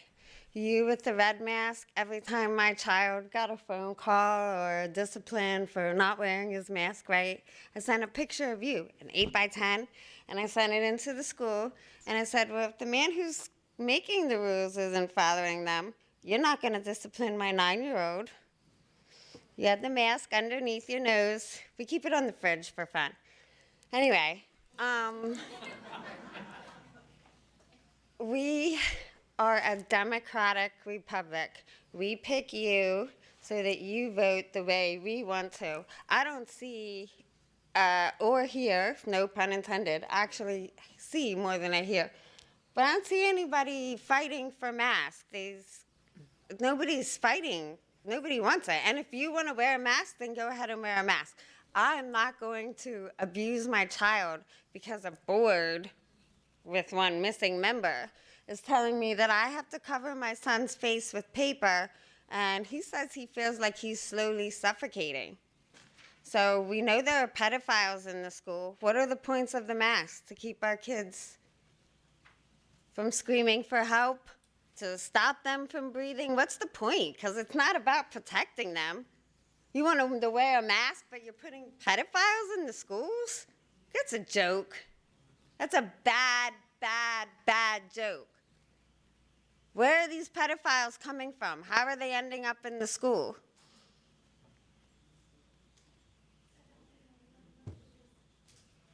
Who approves putting a pedophile in a school? No, I'm not kidding. Who approves that? And as a parent, I get upset. I get scared every day. You don't do your research. You're putting pedophiles in school. You want to cover up our children's faces.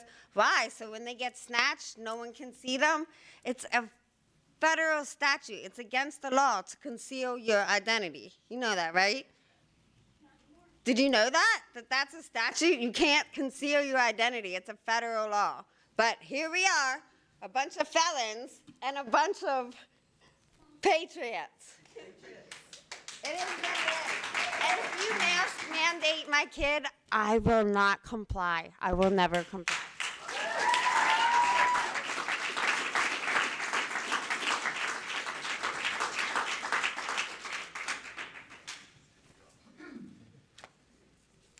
Well, I'm back. I'm fighting for masks. I know I'm the minority. I see that, but I think a lot of people didn't come back after last week. It was quite intimidating for myself, but I'm back. My name is Desiree Castaldo, and I just want to say if you're going to participate in public schools, then you need to participate in public health. I'm not going to rehash the data because I'm sure you all have the numbers from the professionals and not from personal opinion. We all know that this is a public health crisis and not a private health crisis. If parents want to pull their kids out, I say let them pull their kids out. Less kids, less cases. Again, I want to remind you. I respected you, and I will expect the same thing. Excuse me, we've done extremely well tonight, but I will remove you at this point still. You understood what I said. Excuse me, it is the speaker is speaking to us. show the respect that everybody's been shown up to this point. If you can't do that, I'm going to have you leave. CDC recommends wearing a mask indoors in public spaces if you're in a substantially high transmission area. Hernando County is a high transmission area. I agree we need in-person learning. My son, again, was home for 18 months. But we also need layered protection. My son can't have the vaccine, so I send him to school in a mask.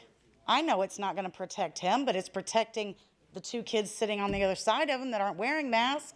So I would like the same respect. Schools play a critical role in promoting equity. School administrators can promote health equity by ensuring all students and teachers and staff have resources. I keep hearing that no kids have died in our county. Let's keep it that way. And I reiterate to you, if you're going to participate in public schools, then you need to participate in public health. Thank you. Thank you, ma'am. Our last two speakers are Anthony Cupo and Richard Howe.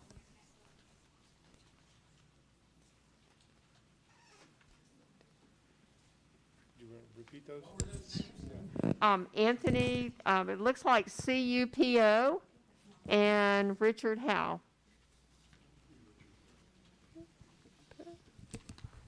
Okay.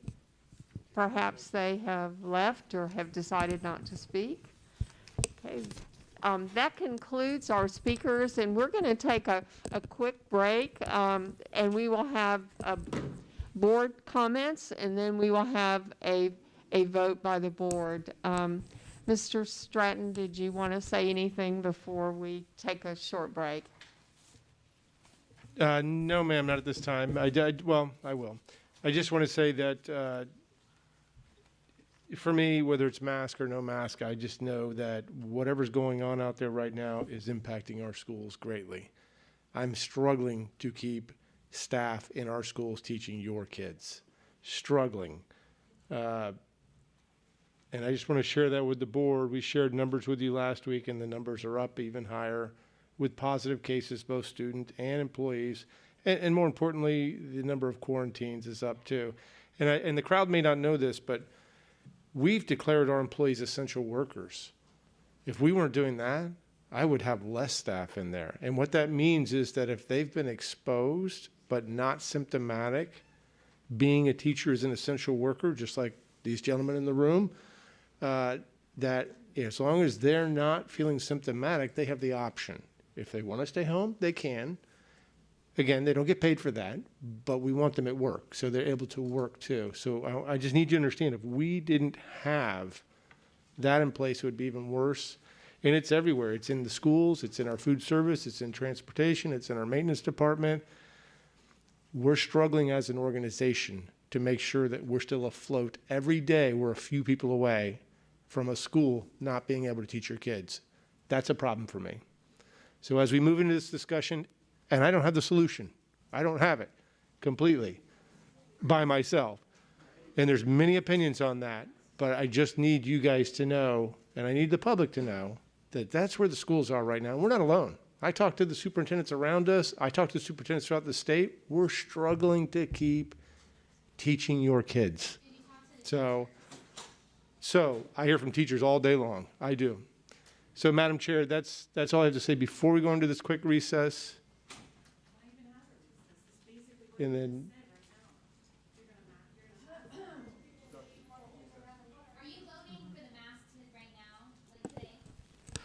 We will make a decision regarding our mask policy today. Yes, we will. Yes, most definitely. Yeah. And we will. Yes.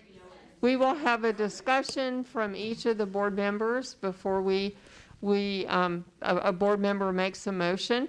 Again, because of sunshine laws, I do not know if we'll be changing anything. So if you would just bear with us, and I do apologize, but we do need to take a break because we have some board members on the phone who have some questions. And sir, you had a question. Is it a quick question? Just a quick statement. Sure. Tonight, we the parents have spoken. I hope you guys do the right thing. Because you guys talk about the parents you hear from, overwhelming majority of people here are for choice when the kids wear a mask. I hope you guys do the right thing. We absolutely do listen, and that is why we have set the meeting up this way tonight. We wanted to make sure that everyone had the opportunity to speak, so thank you.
for allowing us that break. And I just want to make sure that Mr. Guadagnino and Mrs. Duval are on the phone. So, Mrs. Duval, are you present?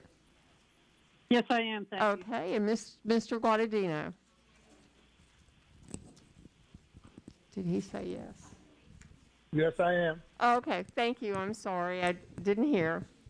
All right, what we're going to do next is, Mr. Stratton, did you have any additional comments you wanted to make before we get comments from the board? No, ma'am. No, ma'am. Okay, all right. So, Mr. Legato, would you like to make any comments from?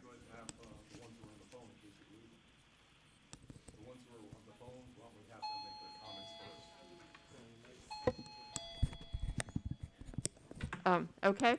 Mr. Guadagnino, did you have any comments you'd like to make?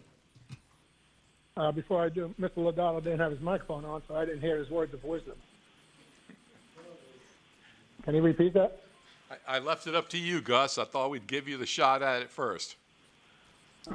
And this isn't about voting. This is just general comments you'd like to make based on the anything you would like to say regarding what has been said and how you feel, or whatever you would like to interject. No, I heard everybody. I heard every word. The only thing that bothers me is the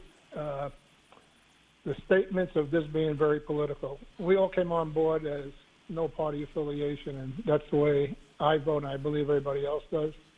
And whether I agree with other board members, it's just what we all feel that's best for the students, nothing else, not political.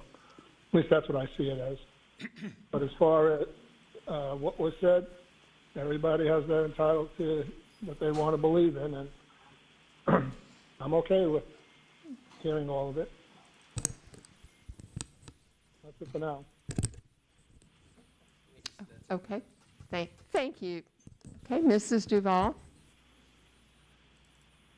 Obviously, I listened to everybody. I would like to hear what Mr. Lodato and yourself and Ms. Hatch have to say before I make any comments. Okay, all right. All right, Mr. Lodato. Yes, if I can just read a statement here for a second, if you'll just give me the word. Our district already has a mask policy in place, and I believe the pro-choice policy is the best option for our schools and our students.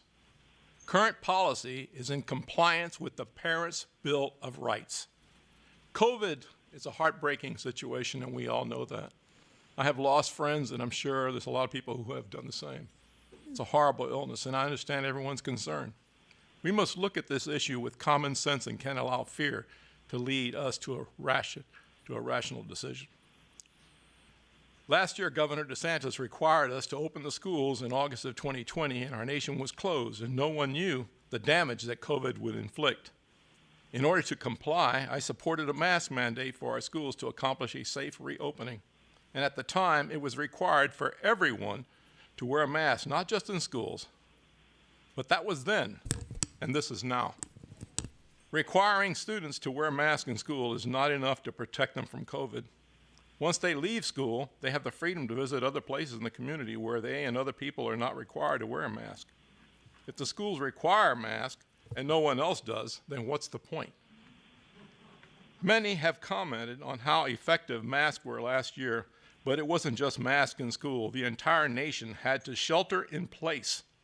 Everyone wore a mask. Travel was restricted, and our borders were closed. Restaurants and gathering places were also closed nationwide.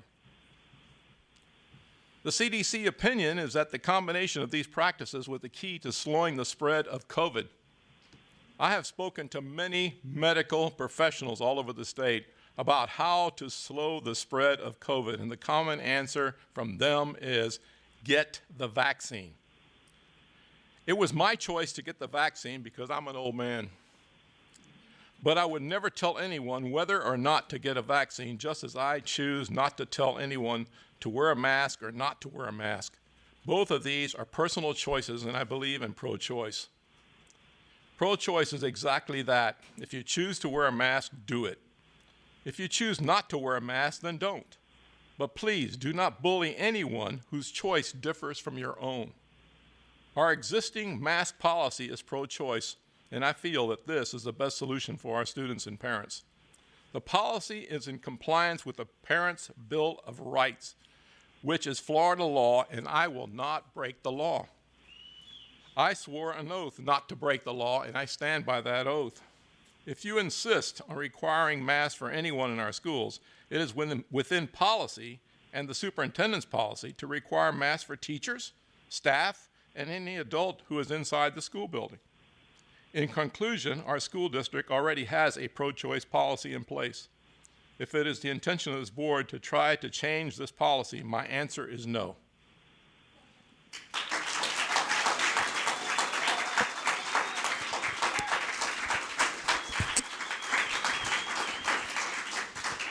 Okay. Mrs. Hatch? I too would like to echo comments thanking folks for coming this evening. My perspective is different. Many of you, perhaps not all, know that I have 25 years of pediatric healthcare experience. So I bring that to this particular situation. We are facing a public health crisis, and in the midst of trying to figure out how to respond to a public health crisis, we are looking for a political solution to that. They are two different things. That's my first comment about my own experience coming into this. Then I want to share with you that about 5 days ago, I had the opportunity to be in one of our elementary schools. I asked for that opportunity because at the previous board meeting, Mr. Stratton was abundantly clear about how stretched to the limit the school staff is because of being out for illness. So I called and asked if they could use some help, and they took me up on my offer, and when I got into the school, the welcoming staff at the front desk directed me to the principal's office, and that's where I found the elementary school principal with 3 young people sitting on the floor. They had been diagnosed, and they were going to have to be picked up by their families in order to get care.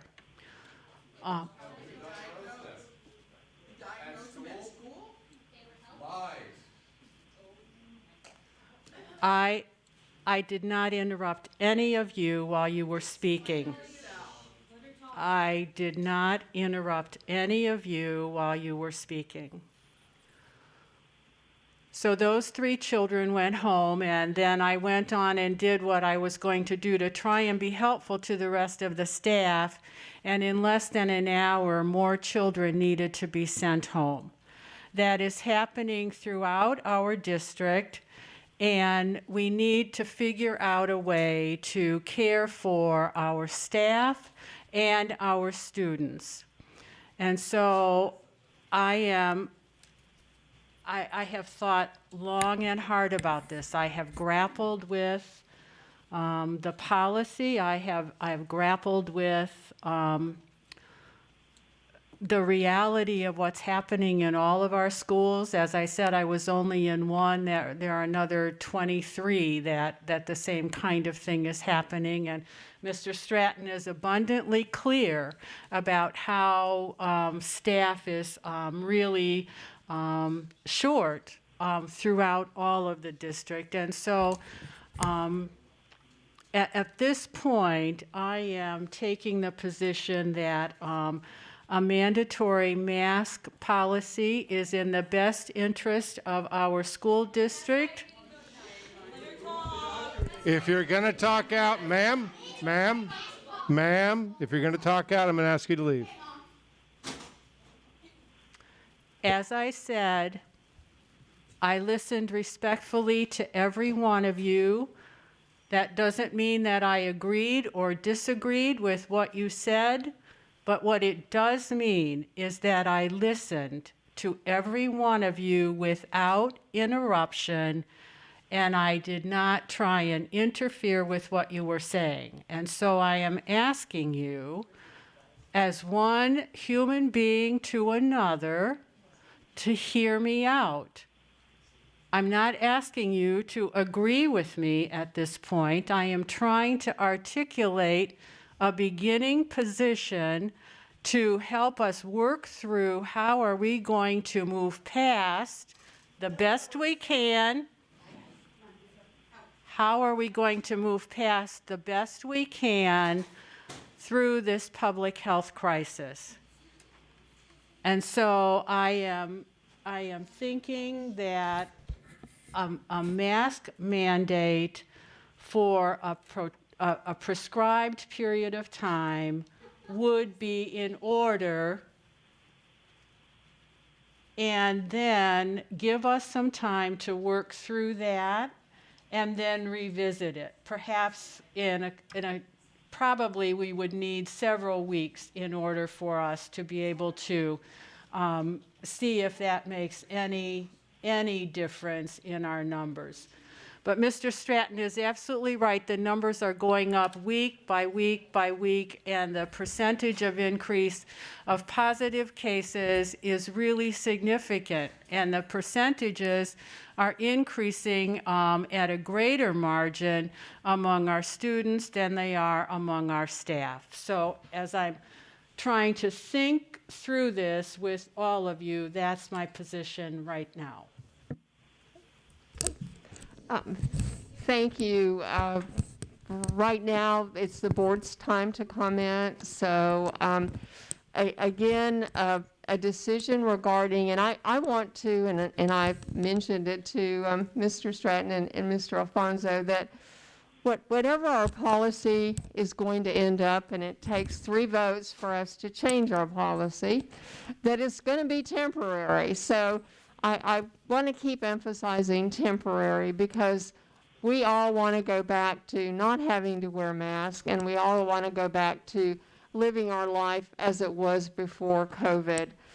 I take a lot of pride in trying to respond to everyone who contacts me, and many of you have, and thank you. And I'm a little bit behind because I got probably 50 or more emails from teachers, parents, physicians in the county that I will respond to.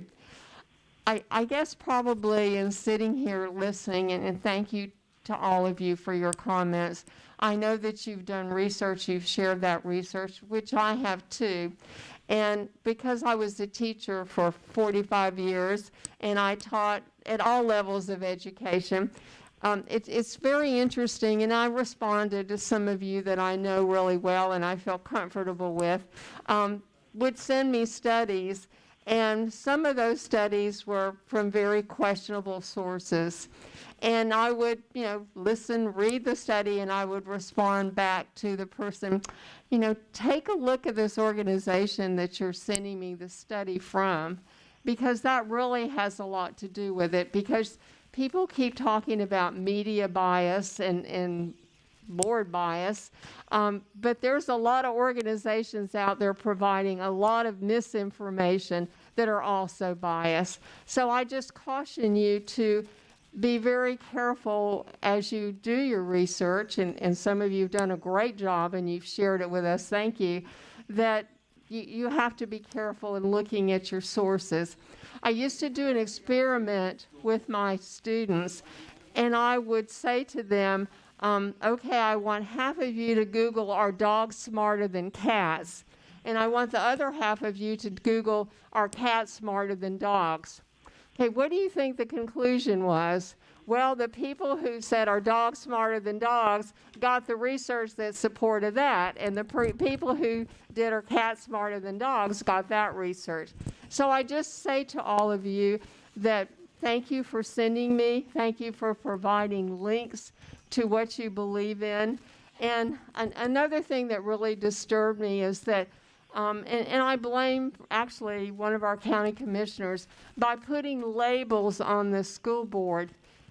He has no idea what my political beliefs are whatsoever, nor will he ever know, because we are elected as nonpartisan and we make decisions on what we feel is right, based on factual information. The question and answer is over. Diagnosing, no. We're not testing. I believe Miss Hatch meant that they were identified to be quarantined and sent home. We don't diagnose. So question and over. Okay, please. I just clarified it, sir. If you want to continue, I'm going to ask you to leave. They're trying to have deliberations. Public comment is over. If you want to talk afterwards, I'll be happy to talk, because nobody was diagnosed and I explained it.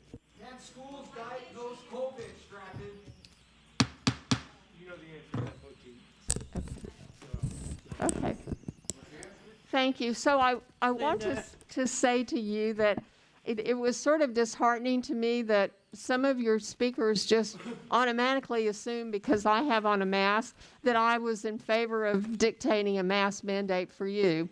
And that is not true of anybody on this board. This is, again, you say, my body, my choice. This is my choice, and there's many reasons why I have chosen this as an option for me. Exactly, I chose it, right. Exactly, right.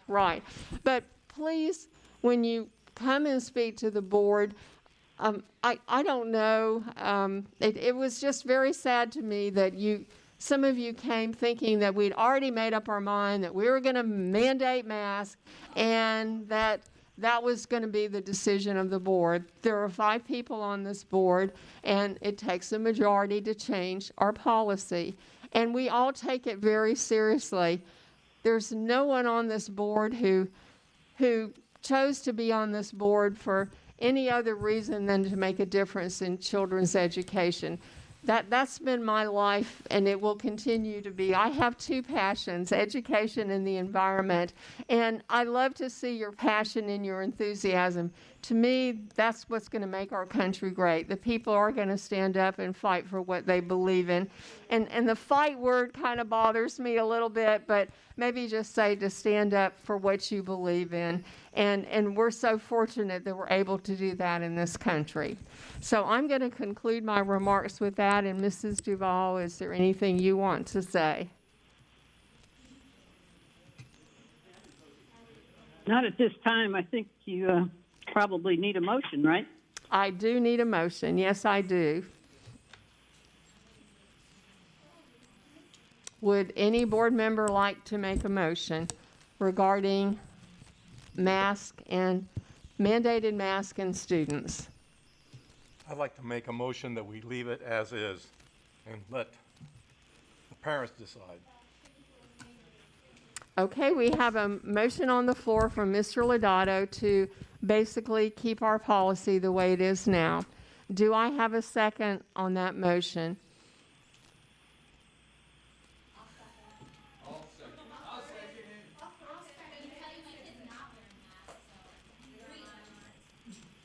Okay, this motion dies for lack of a second. Okay, is there another? I can, as a board chair, make a motion. So is there another board member who would like to make a motion regarding temporary masks for students? Can we go back to Lodato's? I tried speaking, but everybody overspoke on me. You want to go back to Mr. Lodato's motion? Or, I tried speaking, but everybody else there was speaking. I have a question. Oh, you have a question? Policy, okay. yeah, our policy now states that we strongly advise to wear masks.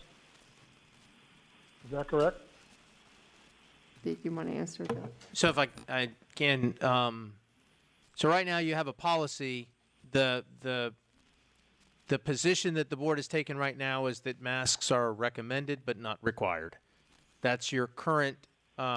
It's not your written policy. Your policy talks about what you can do, but right now that's the procedure that the board is operating under. Recommended but not required.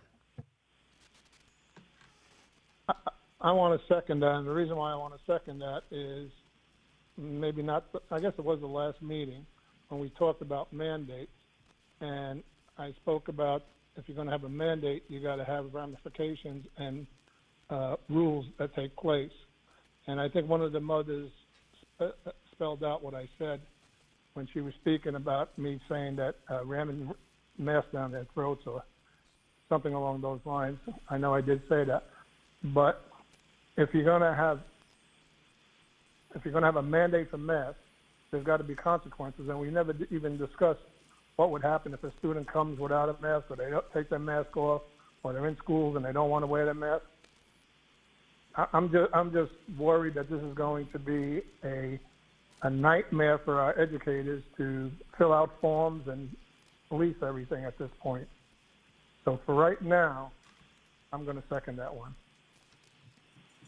Okay. Yeah.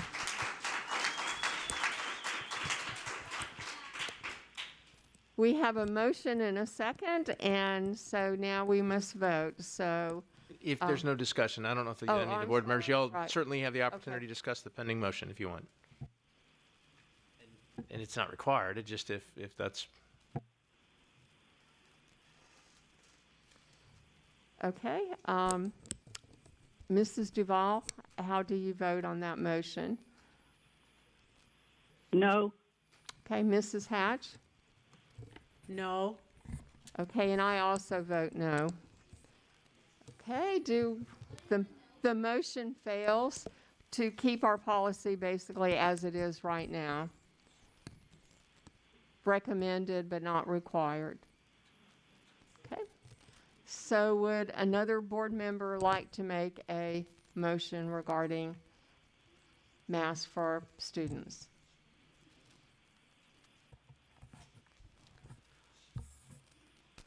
I'm going to be about the business of thinking out loud. Okay. So I may need some help along the way. I'm going to continue to advocate for mandating masks. I think that there may be some wiggle room for families opting out of that.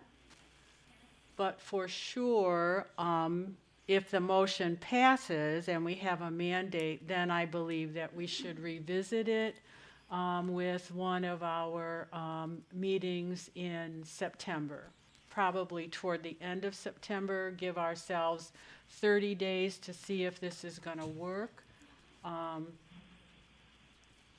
That's where I am right now. Okay.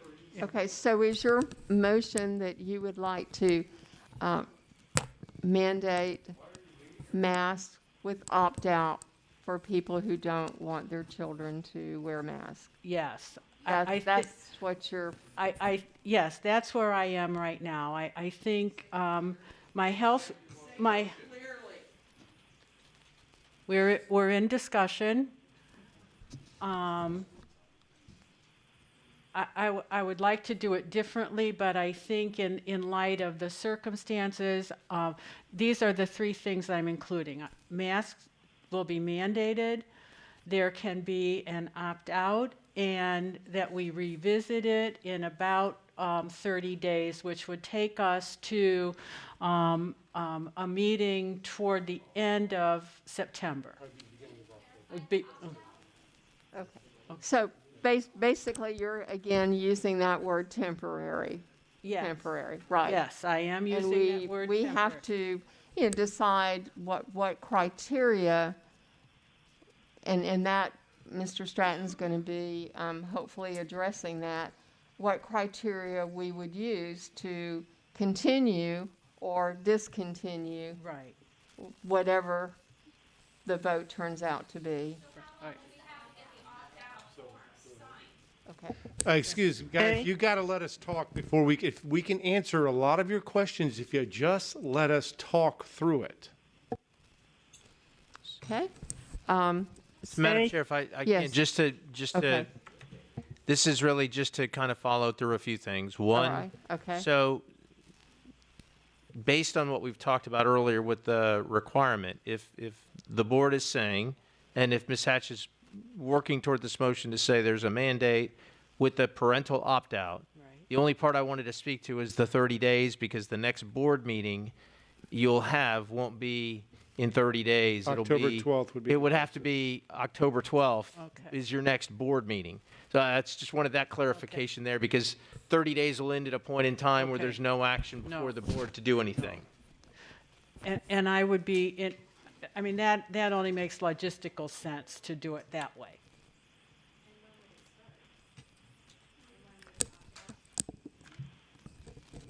Did you want to? So let us get to if it even passes before we worry about the specifics about it.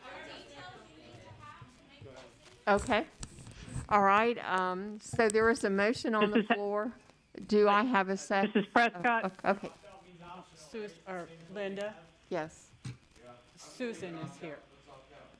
Okay. Susan is here. Okay. Mrs. Duval seconded the motion. So therefore we, Linda, yes. I have a question before I second. Oh, I'm sorry. Okay, I did not hear that. Okay.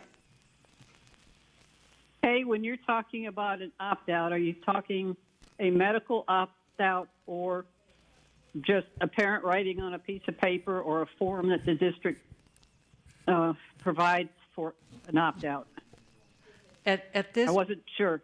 Well, thanks for clarifying that, Susan. At this point, I am advocating that it would be the parent who has the option to opt out.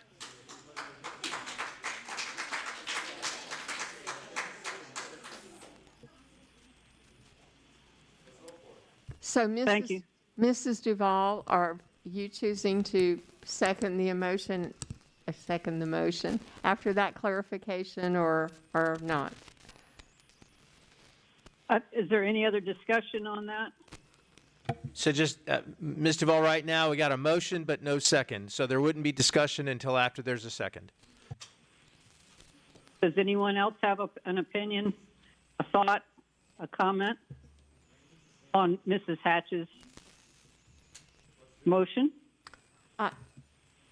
I would like to say that I want the people who want not to wear a mask to have a voice should we decide to change our policy. So I think the opt-out is a good thing.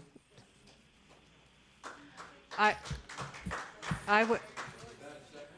would like to respond to Susan's question.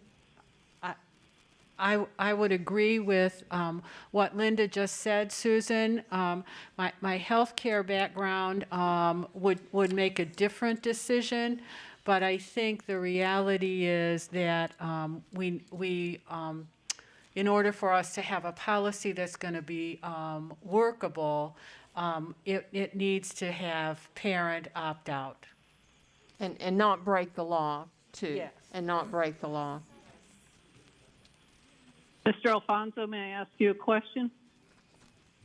Always. If we are going to review this on October 12th, if we find that the conditions have not improved, and by that I'm saying, generally speaking, the positivity rate should be 5% or less, is it possible to then discuss requiring a medical opt-out? So the shortest, most succinct possible answer to that question is you would be effectively working within the policy you already have. So the policy you already have, which is the published policy, says that the situation can be revisited upon changes in circumstance, period. So that would not preclude you as a board member from saying, I think the situation has changed, we need to either revisit or we need to extend. But that whole discussion would be a board action. It would require at least public participation as part of an agenda item on a board meeting. And if I Okay. can chime in there, Ms. Duval, I would just caution the board on a singular data point. I would look at multiple data points, including what I mentioned earlier, the actual impact that's having on schools. That's what I would be interested to see, that it's improving quickly or not, whatever that might be. But I know we talk about positivity rate. I think that should be something we consider, but not an exclusion or all-inclusive by itself. That my comment's intended to be one that gives a data point, but it's not the entire set of data points. But it is an important one for our district. I have sympathy with the parents who have kids who are having reactions to masks. And the reason I ask my question is for the possibility of, at least if things are not going well, that we could have a medical opt-out for the parents to choose from a medical provider to meet this requirements. That's all. Okay, So, Madam Chair, you're still waiting for a second. I'm still waiting for a second, right? I second Kay's motion. Okay, thank you. We have a motion on the floor to require mandatory mask of our students with an opt-out form for any parent, any guardian, any grandparent who does not want their children to wear a mask, and that we will revisit this. Again, it is temporary on October 12th. Is that the board's decision, or do we don't want to go with October 12th, or what was the consensus of the board regarding revisiting? It's the same policy you already have. I would go with October 12th, and I'd also amend that a little bit to make sure that if we're parent, you said guardian, grandparent, but the grandparent has to be a legal guardian of the child. Oh, thank you for that clarification. Okay, Mr. Alphonsus, keep us legal. No. I think at this point, I'm really just trying to help the board get through the substance of what you're trying to say, but I think that's right. We'd follow whatever the language is in the Parents' Bill of Rights to say whatever those guardians are. We have all kinds of policies that talk about who's the enrolling parent versus who's not the custodial parent. So there's a lot of leaves on a lot of trees, but right now it's just basically to say, as I see it, if we help draft it or whatever it is, it's to say it's a mandate for students to wear a face covering, but there is a parental opt-out, and I think the superintendent or the chair said that there would be a form or some process to get those opt-outs available to people, and then it would all come before the board back on October 12th. Are those the fair points to what you were saying, Ms. Hatch? Yes, those are the points, and I think it doesn't have to be in the motion, but we do need to make a decision about when it would go into effect. This is Tuesday. There probably needs to be a couple of days for this to go into effect, assuming that this motion passes. So again, I'm prepared to speak to that, having thought anything might be an option we talked about today. So if it passes, because it's still on the table right now, then I have some thoughts that I'll share with the board. I don't think have to be part of the motion. I'm parliamentarian here. The rules of parliamentary procedure apply to large groups. These are flexible rules. The board is trying to fashion its position about the substance of its directive. And then there will be discussion about the details, because there are going to be a lot of details no matter what. Should the motion pass? Correct. Well, right now you have a motion and a second, but no vote. Okay, all right, so we will vote next. Mr. Lodato. You want me to tell you? Is there discussion or? You want a Oh, discussion? any more discussion Well, the before we vote? discussion is what you're putting in front of everybody is the same thing you already have. The only difference is they're gonna have to go get a form to opt out. But they're all gonna opt out. So what's the purpose of what you just did? I have no idea what your upside is. It acts as a census to opt out form so you can see how many parents. Does it mean that everybody in the school system, everyone out there has to wear a mask now, right? It means the option is only for the kids is what you're saying. That'll be the next discussion.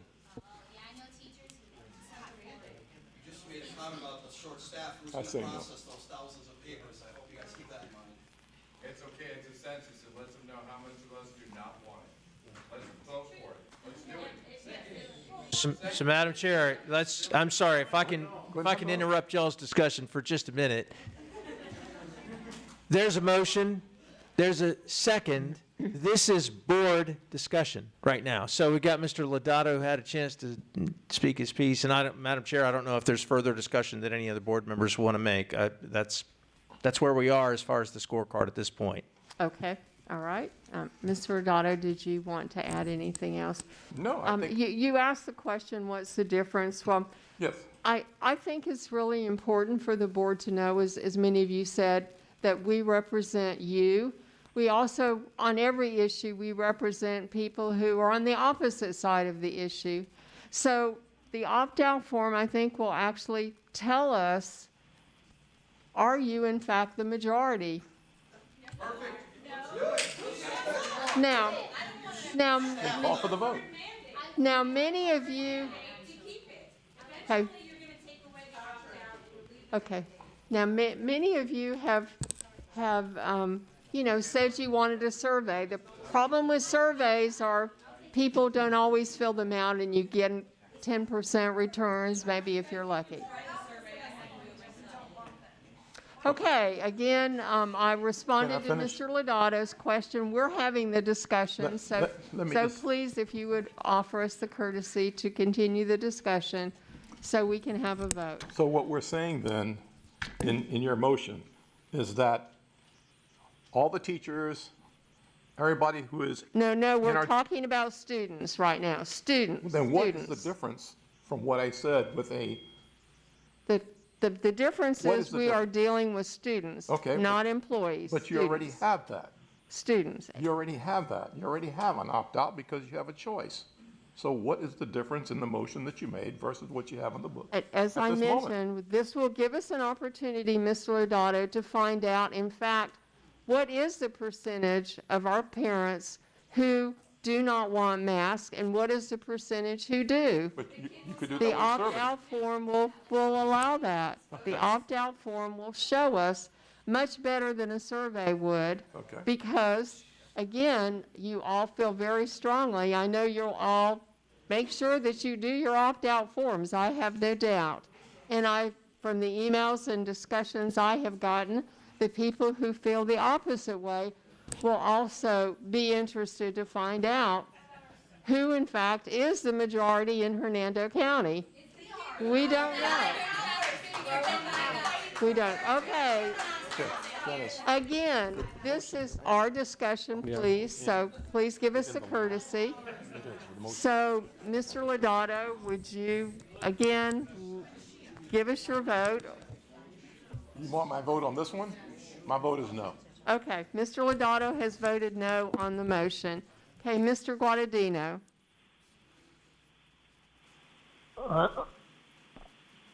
I still can't vote yes on this because I don't know about the ramifications of somebody that comes to school without a mask. What happens?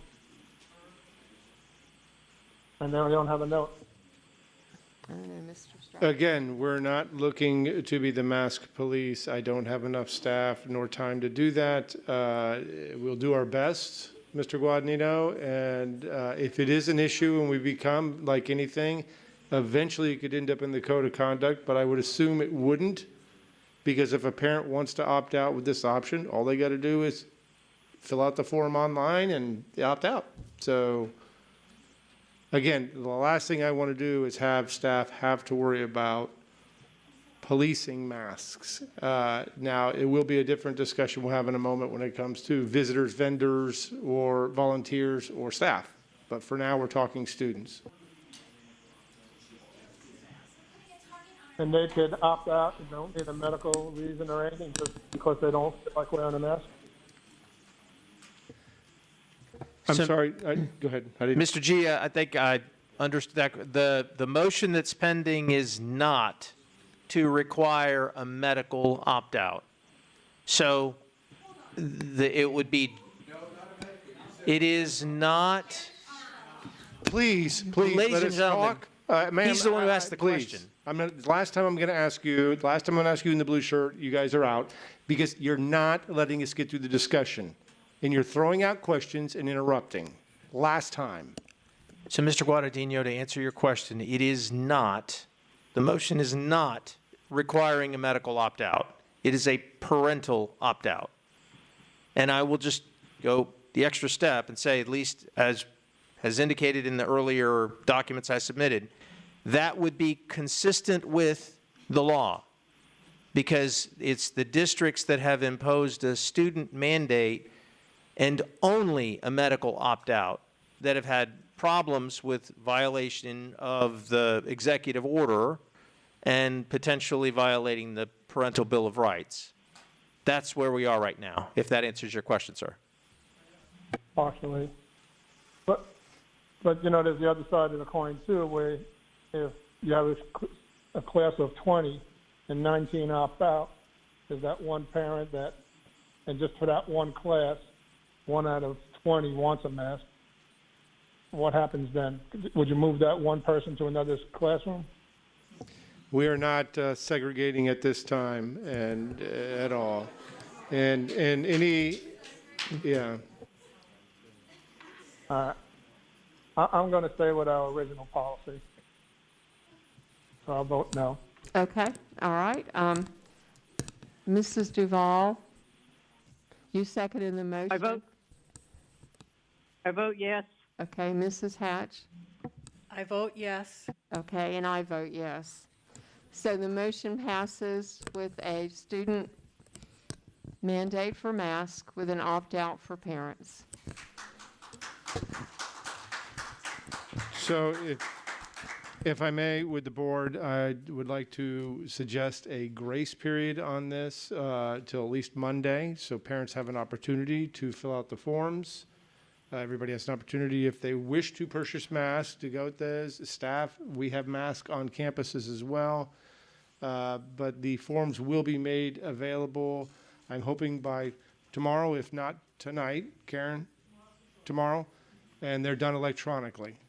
So, and it'll go straight to we'll get a count of it here, overall count, and the information will go straight to your child's school.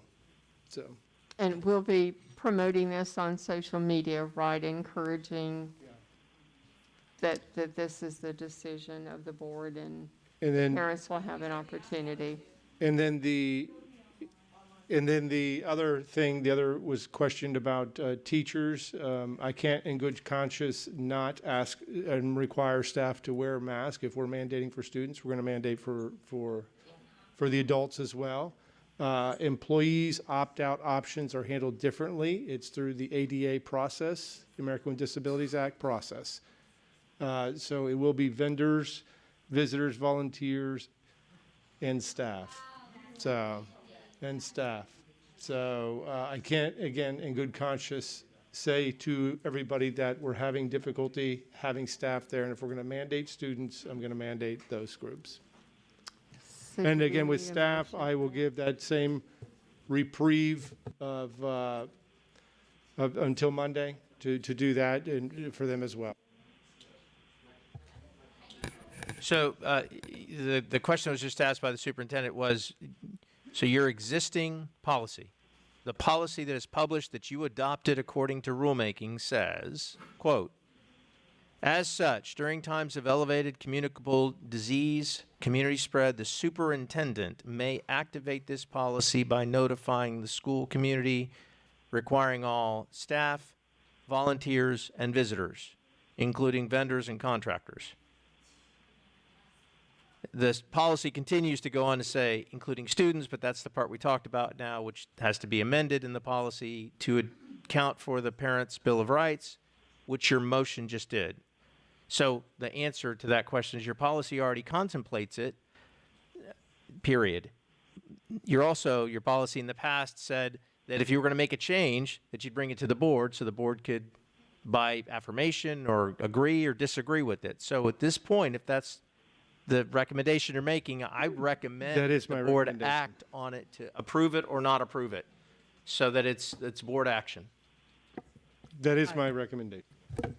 Then if you, Okay, So we need no motion. We're basically voting on the recommendation to agree or disagree with the superintendent's policy.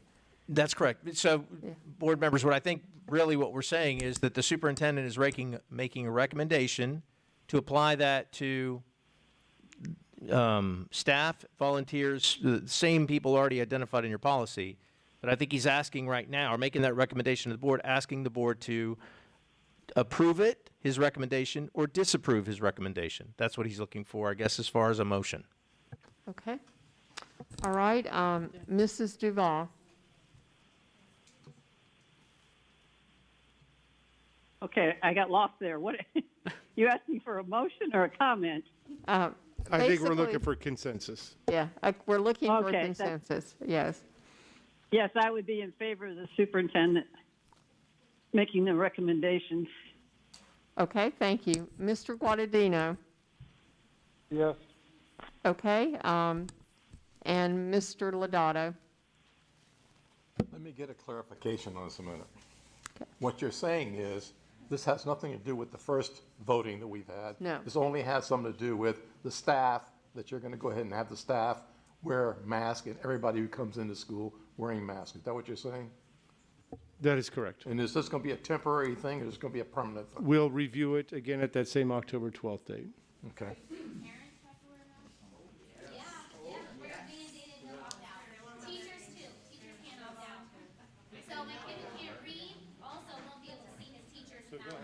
I think that's a good thing. Let's go with that. Okay. Okay, Mr. Lodato, approve, disapprove?